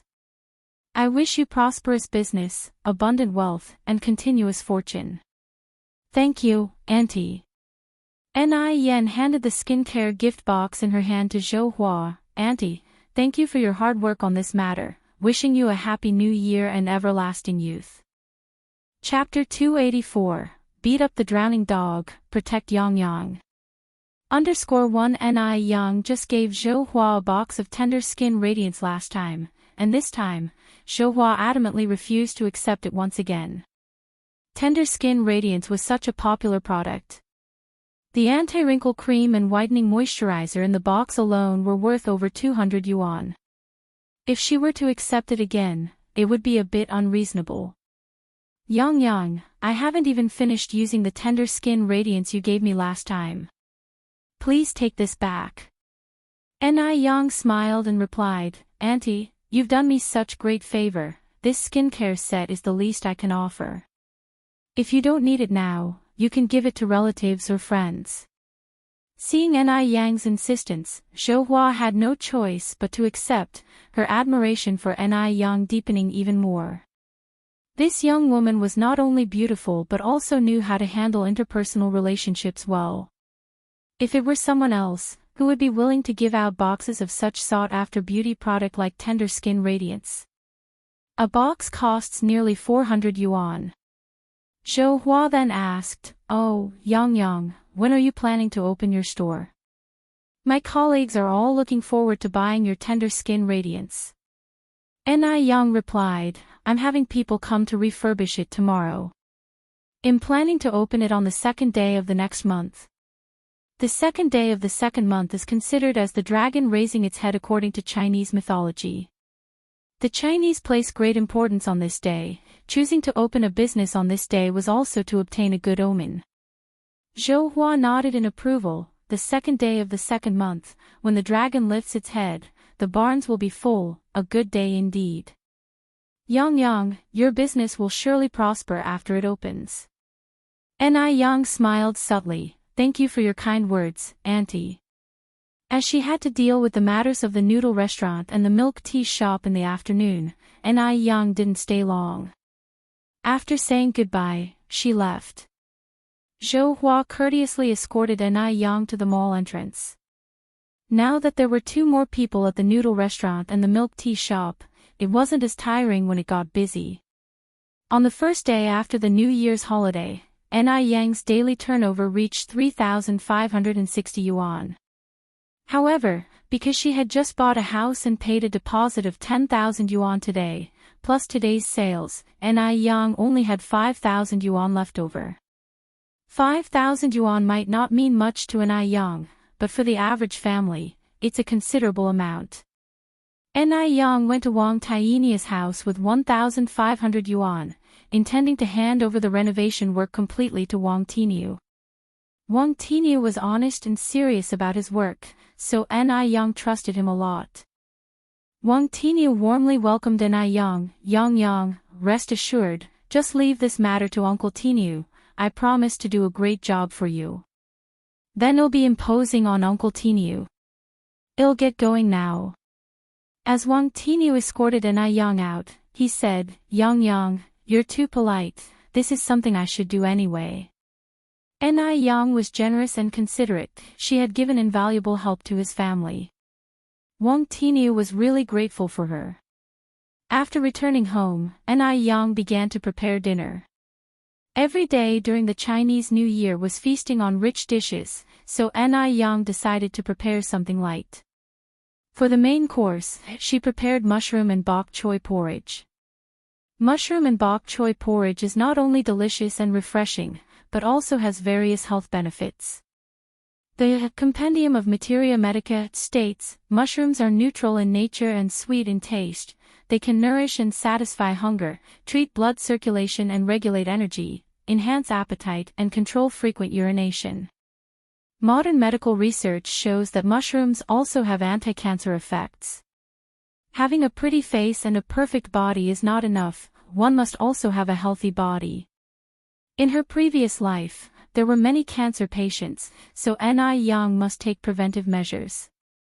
She let the mushroom and bok choy porridge simmer in the casserole, then Yang began to prepare the stir-fry dishes. First, Yang made spicy pickled radish skin. The radish skin had been pickled by Tsuehua before the winter. While Tsuehua was not skilled at pickling sauerkraut, her pickled radish skin was crisp and delicious, good enough to go with several bowls of rice. Moreover, there is a popular saying, eat radish in winter and ginger in summer, and you won't need a doctor's prescription. This shows how useful radish can be. Next, Yang made asparagus and sautéed pork slices in sauce. According to traditional Chinese medicine, asparagus not only has the effect of treating spleen and stomach heat, thirst, urinary incontinency, and urinary tract pain, but also has the effect of treating hair loss and dry hair caused by blood dryness. With rising stress, hair loss becomes more severe, and asparagus can prevent hair loss. After cooking the asparagus, Yang immediately made stir-fried shrimp. Shrimp doesn't need much explanation, it's good for the breasts. It not only helps to enlarge the breasts, but also effectively prevents sagging. After preparing these dishes, Yang saw that there were some extra dumplings left over from the previous few days in the cabinet, so she fried a few dumplings as well. Chapter 285, Beat Up the Drowning Dog, Protect Yang. _2. Including the pan-fried dumplings, there were altogether 4 dishes. They were light and delicate, effectively eliminating the greasiness that had been accumulating in Chingue and Kuihua's stomachs for the past few days, making them feel pleasantly relaxed. Auntie and I have something to discuss with you. Putting down her chopsticks, Ni Yang looked up at Ni Chengue. Ni Chengue smiled and said, "What is it, Yang Yang?" Ni Yang continued, "I've recently rented a shop in our city's Ole Mall, planning to open a physical store for crystal clear beauty." "That's great news," exclaims Ni Chengue. "Your crystal clear beauty products are so popular now, I'm sure the physical store will do very well too." Seeing Ni Yang's business growing bigger and bigger, Ni Chengue was genuinely happy for her. Ni Yang said, "Auntie, I want to hire you as the store manager." She had been considering this for a long time. Ni Chengue was skillful and business-minded, that's why she was able to sell Ni Yang's crystal clear beauty products so well. What's more, Ni Yang completely trusted Ni Chengue. If she had to leave the shop to someone else, she wouldn't be at ease. Store manager. Ni Chengue was initially taken aback before laughing. "Yang Yang, I appreciate your trust in me, but I might not be suited for the job." She couldn't possibly be a store manager. In her current job, she was just a clerk. Her everyday tasks were filing forms and answering phone calls, not exactly high-skilled work. Ni Chengue genuinely feared she wouldn't be suitable. "Auntie Ni, you can do it," Ni Yang said earnestly. "You know crystal clear beauty better than anyone, aside from me. Moreover, I don't have anyone else I can trust. Auntie, if you don't help me, then no one will." Originally, Ni Chengue was going to continue rejecting the offer, but Ni Yang's last sentence made her hesitate. Since Ni Yang trusted her so much, she couldn't let her down. "All right, Yang Yang. If you insist, I'll give it a go." After a moment, Ni Chengue added, "But I might not be able to start right away. I have to give my current employer a month's notice." Ni Yang smiled. "There's no rush, the shop is still being renovated. We're looking to open on the second day of next month." "That's good." Ni Yang then took out a prepared contract. "Auntie Ni, if you agree with the terms, let's sign the contract." Ni Chengue took the contract and was taken aback by its contents. "Yang Yang, why is my salary so high? 208 yuan a month." The contract also stated that for every skincare product she sells, she would get a 50-cent commission. Judging by the popularity of crystal clear beauty, she could easily earn 400 to 500 yuan a month. 400 to 500 yuan a month, it was a salary Ni Chengue couldn't even dream of. Ni Yang laughed, "Because you're worth the high salary, Auntie Ni. Finding a good business partner isn't easy." If this were another time and place, Ni Chengue would definitely be a top salesperson. Ni Yang knew how to win people over and was willing to invest in them. Ni Chengue said, "No way, Yang Yang. Your salary offer is too high.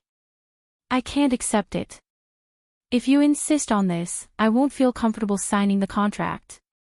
Even though Ni Chengue liked money, she felt undeserving of such a high salary. Ni Yang's money didn't come easy. Instead of answering Ni Chengue's statement directly, Ni Yang laughed and asked, "Auntie Ni, do you think I'm a fool?" Ni Chengue paused before saying, "No way. Yang Yang, how could you be a fool? If you were, there wouldn't be any smart people left in the world." Ni Yang faintly smiled, "Exactly because I'm not a fool, I wouldn't make a loss. That's why I'm offering you this salary. It's because you are truly worth it. Auntie Ni, if you refuse again, you're just being unnecessarily distant. Auntie Ni, surely you would prefer to not let me hire a stranger." Ni Yang had made her point so strongly, it would be pointless to refuse any longer. Ni Chengue laughed and said, all right, I'll sign." With that, Ni Chengue signed her name on the contract. After the contract was signed, Ni Yang said, "Auntie Ni, having only you as the store manager won't be enough for the skincare shop. We need to hire 3 more salespeople. If you know anyone suitable, you can sign the contract directly with them. The salary will be 60 yuan a month." Chapter 286, beat up the drowning dog, protect Yang Yang. _3. Ni Chingue nodded, sure, and can be responsible for it. Considering the high salary Ni Yang paid her monthly, she ought to take responsibility. On the 9th day of the year, Ni Yang's skincare shop began its formal renovations. A 60 square meter shop, with a renovation period of 21 days. Since a physical store was being opened, the production of whitening, moisturizing creams, and wrinkle creams would naturally have to increase. Therefore, Ni Yang planned on adding 100 more boxes to the initially planned 30. This means that whitening moisturizing creams and anti-wrinkle creams will each be limited to 130 boxes per month, totaling 260 boxes when combined. Whereas facial cleansers, aloe vera gel, and acne and spot removing creams are supplied without any limit.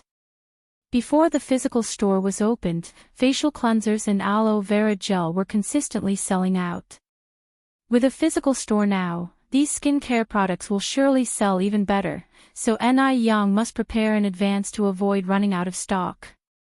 The ingredients Ni Yang uses in her skincare products are all natural plants. The most commonly used are milk, aloe vera, and portulaca. Since Ni Yang had previously started buying aloe in the village, most villagers started planting a fair amount of aloe at home. However, for portulaca, Ni Yang still had to go to the vegetable market. Instead of buying outside, it'd be better to buy everything in the village. This not only ensures that benefits don't go to outsiders, but it also boosts Jinghua village's economic development. While having dinner, Ni Yang was eating and thinking about this matter. Mom, tell everyone tomorrow that our family will not only buy aloe, but also roses and portulaca. Fresh roses are 60 cents per jean and portulaca is 30 cents per jean. Hearing this, Ni Tsuhua asked in confusion, Yang Yang, what do you need roses for?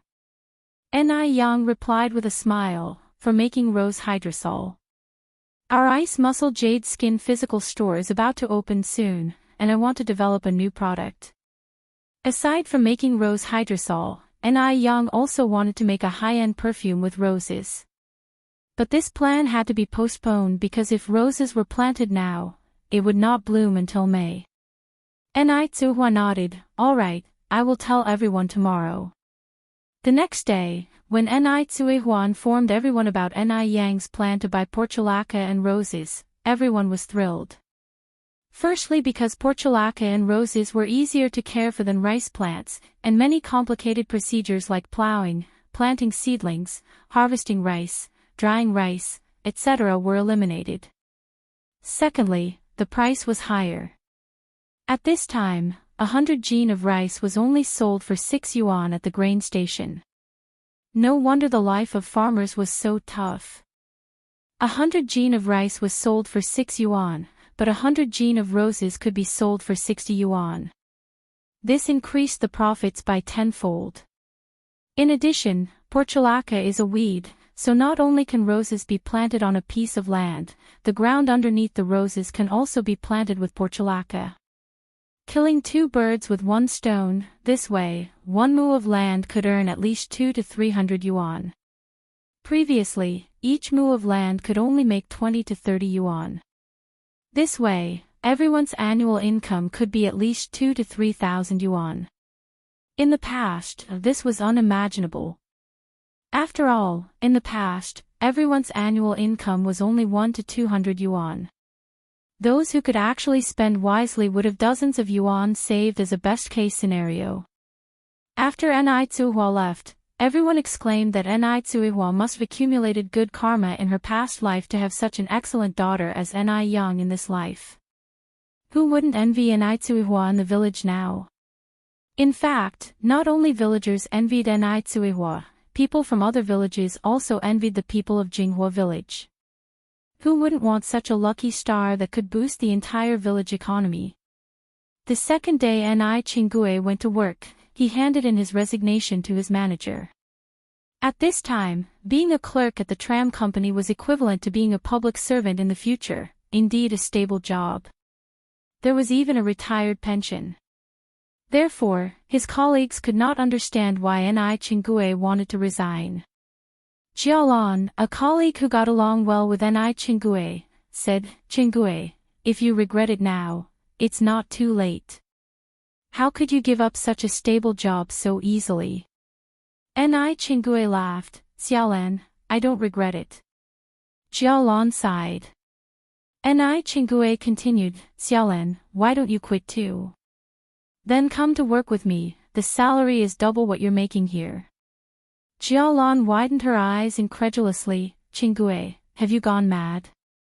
You're actually asking me to work for an individual business operator. Working for an individual business operator was already considered the lowest level job, one can only imagine how humble it must have been to work for one. Chapter 287, Beat Up the Drowning Dog, Protect Yang Yang. _4. Jialan had a great sense of self-respect, she could not afford to lose face in this way. To each his own, Ni Chingue wasn't upset. He laughed and said, what's wrong with being a sole proprietor? The skin whitening and moisturizing cream you love to use was invented by a sole proprietor. Without them, would you have access to such great products? Jialan continued, that's different. I would never work for a sole proprietor. Ni Chingue said, the opportunity won't come again once it's gone. Are you sure you won't reconsider? Jialan said, no need to reconsider, even if I don't care about face, our family's old Zhang does. Hearing this, Ni Chingue seemed to recall something, and then asked, oh right, Xiaolan, did you ask your husband about that thing I asked you to check? Jialan replied, I did, old Zhang said he'll check with his supervisor after school starts. The policies change every year. He can't confirm right now whether they will accept transfer students in senior year. Jialan was a responsible person. Once she promised something to Ni Chingue, she made sure to fulfill it thoroughly. Ni Chingue nodded, you must take this matter seriously, our relative's child is waiting to take the college entrance exam next year. Sure. Jialan continued, speaking of, how old is that child of your relatives this year? Are they old enough to take the exam? Boy or girl? Are they smart? 18. Ni Chingue continued, it's a girl. Let me tell you, there's no smarter child around for miles. Jialan just thought Ni Chingue was bragging and chuckled. Rest assured, I've got this covered. Ni Yang didn't go to the noodle restaurant or the milk tea shop today. Instead, she stayed home studying eye cream formulas. The rose extract couldn't be made in a short time, so she had to create a new product to prepare for the grand opening. She planned to offer some promotional giveaways on the opening day. This way, she could win people's hearts and gain customers. Why not? It took Ni Yang 3 whole days at home to invent an eye cream intended to lighten dark circles. After she developed the product, as always, she first gave it to the people close to her to try before officially selling it. Time flew by and half a month had passed, the opening day of the skincare shop was approaching. On February 2nd, the day of the dragon's head, erected. On the day when her skincare shop, Flawless Fair Skin, opened, Ni Yang did not show up as the boss, she left everything to Ni Chingue.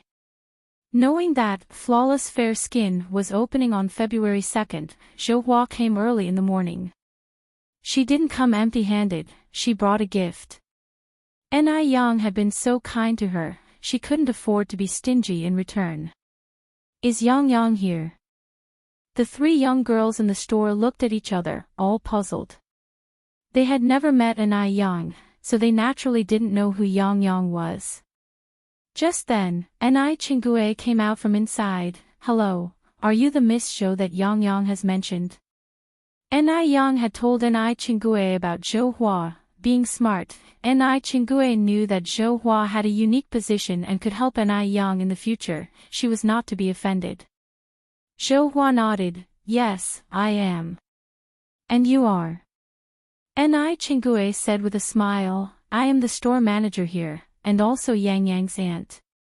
Yang Yang told me all about you this morning, how you've helped her out a lot. She said I have to thank you properly when I see you. Zhou Hua shyly replied, Yang Yang is too polite. I didn't help her much at all. On the contrary, she helped me a lot. You have no idea how bad my skin used to be. Ever since I started using Yang Yang skincare products, it's like I'm back to being 18.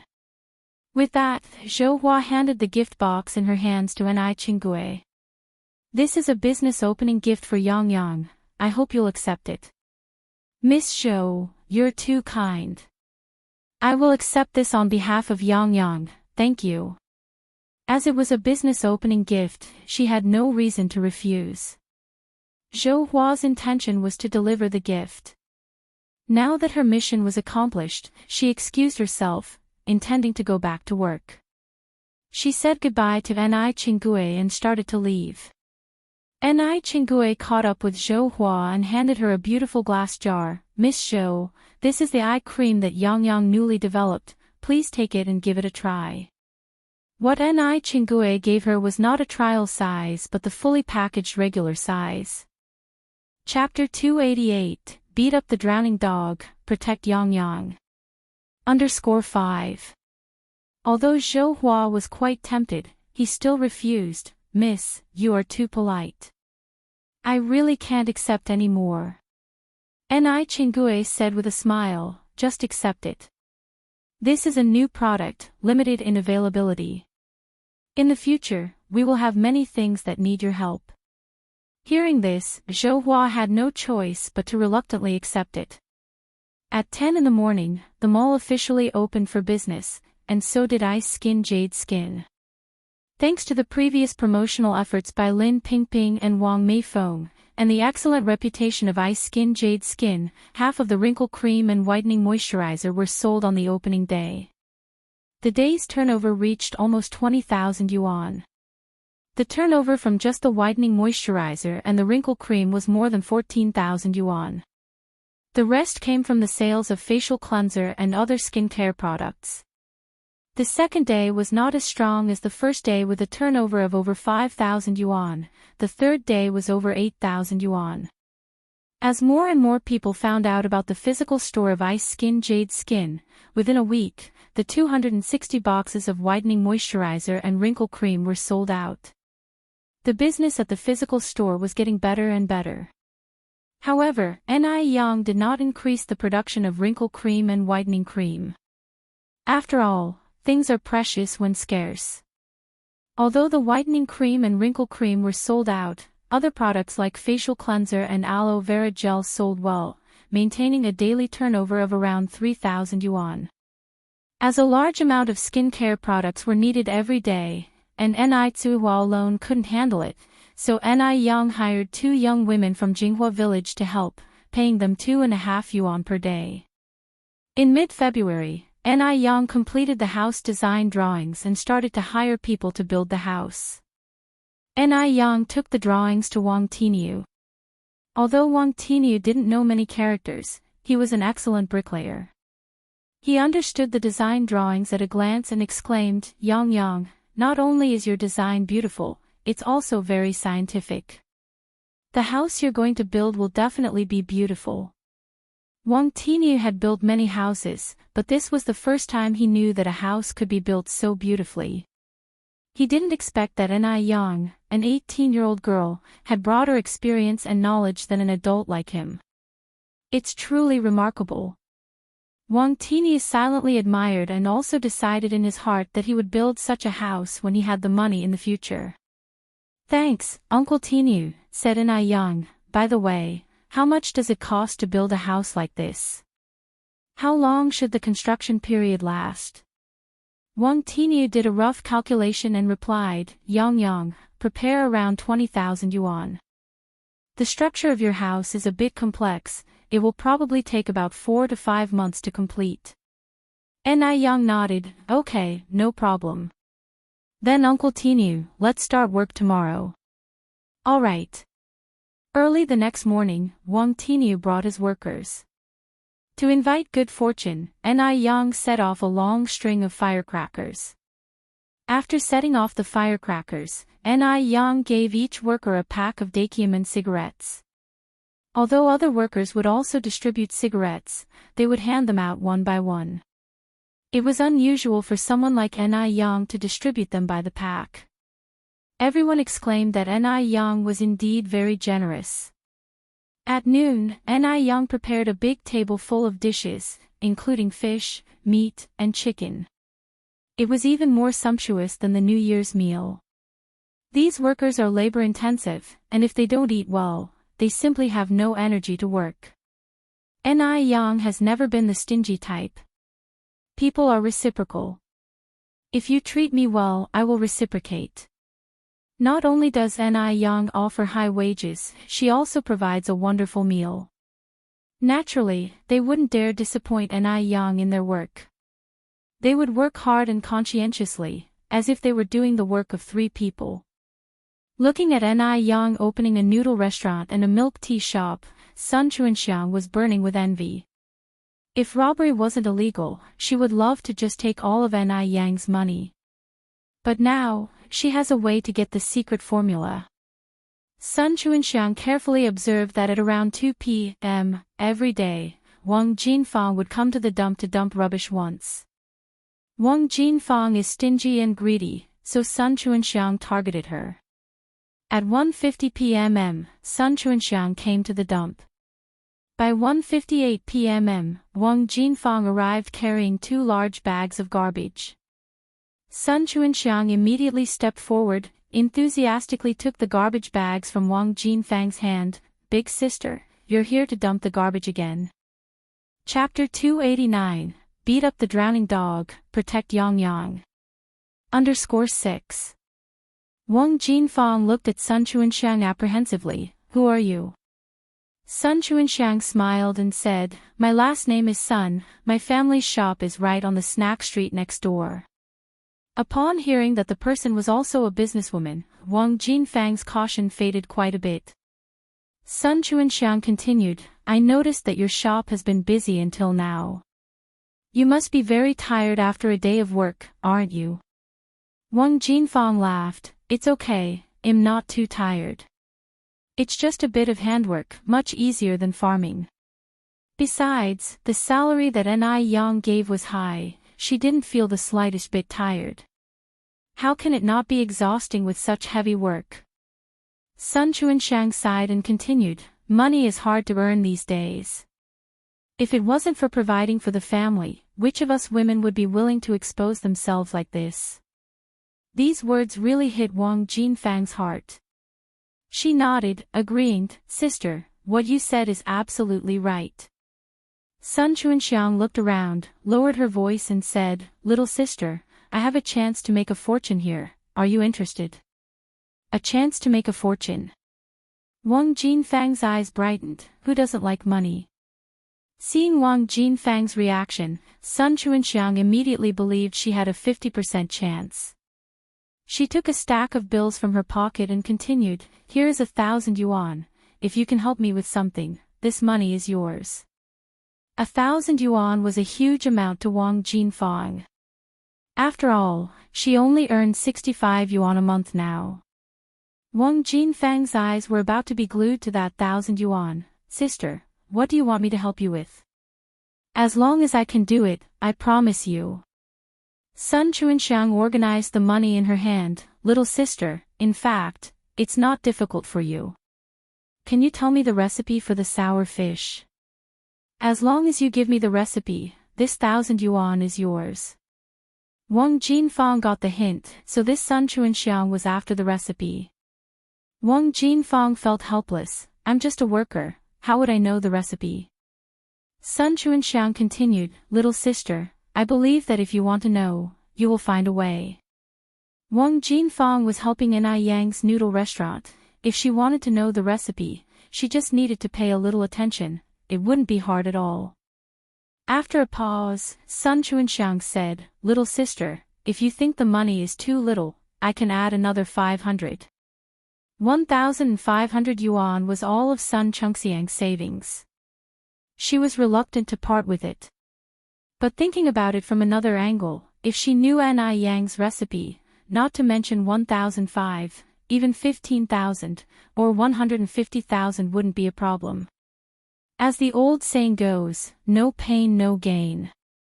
Wang Jinfang was greedy to begin with, this was sure to work. Wang Jinfang frowned slightly. Are you saying you want me to betray Yang Yang? Sun Chuanxiang laughed. How can this be considered betrayal? This is having everyone make money together. I sell noodles on the street over there, you sell here, it won't affect Ni Yang's business. Besides, my business can't compete with Ni Yang's. Furthermore, if you don't say anything and I don't say anything, who would know that you gave me the recipe? Little sister, you must think about it carefully, a total of 1,500 yuan. Once this village is passed, there will be no such shop. Seeing Wang Jinfang's indecisive look, Sun Chuanxiang changed her tone and continued, Little sister, you surely know how much Ni Yang's noodle restaurant earns. Think about it, how much does she give you a month? This young girl Ni Yang has absolutely no conscience. Could she earn that much money in a day without you? In my opinion, she should at the very least give you a monthly salary of 1,500 yuan. Since she is so heartless, you don't have to be generous to her. Sun Chuanxiang may lack many skills, but she's absolutely proficient at distorting facts and sowing discord. Seeing that Wang Jinfang's complexion sinking more and more, the smile on Sun Chengxiang's face deepened. It was about time that contemptible girl Ni Yang got her comeuppance. Wang Jinfang pushed Sun Chuanxiang away and cursed, Go away you nasty piece of shit. Shameless. With such poor skills as yours, you're trying to sow discord in front of me. Don't think that I don't know what you're up to. You're just jealous of Yang Yang. You want to steal Yang Yang's business. 1,500 yuan. Even if you give me 15,000 yuan, I wouldn't do such a filthy act as betraying someone. Chapter 290, Beat up the drowning dog, protect Yang Yang. _7 Sun Chuanxiang didn't see it coming and was pushed straight to the ground by Wang Jinfang, her joints aching from the fall. And that wasn't all. Before leaving, Wang Jinfang spat on Sun Chuanxiang and sneered, "Pa, cheap tramp." Although Wang Jinfang loved money, enjoyed taking advantages, playing little tricks, and behaved shrewdly and aggressively, it could never be possible for her to betray Ni Yang. Ni Yang was their village's lucky star. She may betray anyone, but not Ni Yang. Not only would she not betray Ni Yang, but she would also keep an eye on the business for her, guarding against anyone who might betray Ni Yang out of greed or temptation. If anyone dared to sell their conscience and do something treacherous to Ni Yang, she would tear them apart herself. Sun Chuanxiang hadn't anticipated such a reaction from Wang Jinfang. Not only did she fail to get the lamb she wanted, but she also wound up in deep trouble. Had she not offered enough money? It was a full 1,500 yuan. For perspective, that was 50 times the monthly wage of an average worker and enough to pay for 4 years' wages. What exactly had Ni Yang done to make Wang Jinfang so loyal to her? Infuriated, Sun Chuanxiang was almost bursting. Undoing the buttons of her coat, she took it off, soaked with spit, and walked away cursing obscenities. Initially, Wang Jinfang didn't take it seriously, let her curse, it wasn't skin off her nose. But when Ni Yang's name was mentioned, she lost her cool. It was one thing to curse her, but to disrespect Ni Yang. She wouldn't stand for it. Wang Jinfang quickly turned around and charged at Sun Chuanxiang, grabbing her hair. Who the hell told you to insult Ni Yang? You cheap slut. Trash. Your whole family is trash. Wang Jinfang was known for her many fights with the women in the village. Avoiding any visible areas like her face or head and aiming for the private parts, she hurt Sun Chuanxiang, who was screaming out in pain without leaving any trace of injury. It was afternoon, everyone was either resting or working and the dumping ground was remote. No one came to Sun's aid despite her desperate screams. Stop, stop. I'll never do it again. In desperation, Sun Chuanxiang pled for mercy. Only then did Wang Jinfang stop, feeling satisfied. If I hear you bad-mouthing Ni Yang again, it'll tear your filthy mouth, she warned. I won't anymore. Sun Chuanxiang whimpered like a drenched dog. Wang Jinfang dusted her hands off and walked away. Upon returning to the noodle restaurant, Wang Jinfang stayed vigilant in case Sun Chuanxiang sought help. Today had been truly infuriating for Sun Chuanxiang.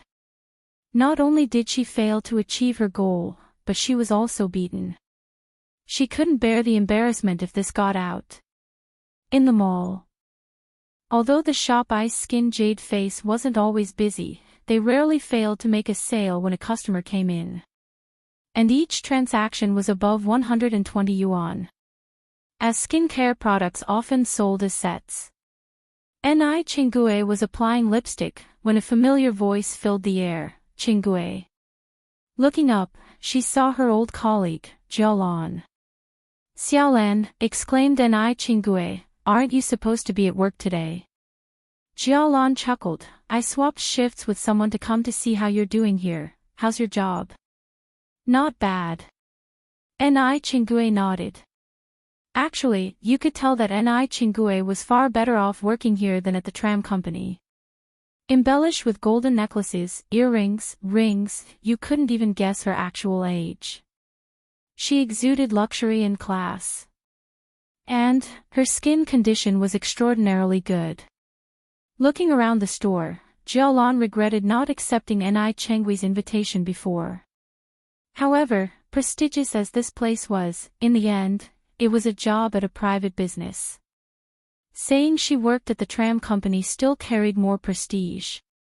With her mind racing, Jiaolan spoke up, Qinggue, I'm here to talk about the transfer student issue. My husband said, there will be an entrance exam for the city high school in June. If the grades are up to par, you could be admitted as a transfer student and sit the National University entrance exam next year. Given her husband's position, it was possible for Ni Yang to get directly into his class without an exam. However, if her marks were poor, they might affect the class overall results and his reputation as an excellent teacher. Therefore, he had given up on the inside track and suggested that Ni Yang take the entrance exam. Really? Asked Ni Qinggue, visibly excited. Jiaolan laughed, do I have any reason to lie? The entrance exam is 3 more months down the line. Encourage your relative's kid to hit the books. I have already reserved a spot for her. Her admission as a transfer student depends on her. Xiaolan, I can't thank you enough, said Ni Qinggue, hugging Jiaolan in excitement. Even though Jiaolan had only helped her with a reservation, it alleviated a lot of unavoidable trouble. For an outsider, registering for the local school's transfer student entrance exam was not easy. It would necessitate calling on contacts. Jiaolan laughed and said, come on, Qinggue, we've been colleagues for many years. Why the formality? Oh, I heard that Ice Skin Jade Face has a new product out. Is that right? Jiaolan was no charity worker. She wouldn't help Ni Yang sign up for nothing. Ni Qinggue was no fool and she understood Jiaolan's implications immediately. She quickly handed over a box of eye cream to Jiaolan. Yes, this limited edition eye cream. It's the last one this month. It'll give you a 50% discount. Jiaolan glanced at the price tag. Wow! 108 yuan. This meant she just saved a whopping 54 yuan. Chapter 291, Popular Ice Skin Jade Skin, Sun Dalian's unknown past _1. The most important thing is, this eye cream is so popular. Other wealthy people can't buy it, but not only did she manage to buy it, she even got it 54 yuan cheaper. Jiaolan happily handed over the money. Qinggue, thank you so much. Whenever Bing Ji Fu releases a new product, you must let me know. Jiaolan is now a huge fan of Bing Ji Fu. As soon as a new product comes out, no matter how expensive it may be, she will buy it. Ni Chingue laughed, sure thing, just relax. As soon as a new product is available, I'll set it aside for you. Jialan put the eye cream in her bag and then said, right, Chingue, I told our old Zhang about this. He said the examination for transfer students this year is particularly difficult, especially for English and mathematics. At this time, English had just been incorporated into the college entrance examination for a short period, therefore the English foundation of the people was generally not good, and the awareness of studying English was not very high. Many people with excellent academic performance had tripped over it before they knew it. This English thing has to start from a young age. Cramming won't work, that's why Jiao Lan's husband was reluctant to accept Ni Yen, who was from the countryside. One of the reasons was that he doesn't think a little girl from the countryside will be able to do English examination papers. Therefore, he preferred to give up a student rather than risk lowering the college admission rate. Ni Chingue nodded, okay, I'll tell Yang Yang as soon as I get home. That night, after Ni Chingue returned home, she told Ni Yen about this. Ni Yen exclaimed in surprise, really, Auntie Ni? Can I really take the exam in June? Ni Yen had also consulted about transfer students in school before the new year. However, at that time before the new year, the relevant policy had not yet been issued, and it was particularly difficult for foreigners to register. Ni Yen had many documents she didn't have ready, so it was delayed for a while. She didn't expect Ni Chingue to bring her good news. Ni Chingue nodded, really, my colleague has already registered for you. Auntie Ni Yen exclaimed happily, thank you so much. Ni Chingue chuckled, child, why are you being so formal with your aunt? After her words, Ni Chingue continued, right, Yang Yang, my colleague said this year's English and mathematics are both very difficult, so be careful. Ni Yen nodded, okay, Auntie Ni. With Ni Yan's background from her previous life, English and mathematics weren't a big deal for her, but she did need to review some knowledge points. After all, a good memory isn't as good as a bad pen. The next day, Ni Yen went to Gooden's house. Gooden's older brother is called Li Fugue, nicknamed Goxing. He is the same age as Ni Yen, currently in his senior year of high school, and will be taking the college entrance examination in June. When Ni Yen went, Li Fugue was sitting on the doorstep reviewing his lessons. Because the light in the house wasn't very good, and he didn't want to waste electricity by turning on the light during the day, he decided to study outside the house. Goxing. Yang Yang. Goxing looked up at Ni Yen. Although Gaoxing's name sounds a bit unpleasant, he was actually quite handsome. He had thick eyebrows and big eyes, was tall as a northerner should be, a complete pretty boy. Come inside and have a seat. Goxing stood up and led Ni Yen into the house.